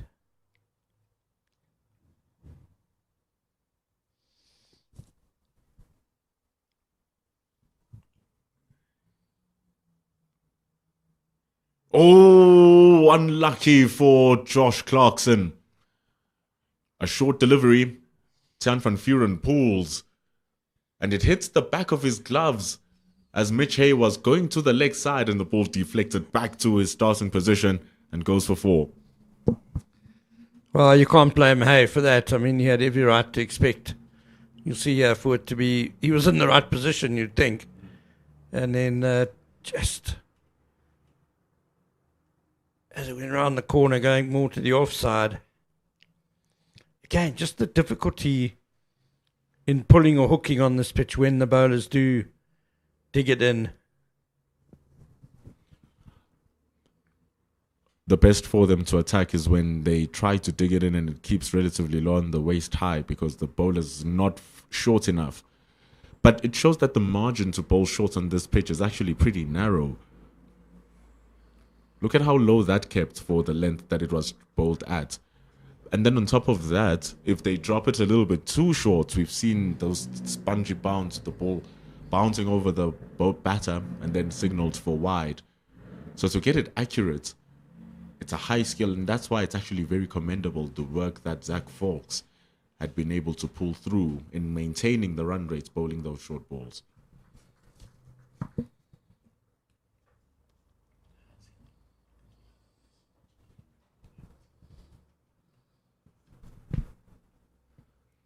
And so Josh Clarkson here is going at a touch over 4, and it's been very tough over these past couple of overs. The last one in particular going for 5 4s over the hands of Snetsamba Qashile. This one has gone for a single 4. Just waiting on him to remove and clear out his shoes. Maybe the 4s were all stuck in there, he's throwing them out. Well, this second new ball certainly hasn't gone according to plan for New Zealand A in the last hour. The runs have flowed, and the partnership up to 110.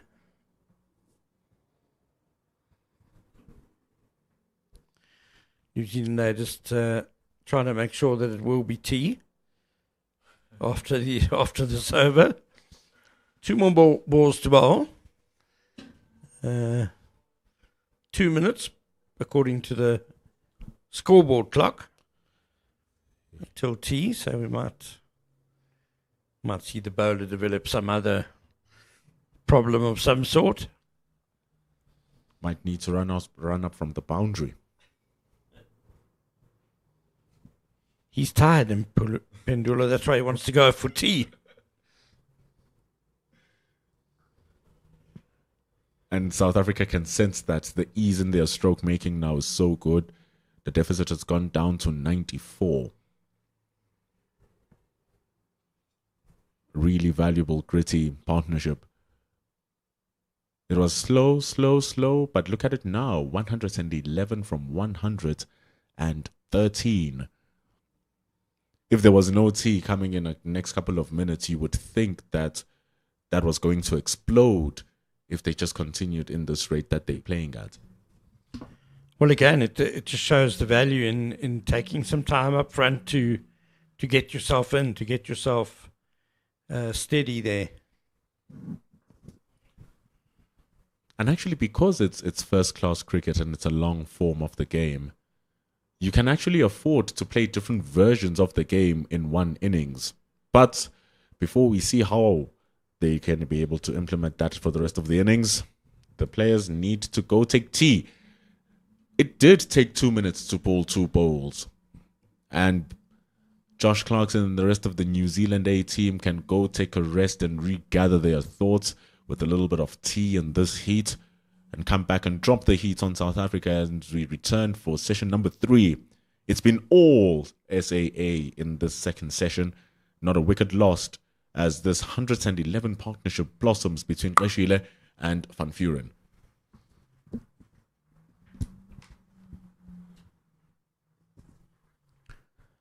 We therefore go to tea with the score on 388 for 6. The deficit is 94 for South Africa A. You can pop on and go watch the Proteas women as well against Pakistan. That is sitting at 156 for 2 for Pakistan. It's sitting on 388 for 6 here. See you in 20 minutes here on Willamore Park at Cricket South Africa's YouTube channel.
Potato.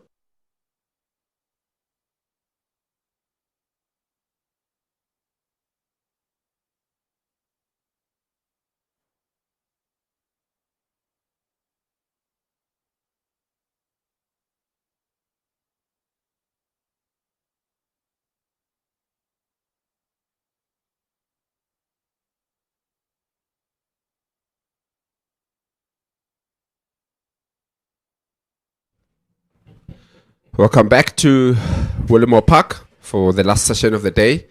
With South Africa A taking on New Zealand A here. With a game, you would think a lot of conversations are being had as to which way do you go. My name is KG and with Bendulo back in commentary. Bendulo, what do you think the conversations would have been while having those nice scones that we had for tea? I have no idea. Because there's so many ways where the game can play. You can use it. It all depends on what end goal you are going for. Do you, as South Africa, want to win this game and level the series and just have a boost of confidence as an SAA side? Then you go and you try and win the game. You go on the attack now for the first hour of this session. See how far you can go. Then you declare, bring New Zealand back and try to get quick wickets at the end. If you are using this as a standard SAA site, or you want to see what the gents can do and want to see how far they can go in their play, you allow them to bat until the end of the day. You allow them to continue batting and you admit a draw. Just see how far they can score.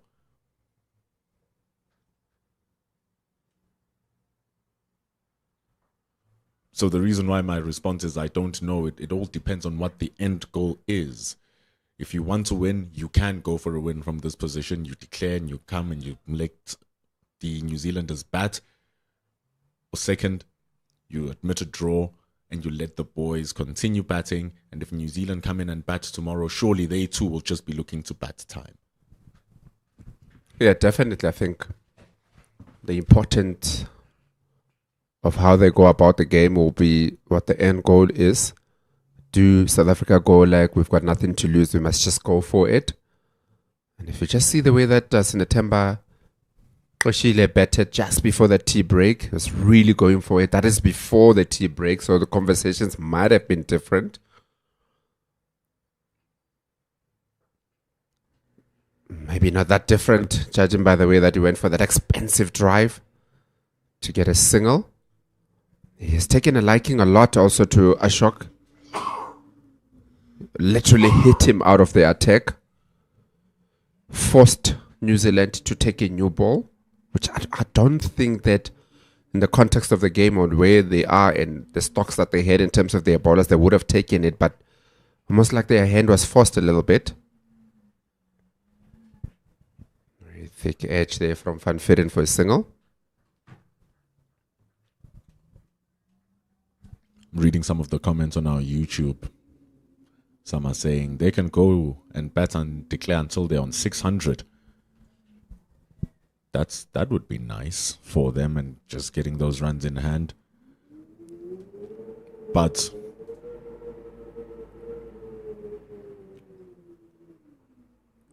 restarting the session, they're not going all guns blazing like they did before the end of the session. Josh Clarkson was getting smashed. Ashok was getting smashed. Everyone was getting hit. Taking it easy with singles, bringing themselves back to where they were. And I like the fact that in bringing themselves to where they were, they're still taking away runs.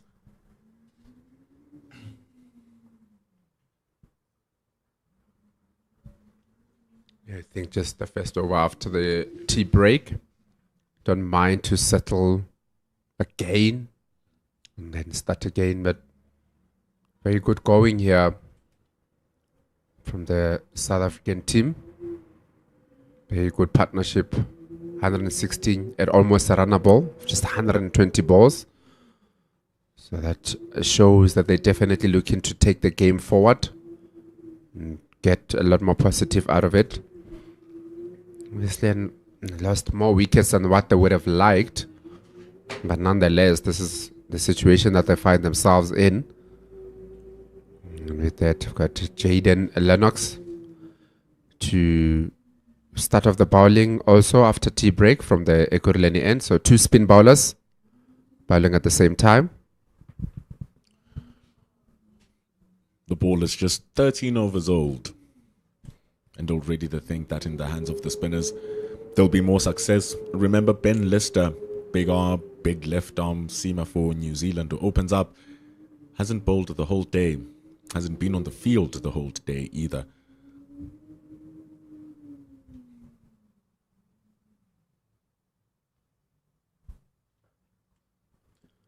Jaden Lennox has 2. It's a very good shot here from Sinetemba Oshile. Second over, first ball of the second over. Just after the tea break, just rocking back there, pitching it short. Lennox allowing Sinetemba Oshile the time he needed. Just hit it to that mid-wicket boundary for 4. Thought Hifi was going to be able to stop that, but that was really well timed from Kleshile. Ooh, that might be in trouble, but the Babablo Babs says that is not out. And I can just see that again. Look like it might have just been sliding down. Looked pretty good shout on the first go, but just didn't spin enough. Yeah. Seems like it was sliding through, and he did bowl it quicker as well. Lennox, good call from umpire Duma.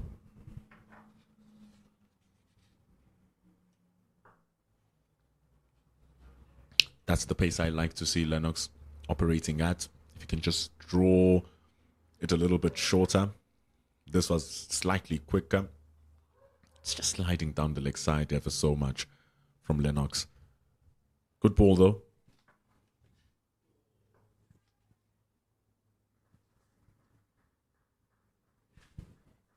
Very good running between the wickets here. Just a single there. 5 runs already in this over with a ball to go. And 2 balls to go even. Which you would say keeps that run rate very healthy. But 7 overs ago it was about going at 3.8, 3.9, but now it's at 4.2. Just like to see how they carry on for the rest of the day.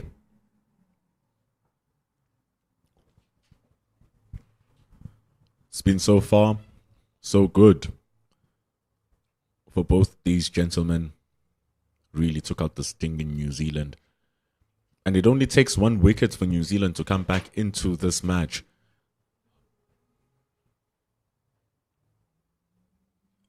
The whole of the previous session must have been a drag for them. They don't want this one to continue being in that same reign. South Africa at the precipice of 400. It's 388 for 6. Just too shy of that 400, South Africa. Going very well here. Van Vieren and Oshile.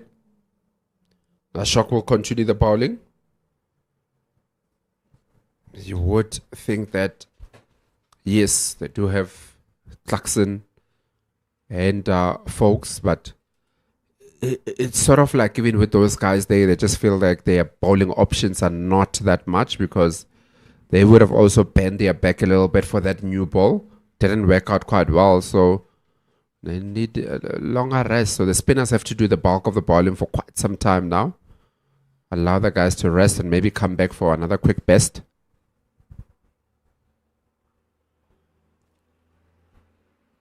Partnerships like this take something special to break. Yesterday, Hifi and Lennox's partnership took a wonderful catch from this very man, Snesamba Kashile. Superman he was yesterday. It took some brilliant bowling from Tiaan van Vuren as well to dismiss other batters. And so you need something special here as New Zealand to get either Kashile or now van Vuren, who's well set on 42, out.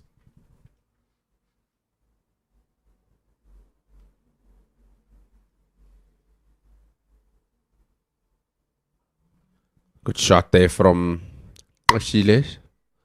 His protection on the boundary, so that'll just be a single from him. A couple of fans, yeah.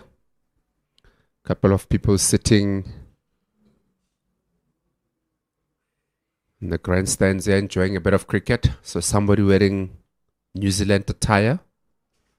You go, a couple of people here just enjoying a bit of afternoon cricket here at Willamore Park.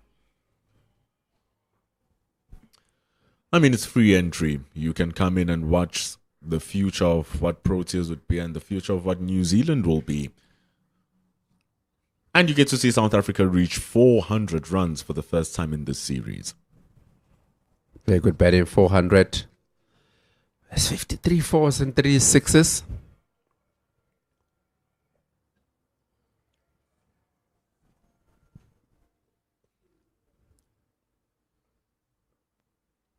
Just blocking it out. Looks like Ashok has come back better since after tea. Hasn't considered a boundary so far.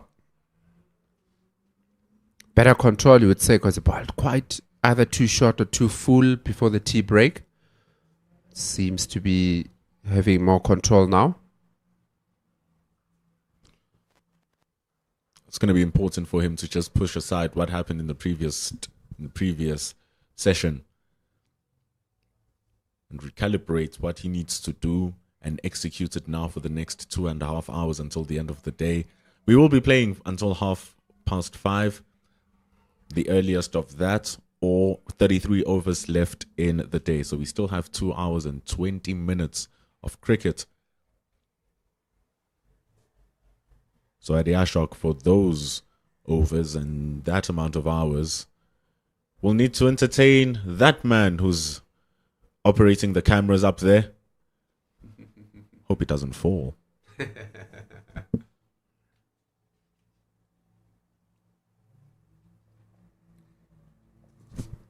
King Tso.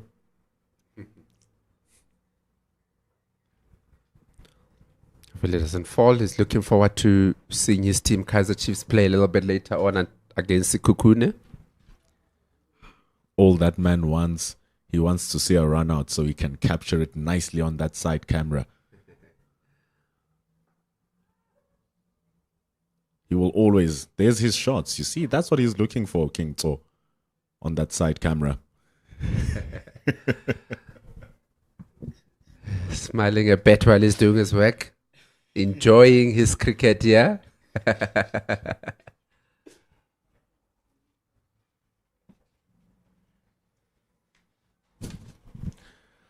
So at the Ashok, in this session, we'll just need to mimic what Jaden Lennox is doing, entertaining our camera people, entertaining the fans, and bowling disciplined lines and lengths.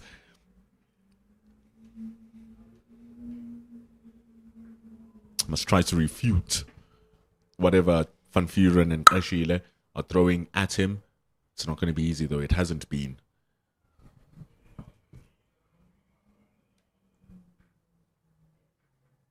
Still the 6 wickets down like it's been for quite some time now. The partnership growing over so strongly. 124 of 136.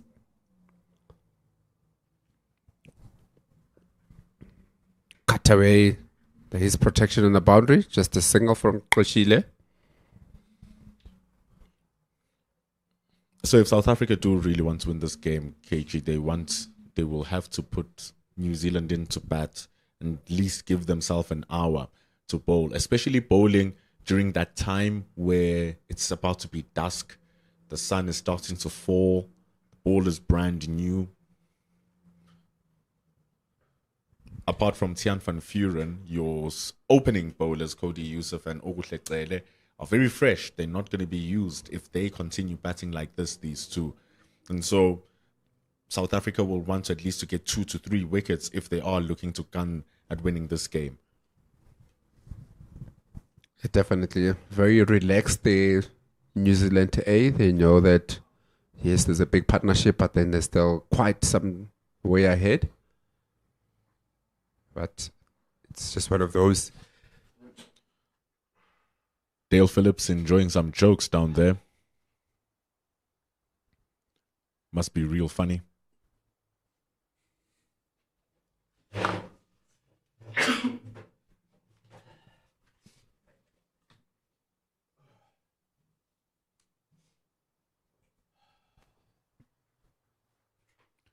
But this is going to be the operations for South Africa A from now until they receive a bad ball. Milestone cleared by Snetsemba Qeshile, who looks slightly nervous on his 90s. He's bent only 4 balls there, and he went to his 100. Tiaan van Vuren, he doesn't have a first-class 50. His highest score is 47. So it's very close to eclipsing his best score. He's going to be doing it on debut for the SAA colours, which is going to be something for him.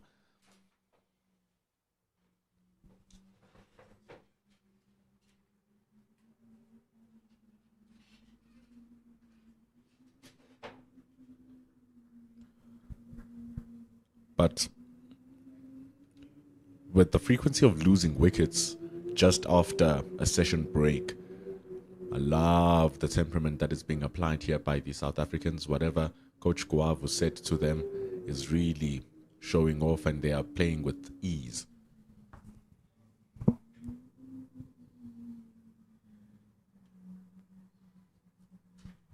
Singing back once again from Senuani Qeshile, hitting it nicely there behind point, getting a boundary. Very good shot here from Qeshile. Tiaan van Vuren hit that ball straight to the fielder, which got the one. Snetsemba Qeshile, he plays it a bit finer. He plays it slightly later. You can see he goes deep into his crease as well, just to open up that room between the short third and the deep point. It's a very well played shot. You can just see the deep point was standing, or the short third standing next to the square leg umpire. He found that gap.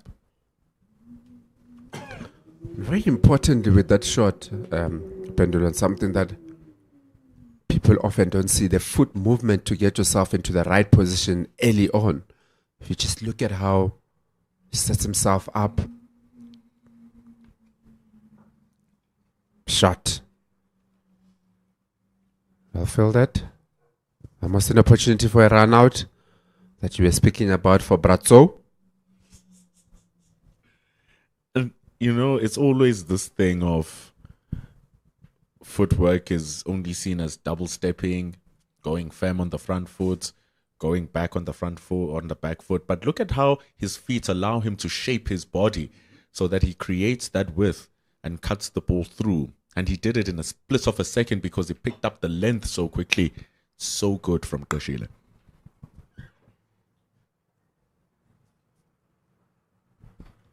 How many times do you see guys just hanging back a little bit, opening themselves up, and then the bowler goes like, that wasn't actually a bad ball as well, it wasn't a short ball, but he made it look like a short ball because of, look at how good that is, opening himself up, completely freeing himself of hitting the ball onto that offside, and it did get the reward for that. He's moved on to his highest first-class score, Snetsemba Qeshile. He goes above the 124 not out. Pulls that away. Shot, and that is given the treatment that it rightfully deserved there. And that is exactly what he does. Senuani Qeshile. The way that he's been playing and moving around, it's making the bowler try to do different things in order to counter that. And that time around from Ashok, just bowling it, dragging it short there, comfortably hitting it over that mid-wicket for 6. Very good shot, very well played by Qeshile to end the 97th over with South Africa on 4-1-4 for 6. It's a great shot from Qeshile. Really taking a liking to Adi Ashok. He's having a little fight here, the leg spinner. He was getting the ball to do stuff in Potchefstroom. He's just been hit for 12 runs in that previous over, though, versus Snetsemba Qeshile and Tiaan van Vuren. Qeshile is catching up with these deliveries very quickly as well, KG. He's now on 132 from 158. That is a serious strike rate. He's blitzing that ball. Going at 83 of his strike rates. And so in no time he's going to catch up as the runs continue to fly. I definitely think if the idea for the South Africa A team is to declare after a certain period of time, if they're saying that they're giving themselves, let's say, an hour after tea to declare, maybe at the drinks break, then means that hour that they've had to bed from the drinks break, from after the drinks break until 4 o'clock or that next tea break, the next drinks break rather, they really have to use it to try and get as many runs as possible. Because in the sense of trying to ensure that you've got enough time to bowl to the opposition in order to get them out, the time that you are using then to bat, you need to pile on the runs so that the opposition also, when they come back in to bat, they know that there's also runs. So you know, it's one of those things when you nip away 1 or 2 quick wickets early on, you get them to try and play negative cricket, and that's how you can get the wickets that you're looking for. Additionally to them using this short period of time they have to maximize their runs, making New Zealand chase leather tires them down as well during that short period of time. Them taking the ones, the fielders having to reposition, having to chase down the ball, having to fetch it over the boundary even. Wears the fielders down over time, both physically and mentally as well, because seeing the ball fly around is not a nice thing. Yeah, definitely. And a lot, obviously, speaking about the physical and the mental aspect of it, is because every time you fetch the ball or whatever, it gets hit, you have to use the energy to get the ball. But equally, the thinking capacity, that you start to think a lot. What can you do to get them out? You tire yourself. A lot of times batters, especially the top order the batters, they are just thinking of the next time that they're going to bat. But now they also have to think about the game, help the team to say, how can we get these guys out? So mentally they get switched off to what they want to do at a later stage.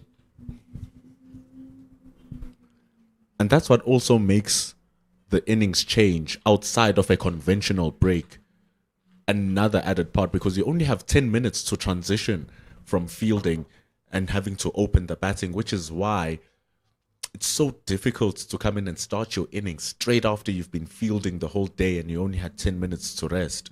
Well, it's not even rest. You're basically taking a quick shower, you're changing, and you're putting in your kit, and you're doing your throwdowns to warm yourself up. So you barely have time to even transition. The nice thing about it also, when you're a batting team and you're dictating terms, is that the bowling team don't know when to expect you to actually declare. And the turnaround time, like you said, that 10 minutes, and what you see is that with that 10 minutes, they quickly run off to go get their pads on, nothing else that they can do, and then come back, maybe hit 1 or 2 balls to the net before going on. So already then you are rushing them in the way that they're thinking and going about the game. It's a cruel job opening the batting in first-class cricket. It's really cruel. So much responsibility is on you to ensure that the rest of the team is well sorted. And these two gentlemen, Qeshile and Van Vuren, are making it hard for Reece Mariu and for Curtis Heafy, who will be the opening batters for New Zealand A. After 98, it's 416 for 6.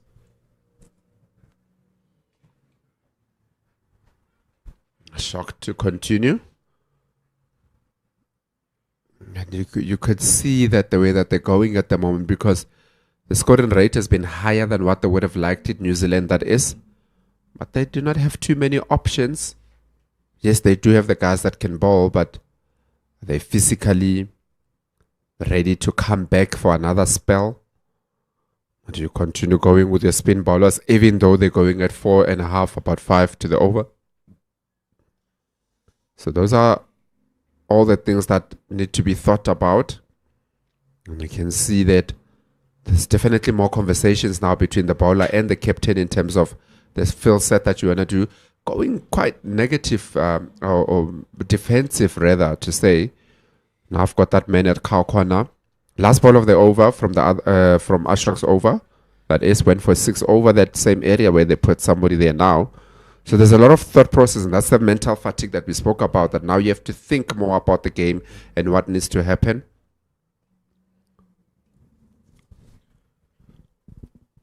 And the batters need to do nothing much than continue what they are doing. What they are doing is enough to distort all the planning and the work for New Zealand. And Joe Carter is doing a lot right now to ensure that everything is set. Adi Ashok is changing his angle of attack. It's going to come around the wicket. Push the ball across. Snetsamba Qashile.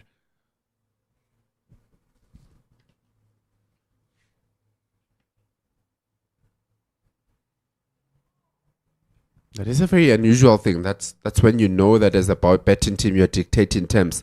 It's very unusual to see a leg spinner coming around the wicket for a right-hander. As much as we're talking about maybe he's looking to go the ball across, but he's also got 5 guys on the leg side, which might suggest that he's looking to actually bowl more wicket to wicket and say take on the guys, the 2 fielders in the boundary on the leg side.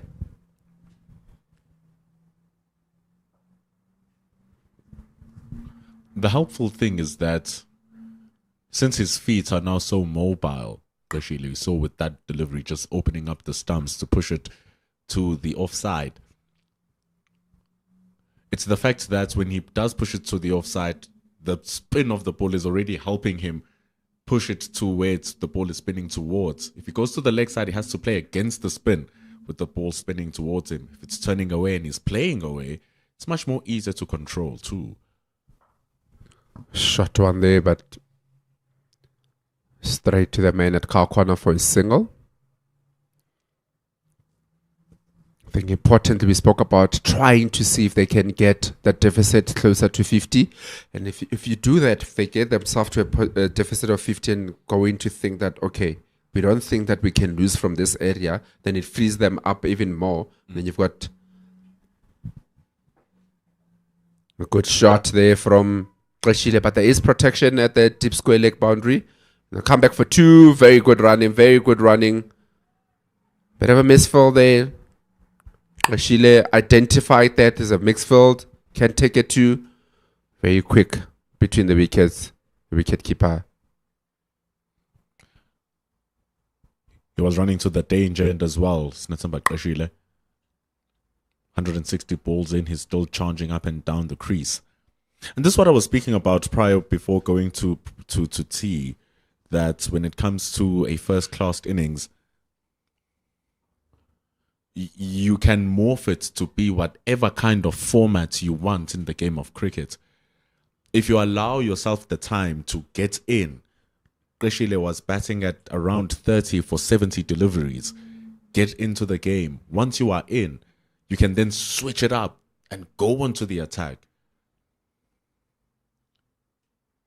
Again, it's going to be difficult to get an LBW coming around the wickets as a leg spinner. As we said, it's a bit of an unusual thing to do.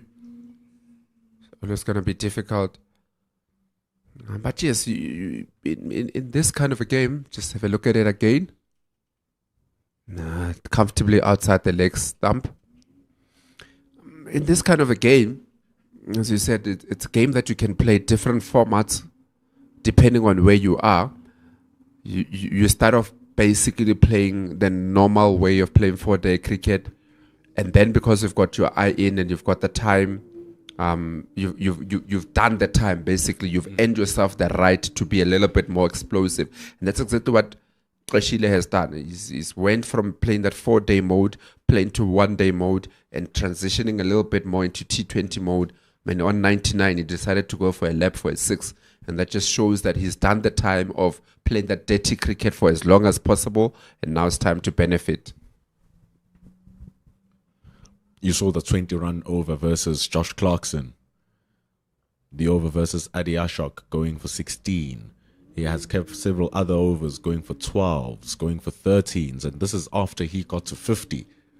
So his acceleration is pretty quick here, Snetsamba Qashile. Very much so, and very importantly to have a fanfare and batting so well on the other side. And we've seen a lot of misfields now from New Zealand in the last bit of while. Another one now allowing them to go through for a single, but that's also the information that you need, that's telling you that maybe you've got the team on the back foot now, that even the basics that they're supposed to be getting right, they're not doing that anymore. Thinking about releasing the ball before getting the ball in their hands, and that's where you can pounce on them.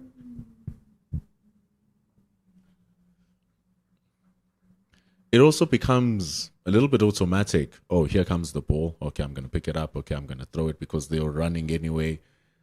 Oh, well, they've been picking their singles pretty well. I don't think they're going to pick a single where they're going to get a run out. Oh, I'm going to pick this up. They're going to run one, because it's just become such a procession to do that.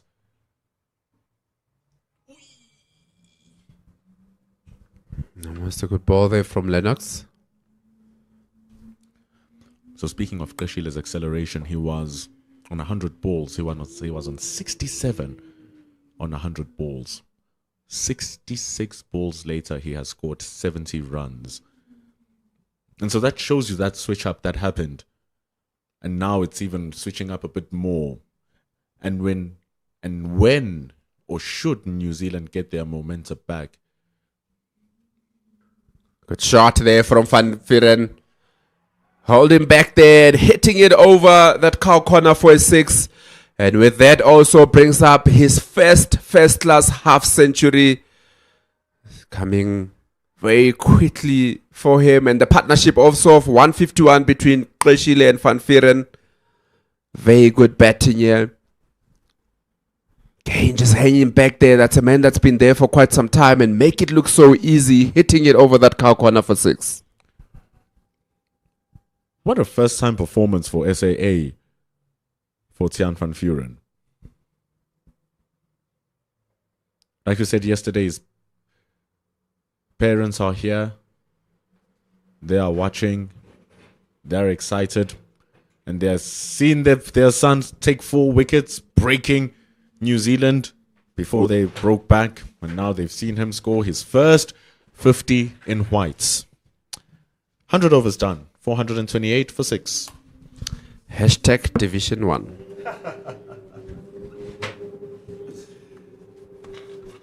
Very good partnership here. Similarly to the partnership between Lennox and Heath here. A bit earlier on. That was a 9th wicket partnership. This one, 7th wicket. 151. Coming at a very good time of 162. Still about 2 hours left in today's play. 28 overs also. 4.3, the current run rate. So it has been picked up. It was at 3.9 at some point. Most of the day it was in and around that 4. I come back into commentary. Ken Boland. Have you seen the progression of this game now? Well, you can only give enormous credit to Senuani Qeshile and Tiaan van Vuren. Over 150 runs now they've put together for the 7th wicket. And we need to remember what the situation was like when they came together. It was 277 for 6. South Africa was still more than 200 runs behind.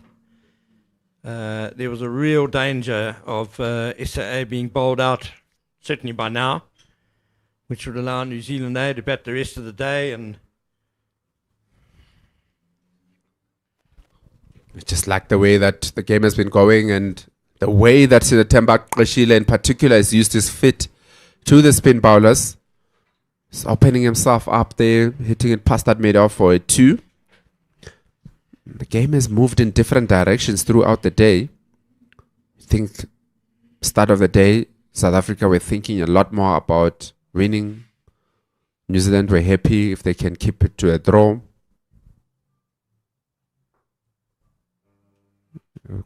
Took quick wickets and then would have started thinking a lot more about winning. But I think now the more is how can we now contain them and try to at least throw the game.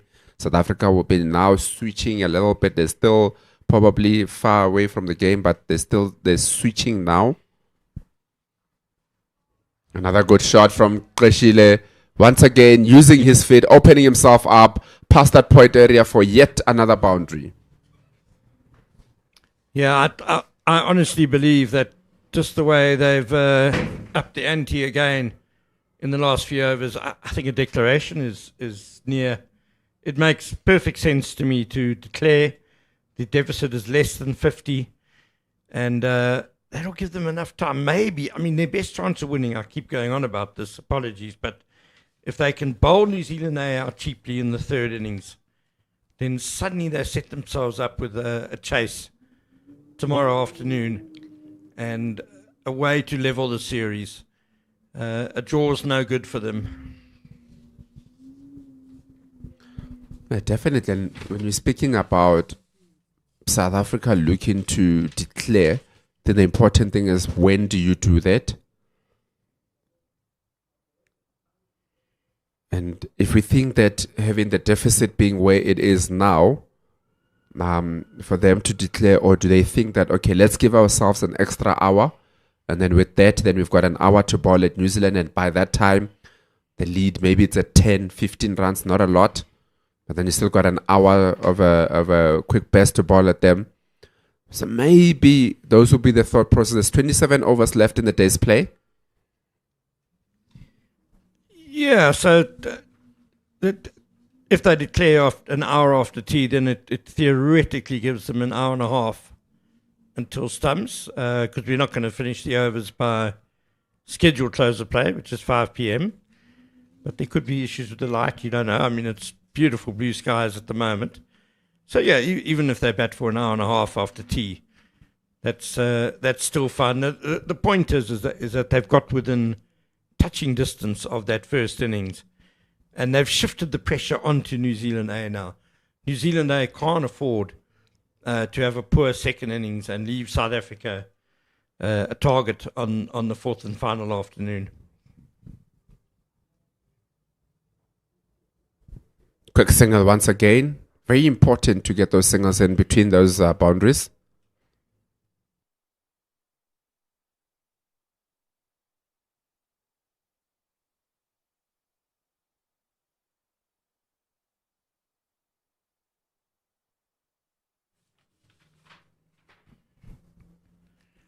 Seems I've been slightly misinformed about the close of play.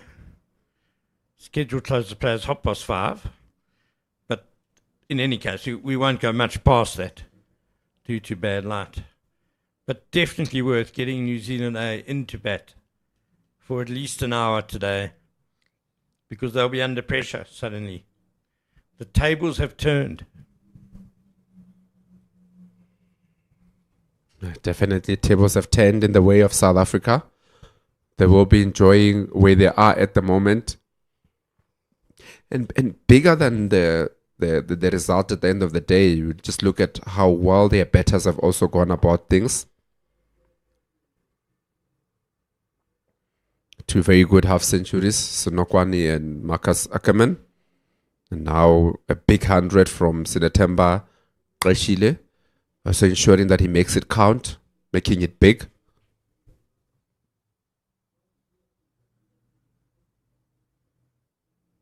Coming down the wicket and just hitting it into the ground. Looking to go over the bowler's head there, but just hitting it into the ground. Yeah, mid-off is only halfway back. But this is what's been missing from the South Africa A team in this Red Bull series. The big 100.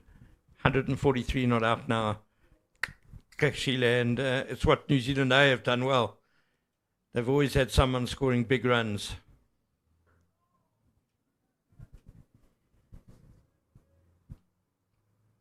Yeah, definitely, and that's exactly what you need to put you up front. At least that one batter that scores very, very big. And other guys also contributing in and around. It's exactly what's happened in these innings. It's been contributions.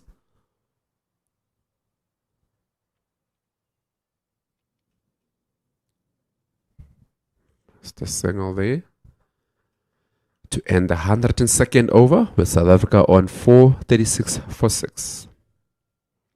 And I think we obviously look at the guys that have scored 50s in terms of Senuani, Akerman, and now Sinetemba Qeshile. But also, there's an important innings that was played by John and Akerman earlier on, just to set the tone in this innings. Hit Lister out of the attack early on, change the plans of New Zealand. So, although I didn't get a 50, just got a 40 odd, quick 40 that got the Proteas going and the South African A going. And in the meantime, also when that was happening, it was allowing Lesego Senuani on the other side to just steady himself into the innings and end up getting a good score.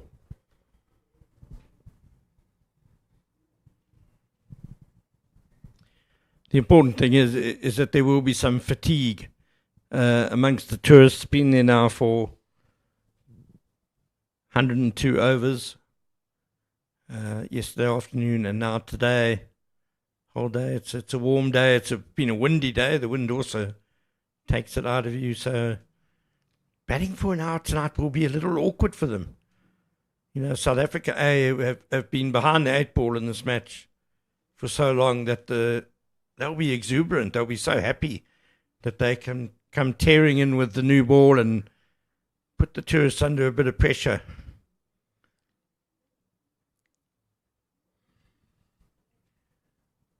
As we see Clarkson returning from the Shaday's end. More normal field for him now with the wicket keeper up and a short mid-on, short mid-wicket. Yeah, just a bit of a good stop there for a single for Koshile.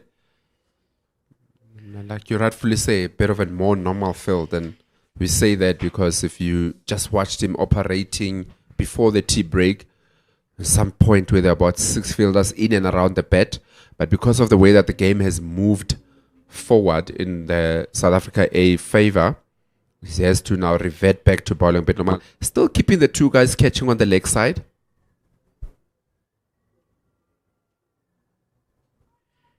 Yeah, just mean it's different to how he operated the last time we saw him with the new ball, with the second new ball, where obviously he was trying to get batsmen out a slightly different fashion. He had a couple of slips, that sort of thing. But now, reverting back to how he bowled in Potchefstroom, yeah, just very straight, wicket to wicket, hit the deck hard.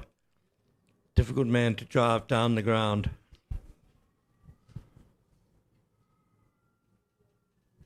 Top edge, but no one at the boundary at the third man area. And Firen getting a top edge there for 4. Very good runs here for South Africa. At this point in time, they won't mind too much how they come. Coming and just looking to go to the leg side.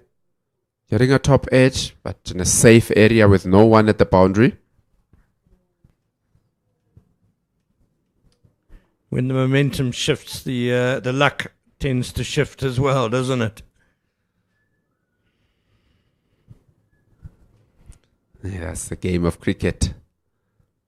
Sometimes when things are going your way, they are really going your way.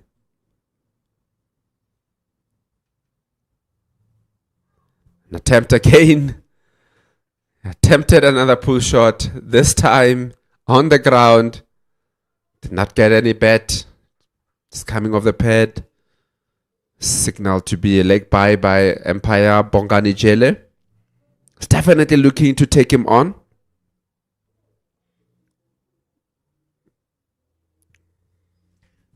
Another 4 runs to the total. It's the most important thing. Deficit now just 37. That's practically level terms, even Stevens.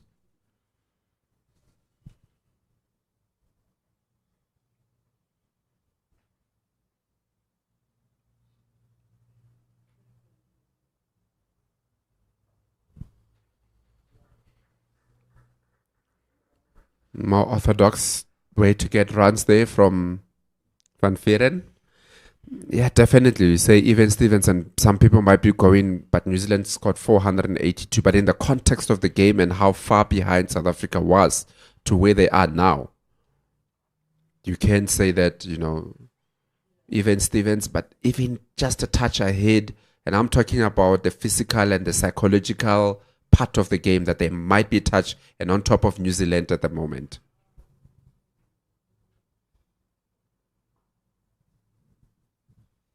Yeah, because if you look at 25 overs left to be bowled today, let's say we get 20 of those. That's probably being a bit optimistic, but yeah, 20 of those overs. If New Zealand had to come out and bat now, they might get to 75 in those 20 overs, so that's a lead of 111. There's no way they're going to risk the series by declaring too early on the fourth day. So they would have to bat through a bit after lunch, probably, even to get the lead up to over 200. So at the moment, it looks like the pendulum has swung right to the other side. That it's a lot harder now for New Zealand to win this game than maybe it is for South Africa. Definitely, the tables have turned from a commanding position. New Zealand they've still got the benefit of getting the runs on the board that they did in the first innings.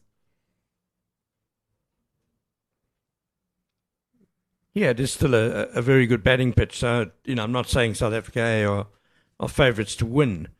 They've surely ensured they're going to at least draw the game, though, just because of the time left in the match. But they can just put New Zealand under a little bit of pressure with the ball, and you never know what happens. And it's all because of one partnership, this one.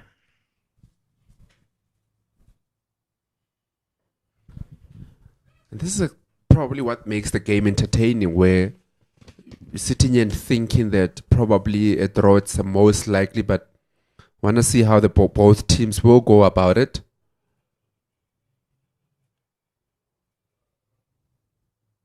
So the Temba Qeshile comes down the wicket, deposited into the change rooms. Very good shot. And with that also 150 up, 151 from 181 balls. Very good batting here from Qeshile. His first ever 150 plus score. Marvellous way to get to the landmark. Just 181 balls, as you said, KG. Look at this down the pitch with such confidence and swinging high and handsome towards his friends and teammates in the change room. Wonderful stuff by Senuani Qeshile, and South Africa have also gone past 450. Lots of milestones coming from just one shot. 150 up, 450 up. Getting very close to that 200 partnership. 176 from just 185 balls. It's a very good batting here from South Africa, Hanging back this time. Didn't get the elevation he was looking for, just to that deep mid-wicket for a single.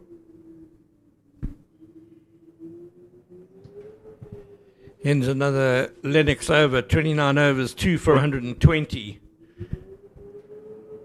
And 454 for 6.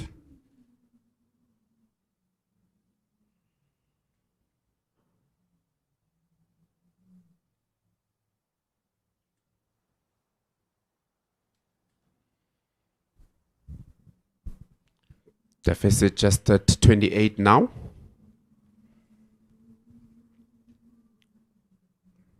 Sometimes it's not fun being a commentator because we're trying to think what the teams are thinking. But with that, definitely something fun coming up as the Hollywood Bets Pro Series starting from the 4th of October all the way until the 15th of March. That's the professional setup of women's cricket. Very exciting cricket. Swing away and gets another boundary, just beating the man at fine leg. With some effort from Kini, but just could not get to it. Very good shot, very good batting here from Qeshile. Well, he's perhaps not used to batting for this long and running so many runs, he's getting a bit of cramp now. As Krishile. Yeah, and you can imagine spending over 130 overs in the fielding, being a wicket keeper, lots and lots of work.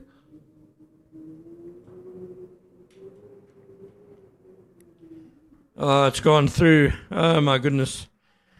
It's turning into a bit of a horror show for New Zealand A since the tea break. And this is what I mean about the pressure and the mindset. Just suddenly basic mistakes start coming in, and you can imagine the opening batters when they thought not that long ago that they were in control of this game. And when they do come out to bat again, they're basically trying to make sure they don't lose it.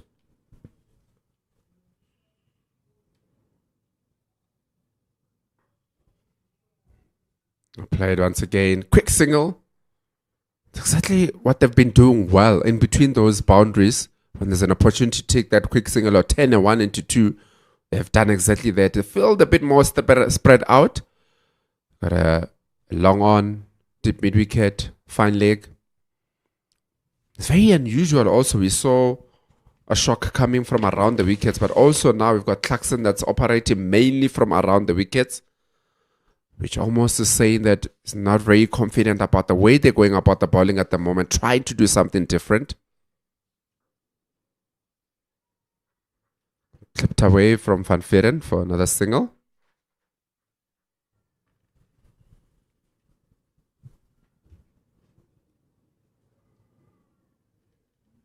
Just like that, so easily. First 4 balls of the over going for 10 runs. Deficit just 18 now into the teens.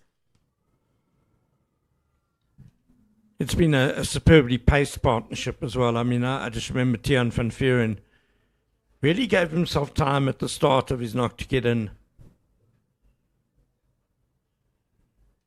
And Krishile was pretty patient as well.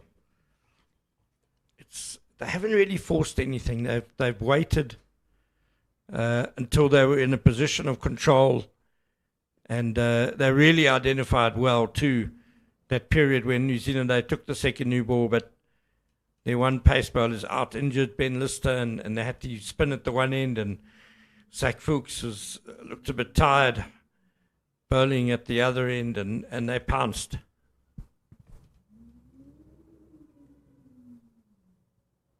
Ooh, that one that just pops up. Spoke about it a few times. Another one. Well, it's all happened there. It's a no ball. And bowler Clarkson has also bowled himself off his feet when rolling down the side of the pitch. But he seems okay. He's walking again. Mitchell Hay, the wicketkeeper, nearly had his head taken off here.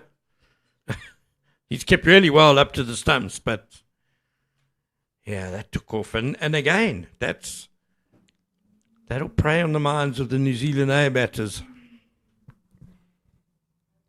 Yeah, definitely not an attractive things for them to see. Yes, they might think that it's trouble in the South Africa batters, but they know that it'll be their time to bat sometime soon.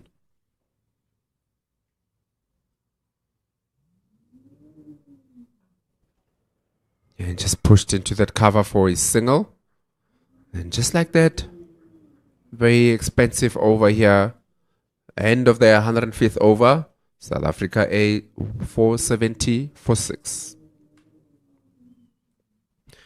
So what do you think, Ken? 27 minutes, bet for the next 27 minutes.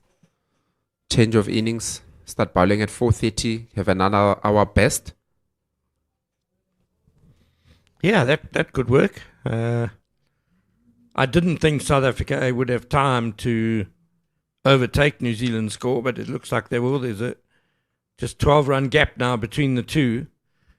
And I guess it also makes a sort of psychological point as well, if you are slightly in front. But yeah, I would like to see them give themselves at least an hour at the New Zealand A batters today.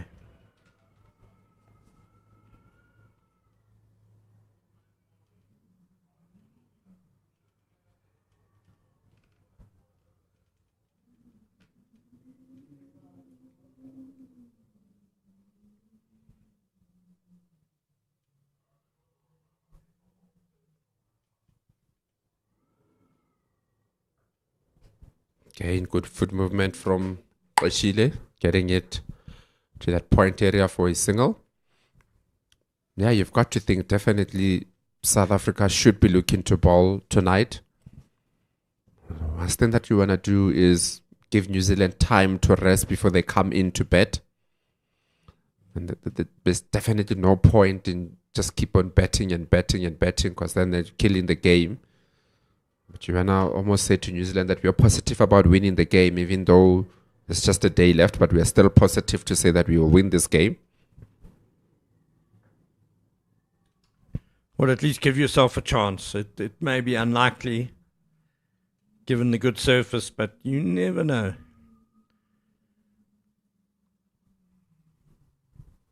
Yeah, a lot can happen. I mean, there's been a couple of balls that have popped up from Clarkson. And the way that you've seen Van Vuuren operating, there has been balls that have naturally been popping up from him now. If there's extra help from the pitch, it will do a lot.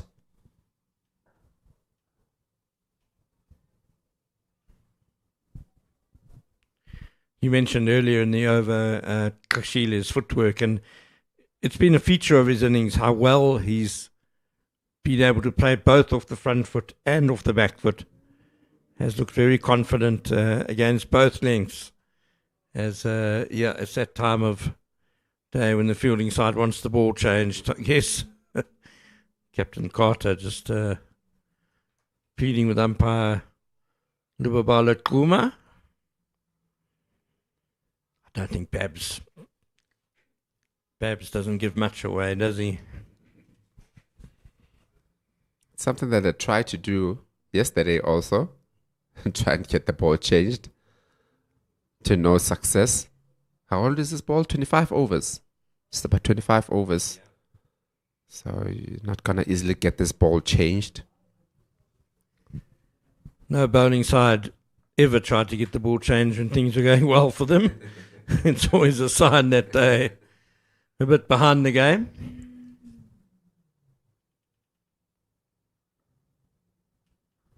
Just another single that should pick up too easily. Now just the 6 behind.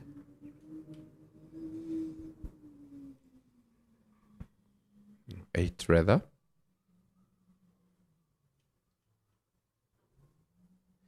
Ticking away nicely here, South Africa.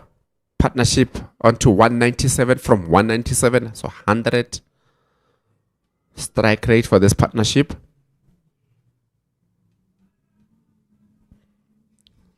Trying to get Chile to go after that one, but it's been there for long enough to see the games that have been played out there.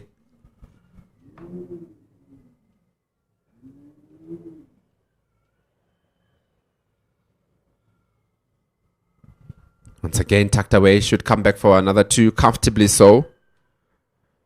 That partnership moves on to 199. And that's the thing about Willamore Park. It's such a big outfield that once you get going as batsmen or as batters, there's so much space to just manipulate the ball around, find the gaps. You can get 2s and 3s. And right now the batters are just getting some welcome refreshments. What a great job they've done, these two, Chile and Van Vuuren. Partnership of 199 for the 7th wicket has turned this game on its head. Definitely. You can see that those drinks break are not just coming as drinks, they're coming up with some sort of a message. There was definitely a conversation that was had there. Just looked at them also turning, looking towards the scoreboard. Almost to say that there is a bit of a plan that's been knitted up there in the change room. So you see Tsepo Moreki and Rivaldo Munsami doing the 12th and the 13th man duties, not taking part in this game. And Zach Fuchs returns from the other end, from which he's bowled most of his overs in this innings. Now bowling from the Shaday's end, which is the south end here in Benoni.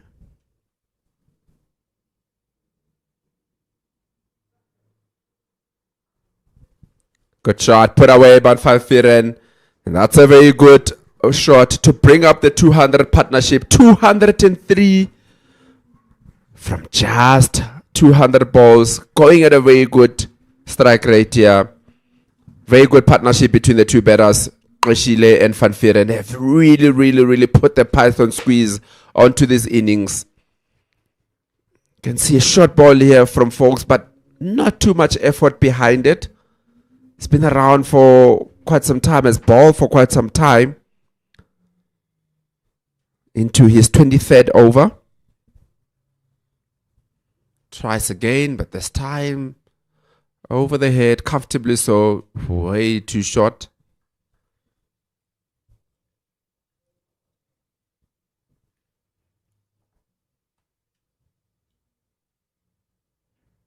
Just a follow-up ball, very high.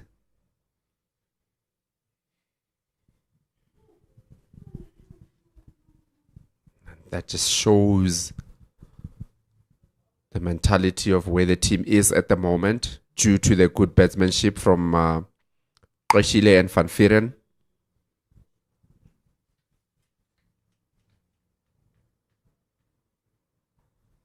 This time wide eye, and again another good shot from Van Vieren, hitting it in between that gully and point, down to the boundary for another 4 in this over. What a shot. What a display of confidence by Van Vieren. It's coming back into him a bit, cramping a bit, but gets a lot of bat on that. That's beautifully played by this young all-rounder.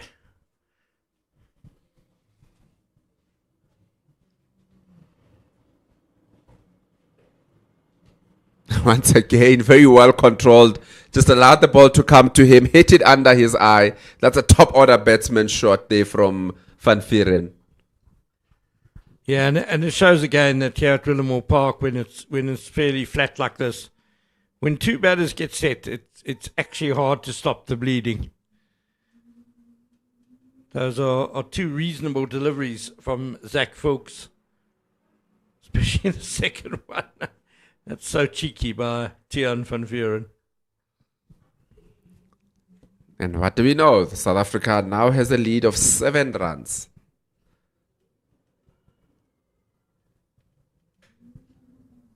The run rate also at 4.6.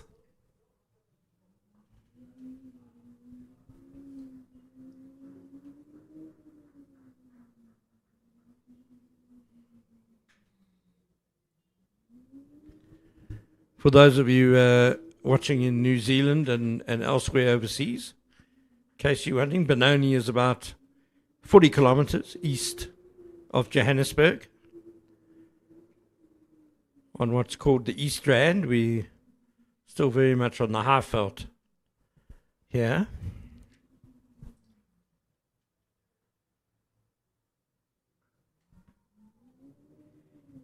One of the oldest stadiums, cricket stadiums around. Wasn't it the first stadium also to host a day-night match in South Africa? Between it and St. George's Park? I think that might have been the Pam Brink Stadium, actually, which is not far from here. But I also think, being a KwaZulu-Natalian, that I think it might have been Jan Smuts Oval in Pietermaritzburg that hosted the first ever day-night game. We'll have to do some research on that. Hit away once again. Pull short from Sinatemba Qeshile this time around. Man, a deep mid-wicket. Was not even interested to chase that one away. That ends the 107th over with South Africa AA on 494 for 6. Getting ever so close to that 500. Folks are still trying to drop the ball short, but that just came up waist high and a very easy put away for a man who's gone on to 170 now. I remember the early days of day and night cricket as well. Greenpoint Stadium in Cape Town was also one of the early ones. The traditional grounds in South Africa didn't have floodlights yet. I mean, the traditional cricket grounds, that is. As we welcome back Pendulo Magabane to commentary. Pendula, I know you enjoyed your tea, but I think you must have also really enjoyed the batting since tea as well. It's been pretty good, to say the least. Very exciting for both these batters who have their eye in to continue in this vein. There goes Van Vuuren now launching over cow corner. Glorious hit and a 6. It's his second 6 of this innings. Takes him now to 81 not out, and South Africa have stormed past 500. Can you believe it? From being 6 down for not much more than 200. They're absolutely blitzing this ball. Tiaan van Vuuren shows what he's made of. He's a strong build. We saw with his bowling, he is an all-rounder. Now he's showing that his batting is of the same high quality. And Lennox drops short and is put away for 4 more by Tiaan van Vuuren. He goes to 87 not out now. That was a 6. It wasn't 4, it was 6. It was flat. Another great shot by him. I think he could be eyeing a maiden first-class century before the declaration. Milestones on milestones now for the South African A players. That ball just looked like it was hit on the ground. It's unbelievable how much speed was hit onto it to hit it that flat.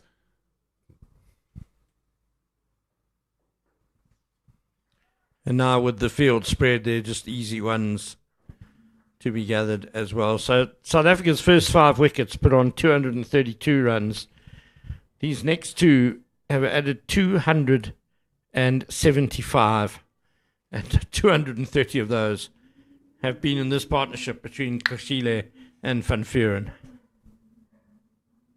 Oh, that might be a little bit troublesome. No, nothing's going New Zealand A's way. I think it might have been just outside off stump. Kashile got into a little bit of a tangle trying to come forward, and the length wasn't quite there. Looked pretty good appeal from Jaden Lennox and the New Zealand A boys. They've had a couple of appeals not go their way. It's going to happen after you bowl 107 overs. You will have ones that you feel like could have been gotten. Did hit the flap. Do you think it was maybe going over?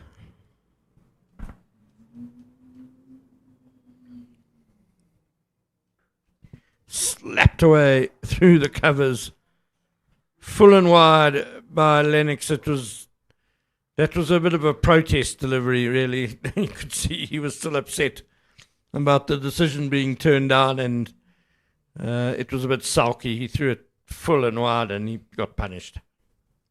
It's a true test, this first-class cricket thing. You've been bowling for 30 overs now. You get a decision not going your way, almost getting the player who's close to a 200. And this is where your temperament needs to be solid and needs to be strong. And it's going to be tough because it's the first time New Zealand have been put in this kind of pressure. You kind of switch off after 500 runs because how do you keep on moving? This partnership now the highest of the series, eclipsing the 230 between Reece Murray and Dale Phillips and Potchefstroom. It's amazing batting. Remarkable. Absolutely remarkable. And yeah, New Zealand, they have a bit of an air of a team that's waiting for the declaration, really. There doesn't seem to be much in it. Much to be gained by them at the moment, as you just saw Lennox having a couple of words with the batters. We can say professional this, professional that. They're human after all. It's going to take its toll on you. And if you can move it away from this over break and come back and just continue operating, that's going to be the key. Because, like I said yesterday, when New Zealand were in this position, so long as the batting team wants to bat, the bowling team must continue bowling. And so he must just push that away and continue with his work. Toiling, I think you mean at this stage of the afternoon. And Captain Joe Carter's having a bit of mercy on his frontline bowlers. He's bringing in Reece Murray for just his third over in first-class cricket. He bowled a tidy first over, just 1 run off it. But I fancy Kashila's going to put him under pressure, yeah.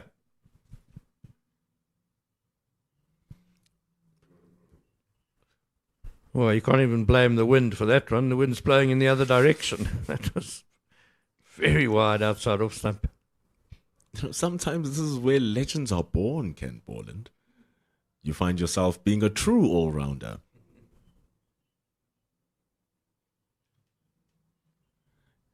Needs to send it closer. In as much as it's first-class cricket, you still need to put it in a proximity where the batter can play the ball and in the pitch. He doesn't want to get close to the hitting zone. Bit too short and slapped though to the boundary fielder in the covers. Just the one. Tan van Vuren, he's been fearless in his work. 88 from 97 deliveries. He too started slow. This has been some really great batting. Pulled away powerfully to the man at cow corner, just for one. The pace of their respective innings has been so good. Starting slow, and then accelerating when time came. Both of them, really. Yeah, it's been a very well-paced partnership. 229 now. And now a quick one that they're going to try and turn into 2. Kashile, well, he had a bit of cramp earlier, but that's definitely gone. He raced through for those 2 runs.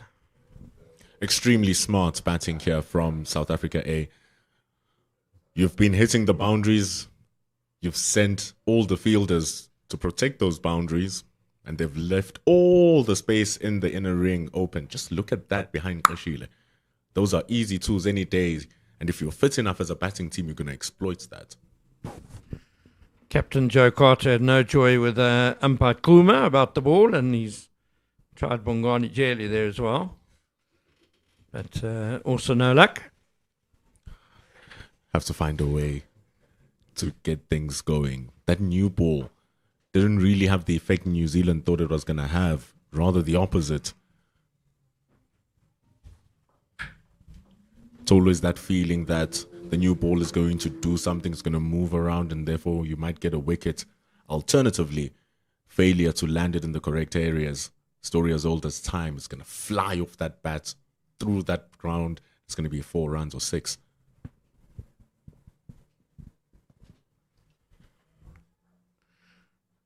Well, you guys, and by you guys I mean you, MP and KG, mentioned earlier your concern about whether New Zealand A should take the second new ball with the one new ball bowler off the field in Ben Lister, and Zach's having had a bit of a workload immediately before that as well.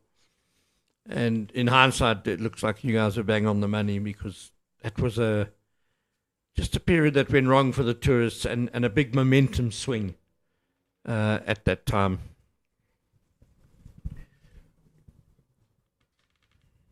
Adi Ashok, he had to be one of the players who fell victim to the blades of this partnership. And my goodness, what is it, a bludgeoning job. He comes in, he changes ends, coming from the Ekurhuleni end. He has been bowling purely from the Chalet end. Maybe a change of fortune with the change of end. Van Vuren is in the 90s.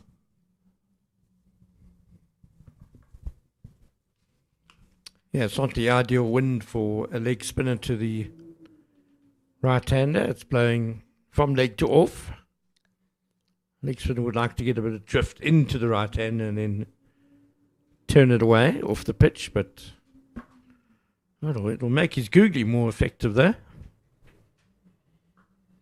Too short and swatted down the ground just for one.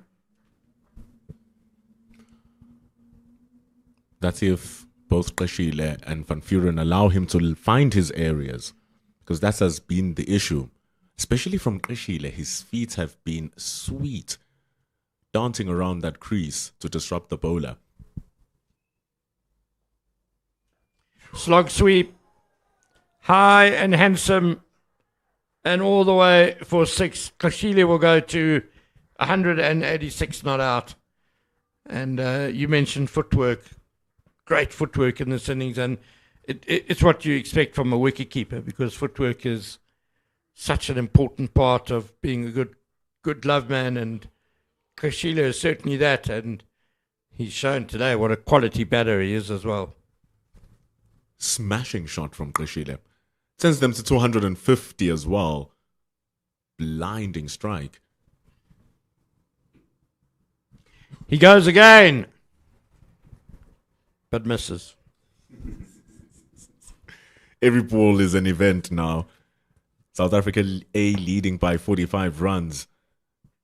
Qashile is on 186. Big heave and a miss.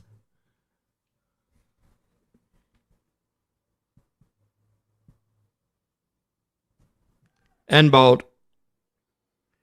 Fancy that was the googly. And Sinetemmet Qashile hitting out. No doubt there's a declaration. It might even be coming now, in fact, because it looks like Tiaan van Vuren might be wandering off as well. His bat's under his arm, but he might just be waiting for the new batter to come in. He's worked himself so well to 186. Sinetemmet Qashile, it was the googly that worked. Like we said, it's been disallowing him from hitting his areas, but he went for it anyway, even after being hit for a 6. And it's the second time in this series Ashok has actually bought his wicket and got that googly going. It's fantastic, fantastic batting from Sinetemmet Qashile. His highest score in first-class cricket comes in South Africa A colours, 186 from 206. The ball was flying all around the field. Yeah, magnificent innings. 4 hours and 20 minutes, 4 hours and 23 minutes at the crease. 25 fours and 4 sixes. And that superb partnership, 250 for the 7th wicket. And I'm sure that's some sort of a record. We'll look into that. But he and Tiaan van Vuren have totally turned this game around. There is no declaration just yet. We think they're going to push on until closer to 4:30, give themselves an hour at New Zealand Day. On top of that, Ken, it would be heartbreaking for Tiaan van Vuren to have put in all of that work. Qashile was not alone in that partnership. That 250 was very much well shared between he and Van Vuren, and these last couple of deliveries, he's shown that he can get 100 within 3 shots right now. And so you even give him 3 overs. Say, okay, give it your best shot. He's already got a 4-fer. He missed out on a 5-fer. Imagine now you steal away a chance for him to get 100. Might as well flounder it on his own if he misses out, rather than take away that opportunity. Well, I think the way they've been batting, both of them, for the last half hour or so, I think that there is a declaration in mind, but they've also been keen to get to those milestones as quickly as they can. Qashile all-out attack, falling just short though, 186 for him, and we saw Van Vuren as well the last time he was on strike. He wasn't holding back. He's on 91, just 9 runs to go, and he's got a very capable partner now in Cody Yusuf. It's been all guns blazing. It's going to continue being all guns blazing unless Cody Yusuf offers Tiaan van Vuren the strike. his 91 off 100 deliveries. Man, has he played so good. It's been a great game for him. Jeepers. Probably the pick of the bowlers. Certainly on the first day. Ended with 4 wickets. And now a superb contribution down the order with the bat. It was really brave bowling from Adi Ashok to get that wicket of Snesemba Qashile. He's already gone for plenty.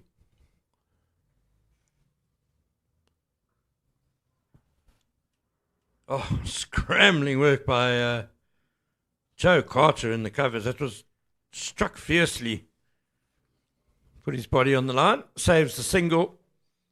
And I think the batters decided that they want Van Vuuren on strike. So they probably could have snuck a single there, decided against it. 527 for 7. Van Vuuren 9 away from a maiden first-class 100. They don't want to stay out there for too long, Yusuf and Van Vuuren. They still have a mighty task with the ball. Looks good to bat. It's not, they shouldn't think just because the fielders have been out there the whole day that once they get the ball in hand, it's going to be easy pickings. Certainly not easy pickings for the New Zealanders right now. So if the declaration come, it must come very quickly, as now New Zealand go into the bowlers. It is still a good batting deck, it must be said. Van Vuuren thoughts of one, but he wants to keep the strike. So yes, you did right, MP. South Africa are going to have to bowl very well to manufacture a win out of this match. They've gotten themselves a handy lead. You know, you spoke about getting themselves into a lead of a deficit of 50-60, and then they would declare. That would give a match into it. But I guess that 50-60 is basically a standard deviation of either a deficit or a lead. Because when you're looking at a lead of 50, New Zealand also feel like, hey man, we can actually still make a game out of this ourselves too. Yeah, I don't think New Zealand are looking to make a game out of it now, but it is a handy lead. You know, you're right, because it could mean the difference between chasing 200 or 150 on the final afternoon. So it's just remarkable how well things have gone with the bat this afternoon for South Africa. Eh? And then that echoes the importance of South Africa to come in and bowl really well, whilst New Zealand are a little bit tired before they rest for tomorrow.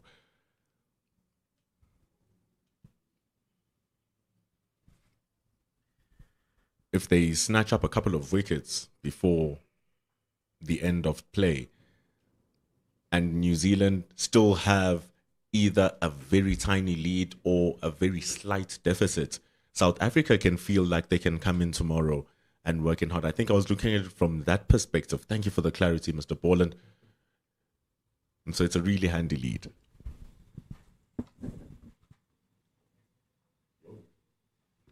Van Vuuren looks like he wants to come back for 2, but he won't be able to. It's up to 93 now.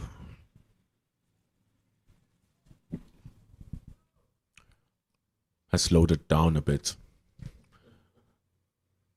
But it was a show for show when Qashile was there. The bowlers were getting distorted. Now you feel like they can get back in and clear South Africa.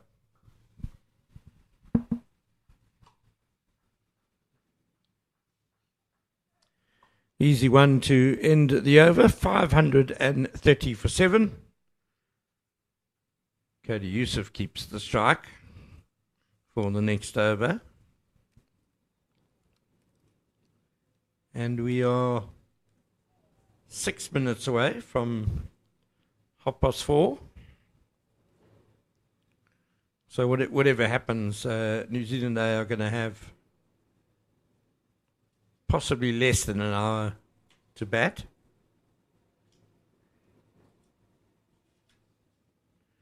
but we can theoretically go on to 6 p.m. if the light holds. It's a lovely day, not a cloud in the sky, and pretty bright. But at this time of the year, after sort of 20 to 6, the light does fade quite quickly. Gets it on the full, does Cody Yusuf, and sends it away over mid-on. It's a full toss from Adi Ashok. It was asking to get hit, and it was well done from Cody Yusuf.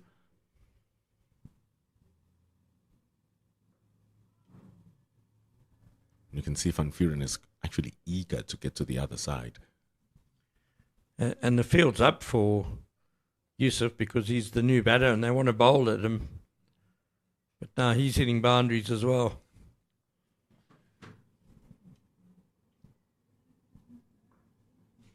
That could be another one. Heaved over mid-on again. And another 4. Who knew that first-class cricket would be a festival of boundaries? Cody Yusuf just standing and delivering. He too, very much into the party. He's not wasting any time.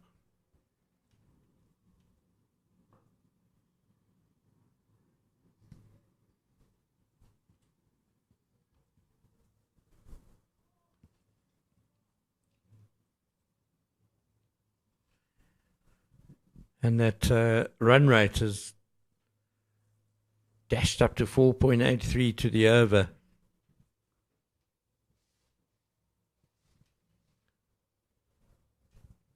And, it's worked out terribly for New Zealand. A bit of a speculative shy at the bowler's end because Van Vuren had come a little way down and turned a little bit slowly to get back. But I think he would have been home safely, and now it's cost another 4 runs. Heads are getting lost now. Where even Yusuf, the guy you think you're going to get out, is hitting you. Swing and a miss, and wicketkeeper Hay quick to get the bails off. End of the over, 543 for 7. Van Vuren on 93. Cody Yusuf has shot up to 14, courtesy of a couple of boundaries and a 4 overthrows, which of course went to his name as well. That's nice. Always love some extra runs. It seems like that last ball as well.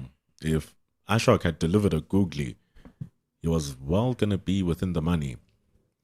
That's how we got Qeshile. That's how we got numerous wickets throughout this series. But this man will look to preserve his as he works his way into triple figures on his first outing in SAA colours. What a way to start.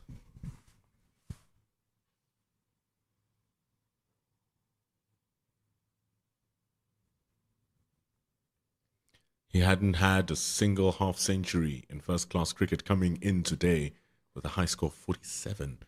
Look at him now.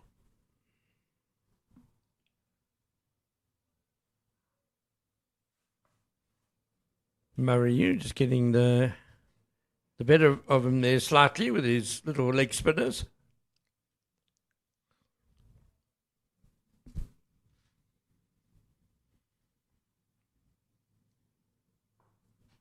Slap down the ground. It's going to just be 1. Oh, Cody Yusuf very unselfishly running back for 2. And he gets there well. That's great running by Cody Yusuf. Very big difference between Tian Van Vuren's approach to 100 and Qeshile's approach to 100.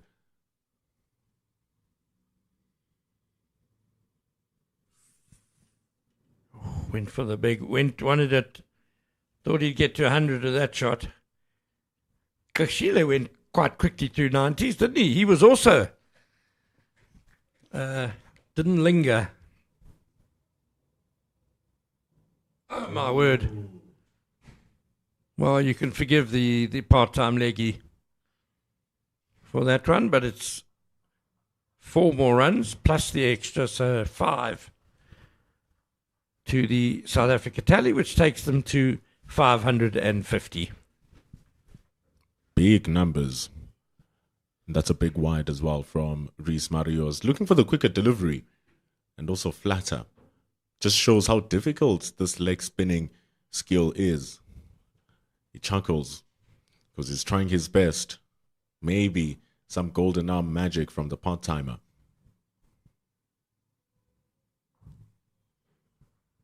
Oh, a little bit of confusion between the batters there. Oswald and Enswell. Understandably nervous here, Tiaan van Vuren. And it's hard to just say, shake it off. Continue doing what you've been doing, especially since Qeshile not there. I think it would have been a little bit different if Qeshile was there with his guidance. Murray Hughes actually, he's doing a good job. He really is. He'd only bowled one first-class over before this match, and only took hour 95, and he's tying him up quite well.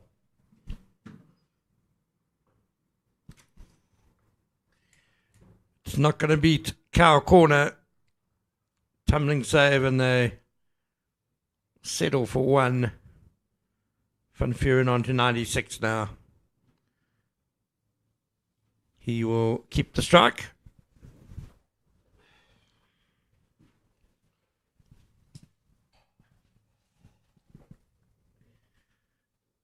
I, however, will not be keeping strike. I'm going to hand over, as much fun as it has been, though, this last hour. KG Masibulele will be joining Pendulo Magabani.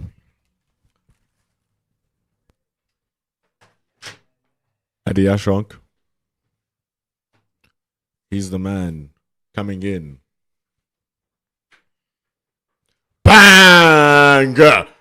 Over the top it goes for our Tiaan van Vuren. He makes it to 100 runs in absolute fashion.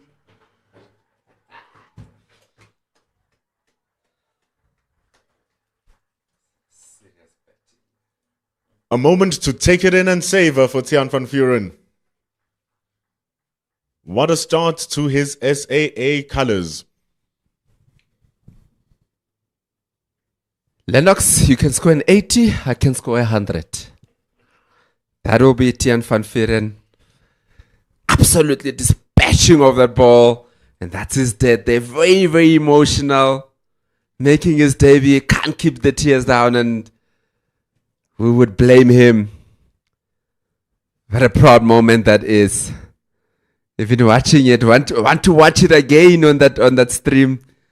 Just to make sure, yes, it is 100. 102 of 110 balls. Yes, it is. Giving a thumbs up there, the crowd. Clearly listening to what's happening up here. What an innings here from Tiaan van Vuren. Rivaldo Munsami has come in and is giving them a hug. They lost the ball for a moment, and back it comes. What a blow from Tiaan van Vuren to take it out of here and fling himself into triple digits for the first time in his professional career. And what a moment to do it. Smiling a lot in Pendulo, because yesterday when Kamva asked what sort of score South Africa would look at, and I said close to 600. That's exactly the direction they're going at. And I look to bet once, or if they have to bet twice, make it very, very minimum, like a 5 overs or chase about a 25, 26 odd. But wow, what an innings this has been. 102 of just 110 balls coming in at number 8. Remarkable stuff here from Tiaan van Vuren, making his family proud. Now it's all open, but Simon Keane is under it. Simon Keane slips through, and it goes over the boundary for 4. That's why they cheered in the dugout. It's all going South Africa A and Tiaan van Vuren's way. Yeah, definitely. Just putting his head down here. I've got my 100. I've got a team in a very good position here. And Dasi can go for those runs. In Zulu, they say, Avulegile Masango. Meaning the floodgates have opened, and that's exactly what has happened in this game. First it was Sinetemba Qeshile getting his 100, and now Tiaan van Vuuren on his debut. Wow, what an innings. It's been so great to just watch him go about his innings. Came in when it was a difficult time, 277 for 6 when he came in. Had to steer the ship with Sinetemba Qeshile. And after steering the ship, Sinetemba Qeshile has gone now. Now he is controlling the ship, no longer just steering it, taking it to where he wants to take it. So the declaration may come around the corner now because he really has played himself to that milestone, deserves every single moment that he got, all the cheers he received. Never looked in doubt, ever. Once again, goes for another one, and the Kina doesn't get to it. Another 6. Another 6 of the bat of Tiaan van Vuuren. Really pouncing into the bowling here. Keane thought he had a chance to redeem. He had that first chance was really difficult. This one was downright impossible. Over his head, and he's not short, Simon Keane.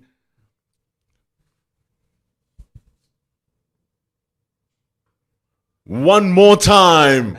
Close this over with a mighty blow. You would think these are boxing gloves, but Canelo Alvarez and Terence Crawford is over. It is the Van Vuuren show.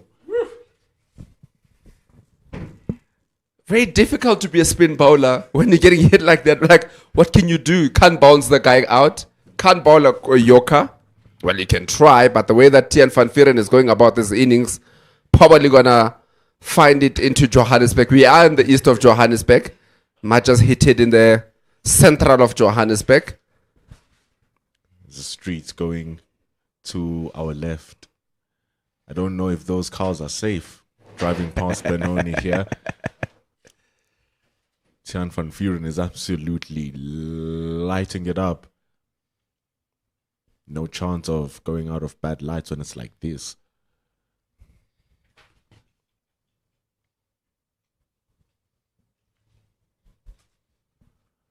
Rhys Murray continues. So does South Africa with their splurge of runs. I guess they want to overcome that 607.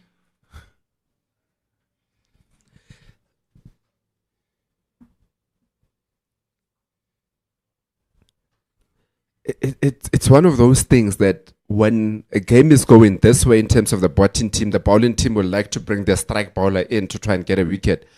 But because the South African team has flattened out the New Zealand bowling, they're going to have a part-time bowler to come in and try to get them a wicket. So there's brilliant batting here from South Africa A. They've shot that run rate up to 5. Oh my goodness. And it's all been happening just after 100 overs. They've been playing T20 cricket. Scratch T20 cricket. We've just watched the T10 competition down in Kingsmead, Durban, live on Cricket South Africa's YouTube channel. I think the gentlemen here have found inspiration.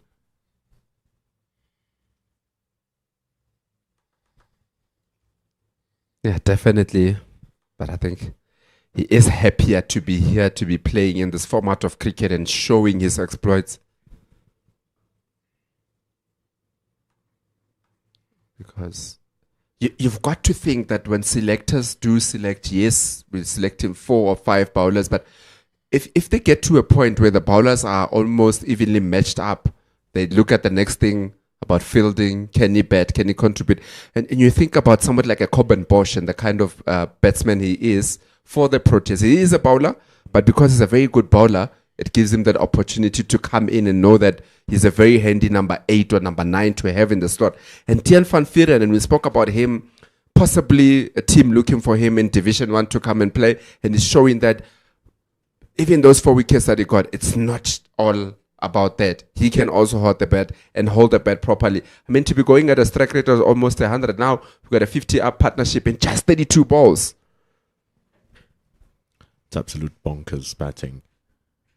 Cody Yusuf has contributed 16 of 16 deliveries, so he too has played his hand. Tian van Vuren, he's absolutely smashing it up.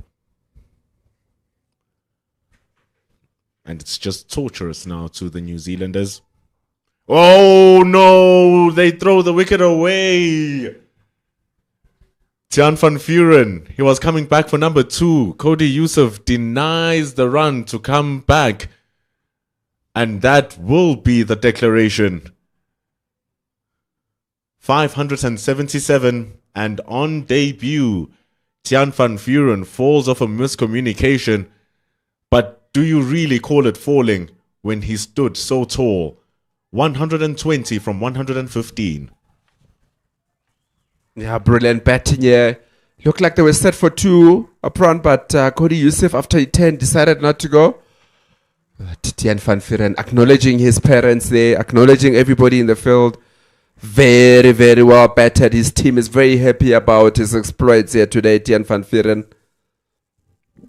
So young man, go up, put your feet up. And let's see how many wickets we can get before close of play today. 500 South Africa got, and then they said, let's get more. They went to 550. That was still not enough. This was the wicket that closed everything off. A miscommunication seals the deal on 577 for 8 for South Africa A. And what an innings it has been. Ups and downs, just like the New Zealand innings. But Netemba Qeshide, 186. And then Tian van Vuren, 120. We did say earlier on in the morning, South Africa need big scores. And big scores they did get. Definitely 2 big hundreds, 180 and a 120 coming from a number 8 batsman. A 50-plus partnership for the 8th wicket. That's exactly what this game is about. Getting and building up those partnerships to get yourself into a good stage of the game. But that is the end of the innings for South Africa A, declaring with a lead of 94 on the score.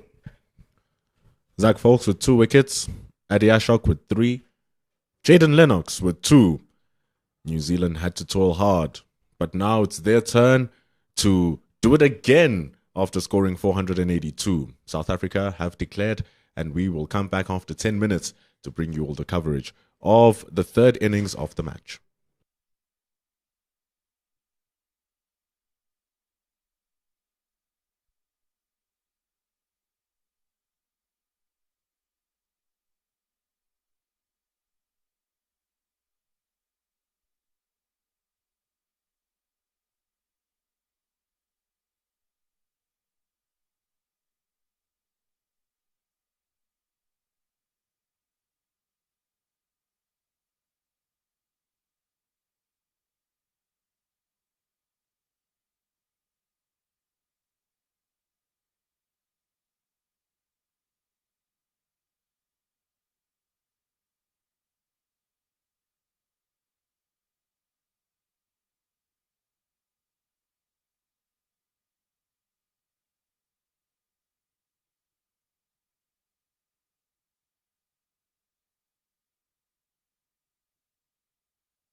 577 for 8.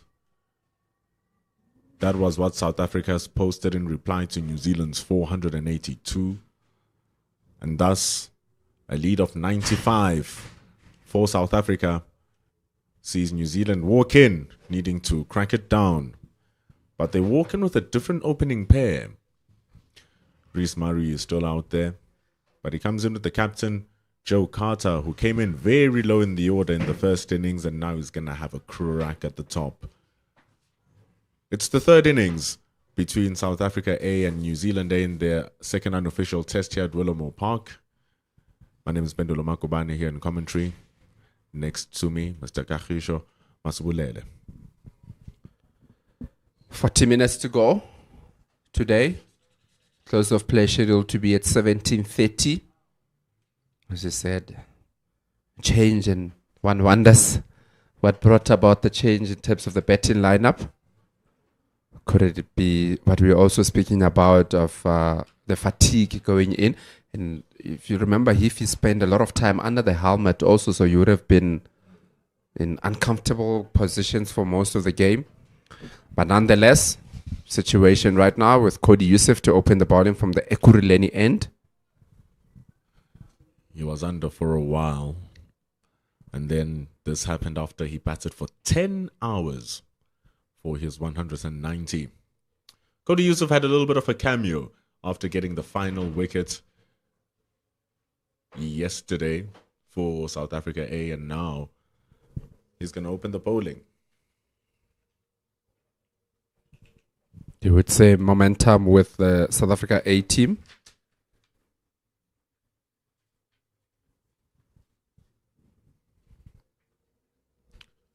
Cody Youssef begins. And he's going to start Reece Murray.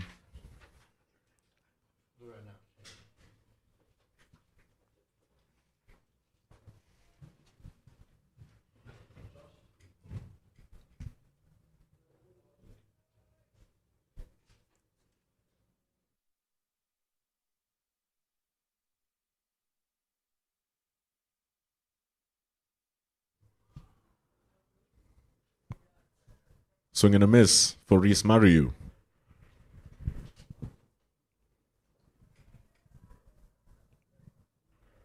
And it's one of those shots that you'd say that, especially in the Test cricket, that a top order batter would not be looking to play early on. But again, that mental fatigue makes you do either two things: to be negative or to be hyperactive and try to go for things that you're not supposed to be going because you're not thinking properly.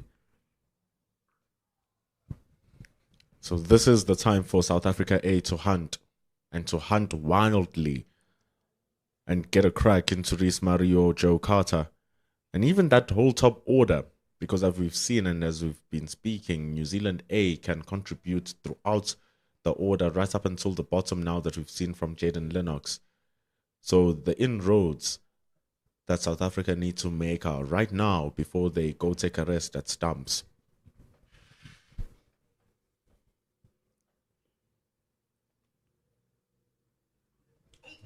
Very good. Stop there from Senuani at that gully area. Took a fantastic catch in that fashion. Senuani stopped the boundary. Look at how everybody's just cheering him on. His innings has gotten forgotten, actually. Started everything well yesterday. Senuani scoring 70 runs. He also took a run out of Josh Clarkson, a stunning throw to the hands of Oshile, and a catch too of Adi Ashok. He's had a good game, Senuani. And often sometimes when you say somebody's innings has been forgotten, it's because of how bad it was. But that's not the case in this time around. It's just because of how much the game has moved forward after that important start to the game that he had. Obviously, he had an 80-odd from the captain, Marcus Akerman. And then 200s also, so it's easy to forget a 70. But let's not forget how important that was in the context of the game. He really absorbed a lot of the pressure, Senuani. He was batting as slow as a turtle, but with purpose, Because once you get into a good flow, that slow becomes quick without even thinking. And all of a sudden it got into 70. First over's done. No run scored.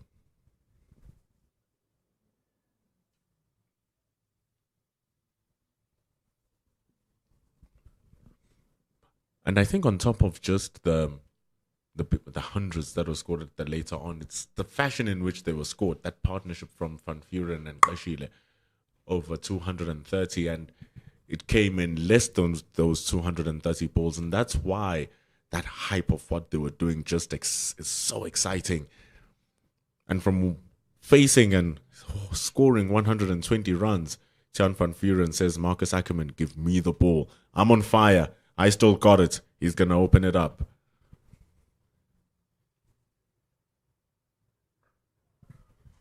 Actually like this from South Africa A. Yes, it's been there for a while betting.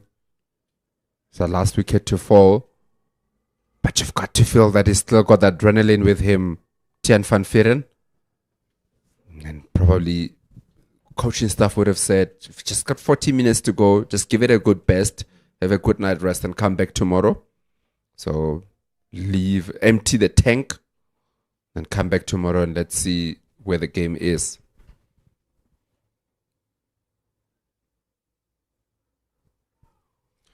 Sometimes when you've been performing so well, your body just gives you what it needs. You don't feel the aches, you don't feel the tiredness, especially if you're a professional athlete, as these gentlemen are. That level goes to a higher degree. And so, walking out, maybe it's even the run-outs that he got run out on, is like, I am angry, let me fight back. And here he is opening it up. Looks like Rivaldo Munsami is on the field for Jason Smith. Currently doing the hard yards of being under the helmet there. Oof. These are the areas that Van Vuren was using when he started off. He was really, really excellent. Even yesterday morning with that new ball that South Africa took, he really made it talk. Gave the batters problems until New Zealand found their stride and everything was nullified.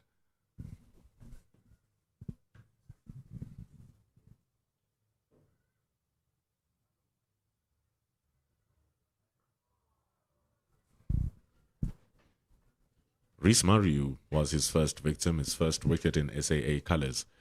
He received an absolute jaffa. Back of a length and moved away from Mariu, nabbed the edge, and off he went for 30 after scoring 249 down or up in the northwest.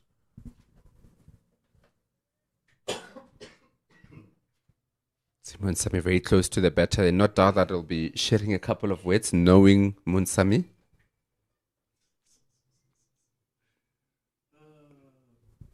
The wicketkeeper himself, Munsami. Jordan Herman moves away from second slip. He's going to go to leg slip rather. That's why Munsami is just shifting across to be a bit straighter.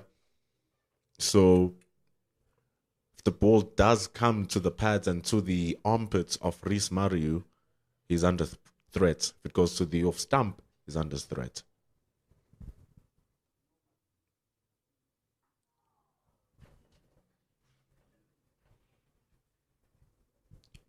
Having a brilliant game here, Tiaan van Vuren. Bowling very nice and tight up front, not letting the batters get away with anything. Spoke about New Zealand will probably be more in survival mode in this 40 minutes that's left of today's play. 30 minutes to go. Probably be a lot more in survival mode. Make sure that they don't go out.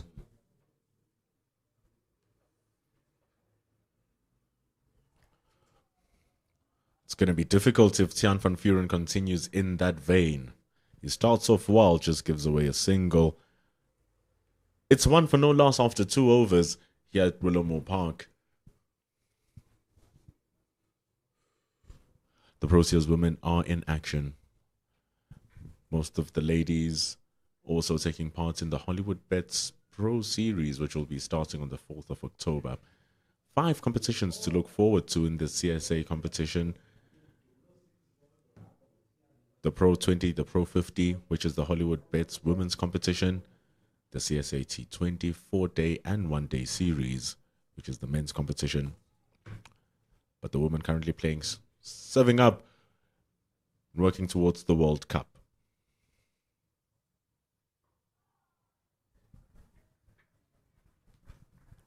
Yeah, it's very exciting summer coming up with a lot of domestic cricket. Not too many internationals coming up this year in South Africa. But definitely the domestic cricket will keep us nice and entertained. Spoke about the excitement of the Hollywood Bets Pro Series, the Pro 50 and the Pro 20. Exciting times for women's cricket in South Africa.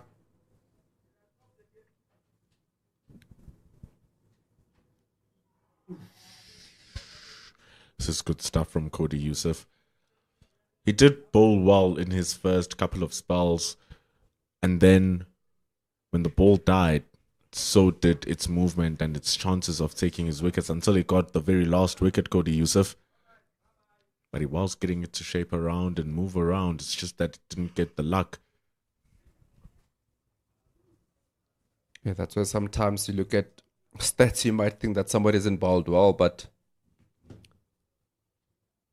that is not always the case. Yes, just get the ball away there. Bit of room outside that off stump. And Joe Carter, the captain, puts it away for that 4. First boundary of this innings for New Zealand Day. It's really well worked from Joe Carter. Very little gaps in between that slip cordon, and he threaded it through from Cody Youssef. You don't want to waste this opportunity with width. You want to be tight on that stump line. You want to use those 2 slip fielders as well.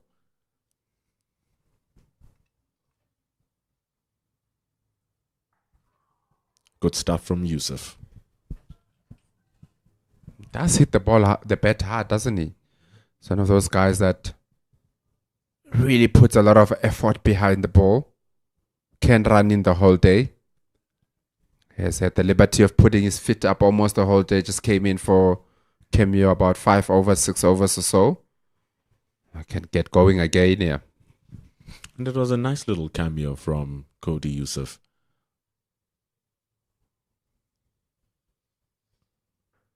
You would think that coming in at that time, it's just a matter of rotating the strike and giving it to Tiaan van Vuren. But he just countered the New Zealand A bowlers and showed that if they try him, he's going to fight back. But this is where he gets his money. This is where he butters his bread.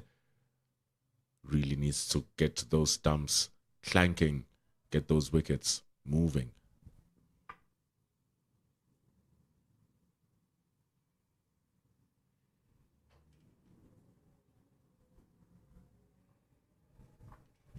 It's going to be tucked around the corner by Joe Carter. The single closes over number 2. 6 for no loss. Do you think that with the Cody Youssef, by the time he went out, South Africa would have already been speaking a lot about declaration? And that's his thought. The way that he went about things is that we want to carry momentum into the bowling innings, and that's why he came out the way that he did with Tiaan van Vuren to say that we're not just going to back down, block, and see what's going to happen, but rather go after it so that by the time they decide to declare, New Zealand are still in the mindset of being hit by the South Africa A team. It's just going to be a dampener the way that the innings ended. It's a miscommunication, but they already had the upper hand. It's going to be shakes all around. It would have been a problem if he hadn't reached his 100. He comes around the wicket now. Ball bounces towards Senuani. It's a dot. Must say, surprisingly coming around the wickets. Pendulo, he was very, very vital and threatening when he was coming over the wickets, just pushing the ball across. There is a bit of a crack that's in and around that fifth, sixth stump area that was there in the morning. So maybe with him coming around and left arm, maybe try to pitch it in that area, but the ball angling towards the batter.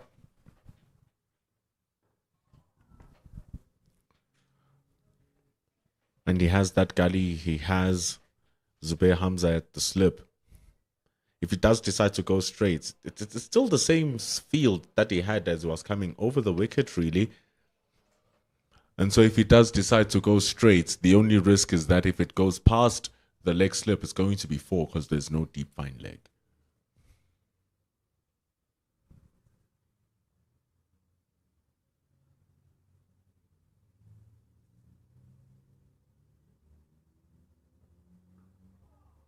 That's the risk. Oh, there is fine leg just out of my eye line. Apologies to you. Cody Yusuf collects it for a single. Yeah, that is what you spoke about in terms of the line. It's going to be very important. You have to be very accurate, especially coming around the wickets, getting the ball to go into the right-hander. And you've got to think that the captain, Joe Carter, the New Zealand captain, does not mind this line of attack at all.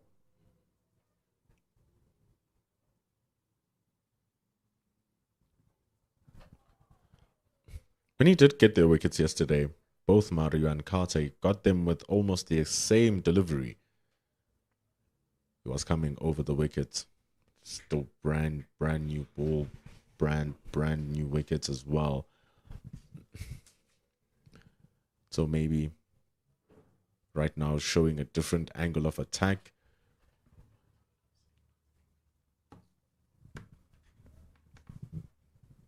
Yeah, trying new things. 40 minutes, as we said, to go.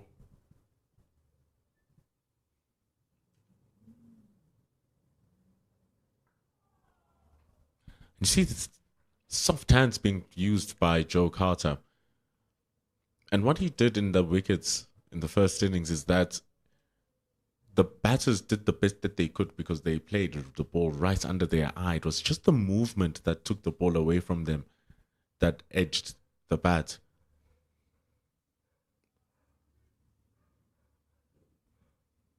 The movement is pretty dry right now, but at least in the morning they'll still have a relatively fresh ball, which will be just around that 10 overs old.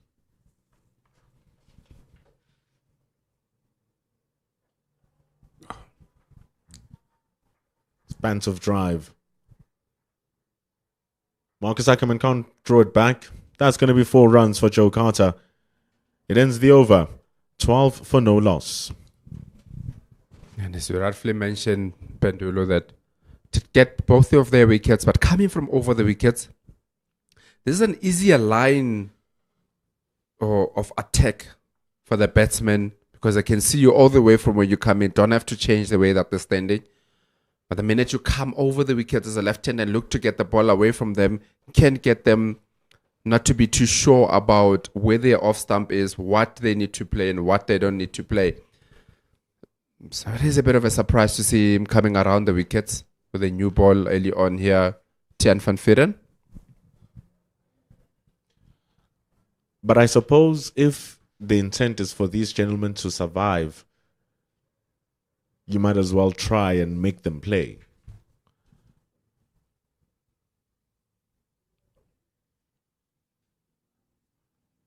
It's a nice bouncer to start off from Cody Yusuf. Doesn't play that, Reece Mariu. But Joe Carter did play the drive, and South Africa were not displeased with his stroke either. There were hands on heads when he played that drive. There were certain deliveries which looked like they were tentatively going to the slip cordon. So maybe just with the ball doing a bit less, it feels like, or rather, with the batters wanting to do less, it feels as if he's forcing them to do more. So if you can see the ball clearly, you can hit the ball clearly. And if you try to hit the ball, you're more likely to lose your wickets than when you're leaving the ball. Yeah, that's a good point. That you are forcing them to play a lot more than what they would have liked, especially if we talking about surviving the fact there's 40 minutes before close of play. But now can't just leave the ball and let it go. You have to play at almost everything that's coming at you.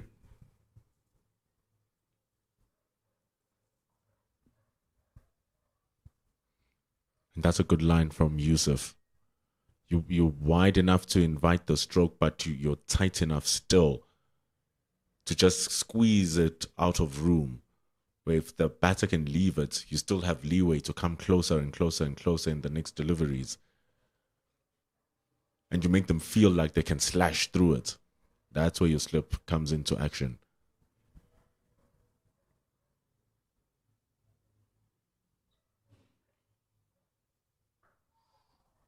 Just like that from Yusuf. It's good bowling.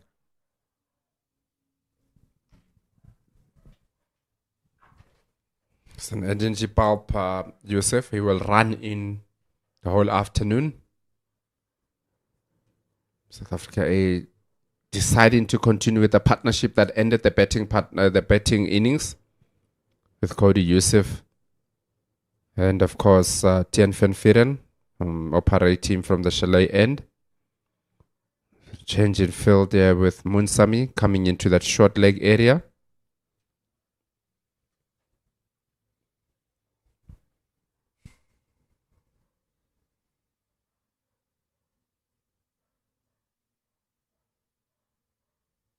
A little bit wide from Yusuf to entertain Reece Mariu, who hasn't scored a single run so far.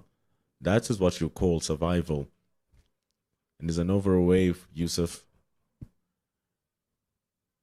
And we're just under 20 minutes until the close of play with 7 overs scheduled.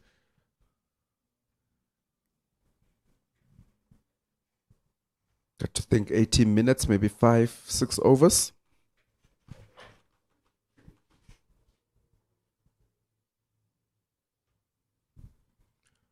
It's been over 1,000 runs scored in this match. It's absolutely incredible. Between South Africa and New Zealand, a resilient batting. And it ends over number 5. 12 for no loss. Yeah, that is very exciting to see that brand of cricket. There's been very entertaining periods of the game. The batters really going. New Zealand A had it also, the 9th wicket in particular. South Africa with their 7th and their 8th wicket really went after it, even when Marcus Akerman was at the crease. And we've got a change in commentary here with Ken Borland coming in to replace Pendulo. And yes, Tian Van Vieren again. Silly point takes cover. Don't think that was too far away from him, but a lovely stroke from Joe Carter, and he gets 4 more. Yeah, that looks like it might have clipped the shins of Munsami. Definitely not a position anybody wants to field in. Especially when you're 12th man, and you're a wicketkeeper normally. I mean, he would have thought he'd been sitting in the change room now, contemplating the night's plans, enjoying a great comeback by the team.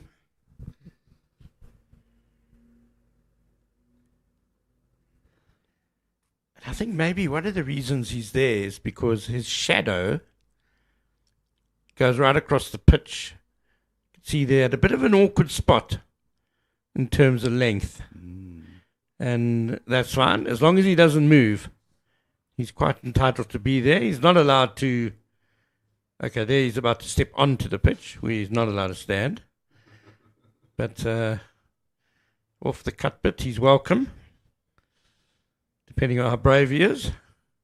Pretty brave at the moment, I think. Carter's not fussed though. Another lovely push through the covers for a couple.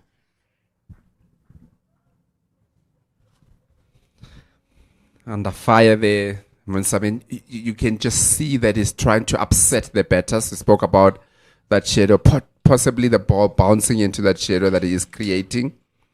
And every single ball he's been getting very, very close to the batter. No doubt that he'll be saying one or two words to him, then moving back in. Sometimes positions they are created not to actually take a catch, but actually to just disrupt the batter. Exactly right. Yeah. The plan is elsewhere. It's deception.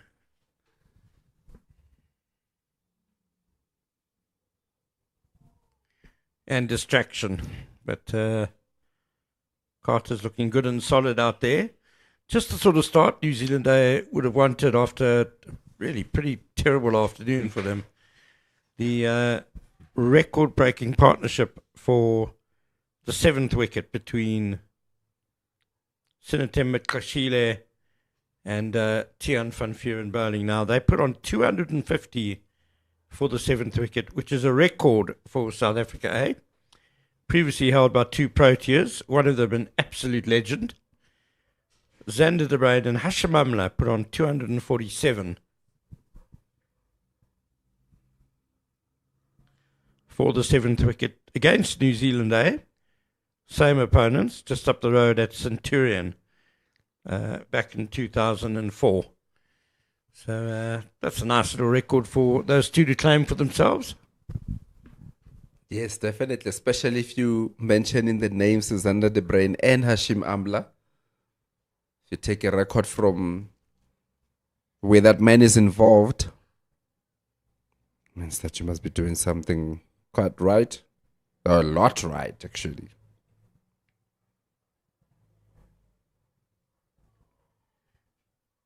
It's just going to be one.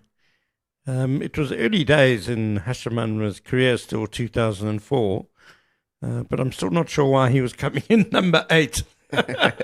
Seems a little bit low down. Maybe there was a night watchman or an injury or something. End of the over, 19 without loss.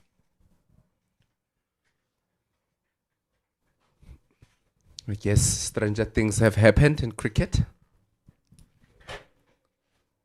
Can remember how Andrew Wall opened a couple of batting innings for South Africa when needs be. Around that time, yeah, wasn't it? Yeah. He got 160 in India.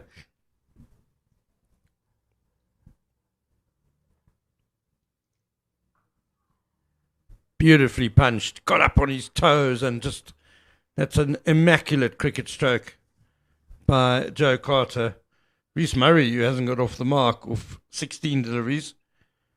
Carter's got 23 of 21. Carter really taking it on here as the captain. Reece Murray has just had to watch from the other side while Carter goes about his business.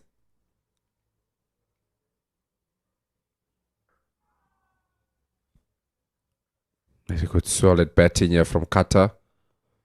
When it's there for a boundary, he really goes for it. And when it's not, also just gets a single. Zander de Bruin, of course, didn't have a long test career for South Africa, but he got I think an 80 odd in India and ended up with a pretty good average in his test career. We'll just have a look at that. He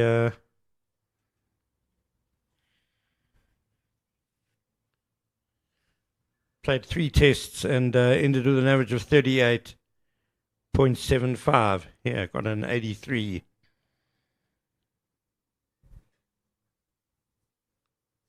I think it was against India, but I've just found the scorecard for that SAA game, and there was a night watchman, Paul Adams, came in at number 6 and hung around a bit the next day. Hashim Amla came in number 7. Number 8 rather. Zander de Bruin at 7.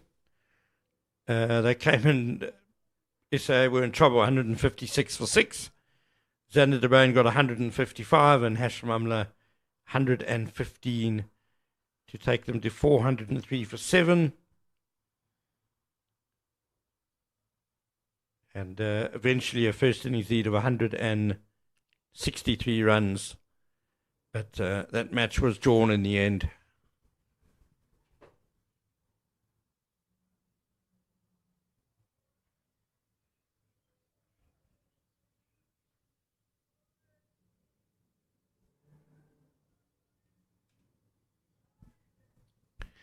lengthening shadows now. You can see the long shadows cast by the players and umpire, but the grandstand as well, the shadow from there is rapidly heading towards the square, and normally that means trouble for light. Yeah, definitely. But there's just 9 minutes to go in the game, so you would think that there's still enough time to get through those 9 overs. 9 minutes, rather. That's exactly what happened also yesterday and the day before yesterday, where they looked like the shadow was coming in, but 5:30, still able to go through. 4 overs also only left, so I'd say there's a very good effort also from the teams, because the last 2 days, only 4 or 5 overs haven't been bowled. And the way things are going here with 9 minutes to go, you'd say probably 2 more overs. Maybe just leave 2 overs in the day's play. Yeah, we've had a fair amount of spin. Ndwandwe bowled 21 overs and Jordan Akerman 10 in the New Zealand innings. Between them in the South Africa A first innings, Lennox and Ashok bowled 63 overs.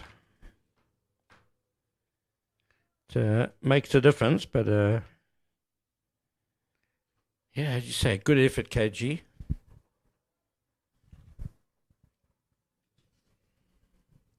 Van Veren continuing from the Chalet end. I've been very impressed. I know we've spoken a lot about him, Ken, but I've been very, very impressed about the complete cricketer he's showing to be. Only about 24 years old or so. But he's showing that he's got what it takes to play at a higher level.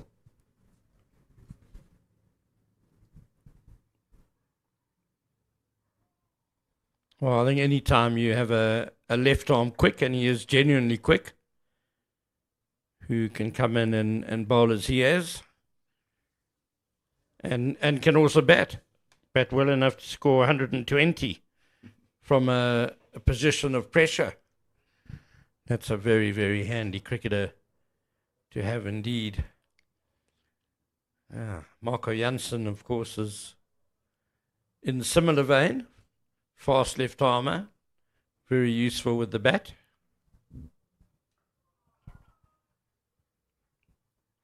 There have been people have definitely spoken about the possibility in maybe 4 or 5 years' time of South Africa having a bowling attack, pace bowling attack of, say, Marco Jansen, Quentin Mapaka, Nandre Burger, and why not Tian van Vuren? We could have 4 left armers, and maybe rotate one of them out every now and then just to fit a right armour in for variation.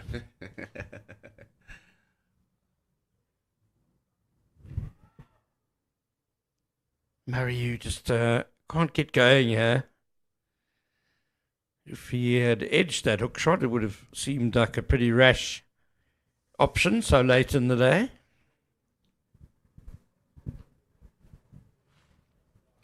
I think Captain Joe Carter probably walking down to him and saying that there is really no need for that. And Joe Carter himself on the other side, 23 from 26. Murray has faced 20 deliveries, nothing so far from his.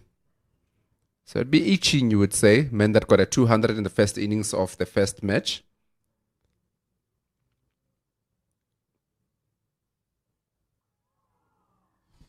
I like the way Joe Carter has stood up as captain, taken responsibility after a pretty horrid afternoon for his team. Pressure situation, has put his hand up, I'll open the batting, has come out and played very positively as well without being rash. It's just set a really good tone for his team, and if these two can get through to stumps without losing a wicket, it'll just make the tourists feel a little bit better about this third day.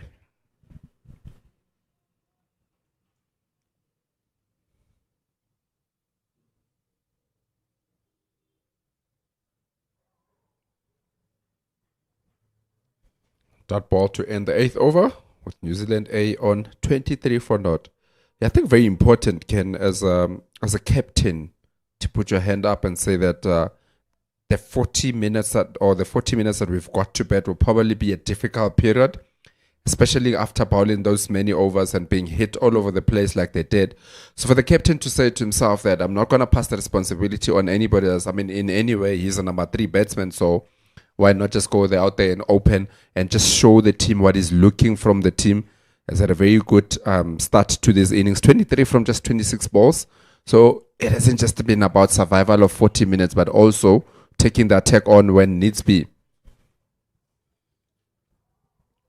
Cody Youssef is generating some good pace, but the radar's not quite 100% at the moment. Yeah, I think the point about Carter, though, is that he's not normally the opener. He's pushed himself up the order in order to take on the role.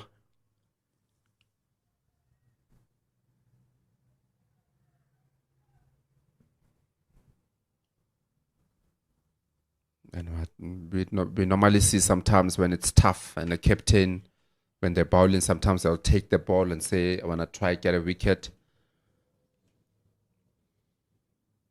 I've seen someone like an Aiden Makram when going at 10 and over say, let me try and take the ball and take the wicket.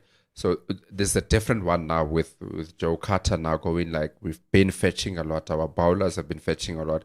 And maybe the mentality of some of their batters they were thinking of, with being hit around here a bit. Maybe he's the one that has to keep the positive mindset in the team and saying that I'll go out there, push myself up, let's go for this 40 minutes and let's take it again tomorrow.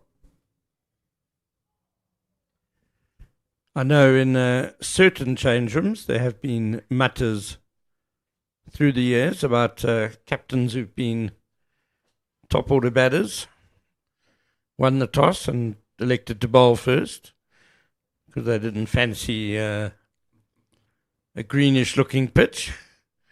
Hard work before lunch, and other captains who've been accused of shying away from the tough overs with the ball.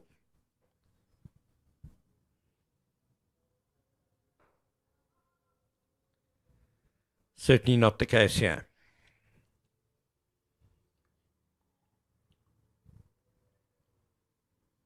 Definitely Joe Carter has really taken this game. Just going at about 2.7 in terms of the run rate of the whole team, but he's batting closer to that 100 strike rate.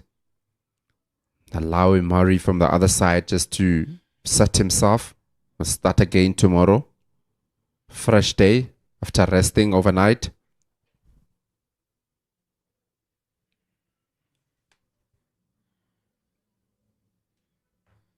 It's definitely a plan here from Cody Youssef, a barrage of short balls.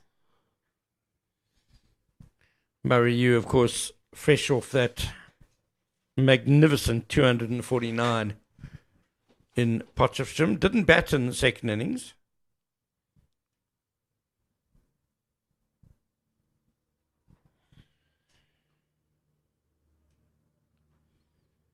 And made 30 in the first innings here. Bit of interest in a caught behind from Moon Sammy at the backward short leg, and then he seems to indicate anyway that it came off the thigh pad to end the over. 23 without loss, 9 overs gone. Looks like we're going to get one more in. Tiaan van Vuuren's jogging to his mark as umpire Dampu. The stadium clock, the scoreboard clock's gone to 5:30, but that's not necessarily the one they're using. Tiaan van Vuuren in that previous over, KG, he bowled some really great lines just outside off stump, which would have had the batter guessing a bit, but he wasn't really swinging it back into the right-hander. But here at Willamore Park, swing is not that common, is it?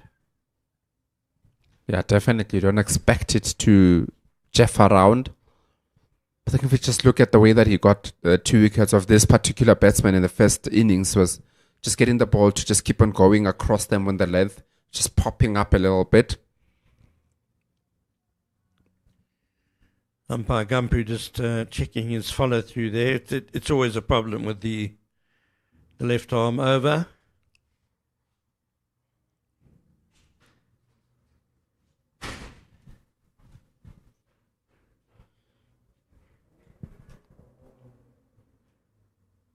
Switching to around the wicket now.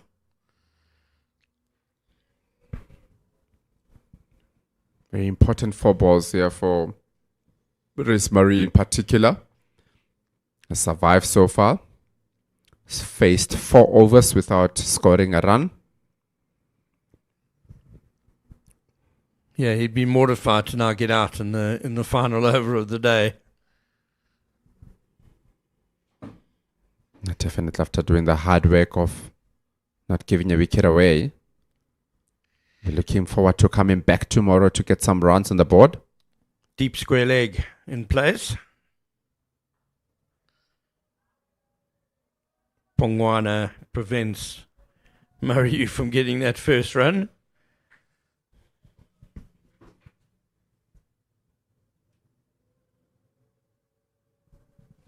Once again, it's been a very good day of cricket.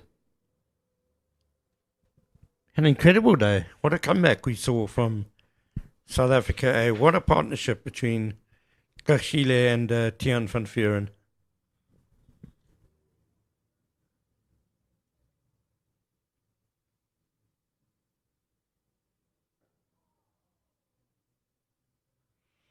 Amazing that both batting innings would say that there were comebacks from both teams. First up with New Zealand in that 9th wicket partnership between Hefi and Lennox. And South Africa also, after starting very well, then they lost the wicket of Jordan Herman. And then it just looked like Zubair Hamza also didn't last too long, but they rebuilt a very good partnership to 157 for 2 overnight. Yeah, there have been wonderful ebbs and flows in this match. New Zealand A were 206 for 3, having won the toss and elected to bat first on the first day. From there, they slid to 312 for 8. But then that partnership you mentioned between Curtis Heafy and Jaden Lennox putting on 162 for the 9th wicket, and they ended with 482. South Africa 176 for 2 at one stage, and then 232 for 5, 277 for 6, and then Kashile and Van Vuuren adding 250. And that is going to be that for today. So what a day's cricket we've seen. South Africa A, somehow from that position of 232 for 5, replying to 482, managed to get themselves a 96-run first innings lead. And New Zealand A, well, they've done well to survive 10 overs before stumps without loss. They've got to 23, so their deficit is just 73. KG, what have been the enduring memories for you of today? Not too far away, eh? Just the partnership between Sinetemba, Kashile and Tiaan van Vuuren. Just the way that they went about building that partnership to put themselves in a position where they can really, really try to take the game away from New Zealand A. So the way that it just started, I mean, you look at Sinetemba, Kashile was once on 30 of 70 balls or so, but ended up scoring it closer to the 100. Tiaan van Vuuren also just allowed Sinetemba Kashile to go when he was going, gave him the strike when needs be. But when he saw the opportunity to pounce on the bowling, he did exactly that. And as soon as Sinetemba Kashile went out, and a lot of people will probably think that, oh, flip, maybe then South Africa might be bowled out quite cheaply after that big wicket. But he just took it on, and he became the number 1 batsman in the following innings and took it on expectedly there, scoring at a very quick rate, got to that 100. Unfortunately, to be out on a run out, but I think he won't be disappointed at all with the way that he went about today. Yeah, there was another partnership of 51 between Van Vuuren and Cody Youssef. And just to echo your sentiments, KG, about choosing the right moments and capitalising. Just that period when New Zealand took the second new ball. And brilliant that they identified the attack being a man down, a strike bowler out injured in Jack Lister. And really it was some wonderful batting between Krashile and Tian van Vuren that has put South Africa in a position where they're probably the more likely team to win the match. I'd say the draw is probably the most likely outcome, though. But I still think we could be in for some fascinating cricket tomorrow. Yeah, definitely. I think there is still all to play for. South Africa would have a lot of confidence with the way they went about their batting innings. And I think tomorrow is going to be a very good day. That first hour of play might give us a lot of information that we might need, because you got to feel that with South Africa, as much as they're a touch ahead in this game, you got to feel that that first hour of play, they need to get those wickets early on. Try to get about 2-3 wickets early on, and then really, really look to hold on to the game. So early wickets are going to be very important for tomorrow. Agreed. And we do hope that you will join us again tomorrow at just before 10 o'clock for the final day of this engrossing four-day first-class match between South Africa A and New Zealand A in Benoni. From myself, Ken Borland, from KG Masibulele, and from Pendula Magabani, it's a very good night.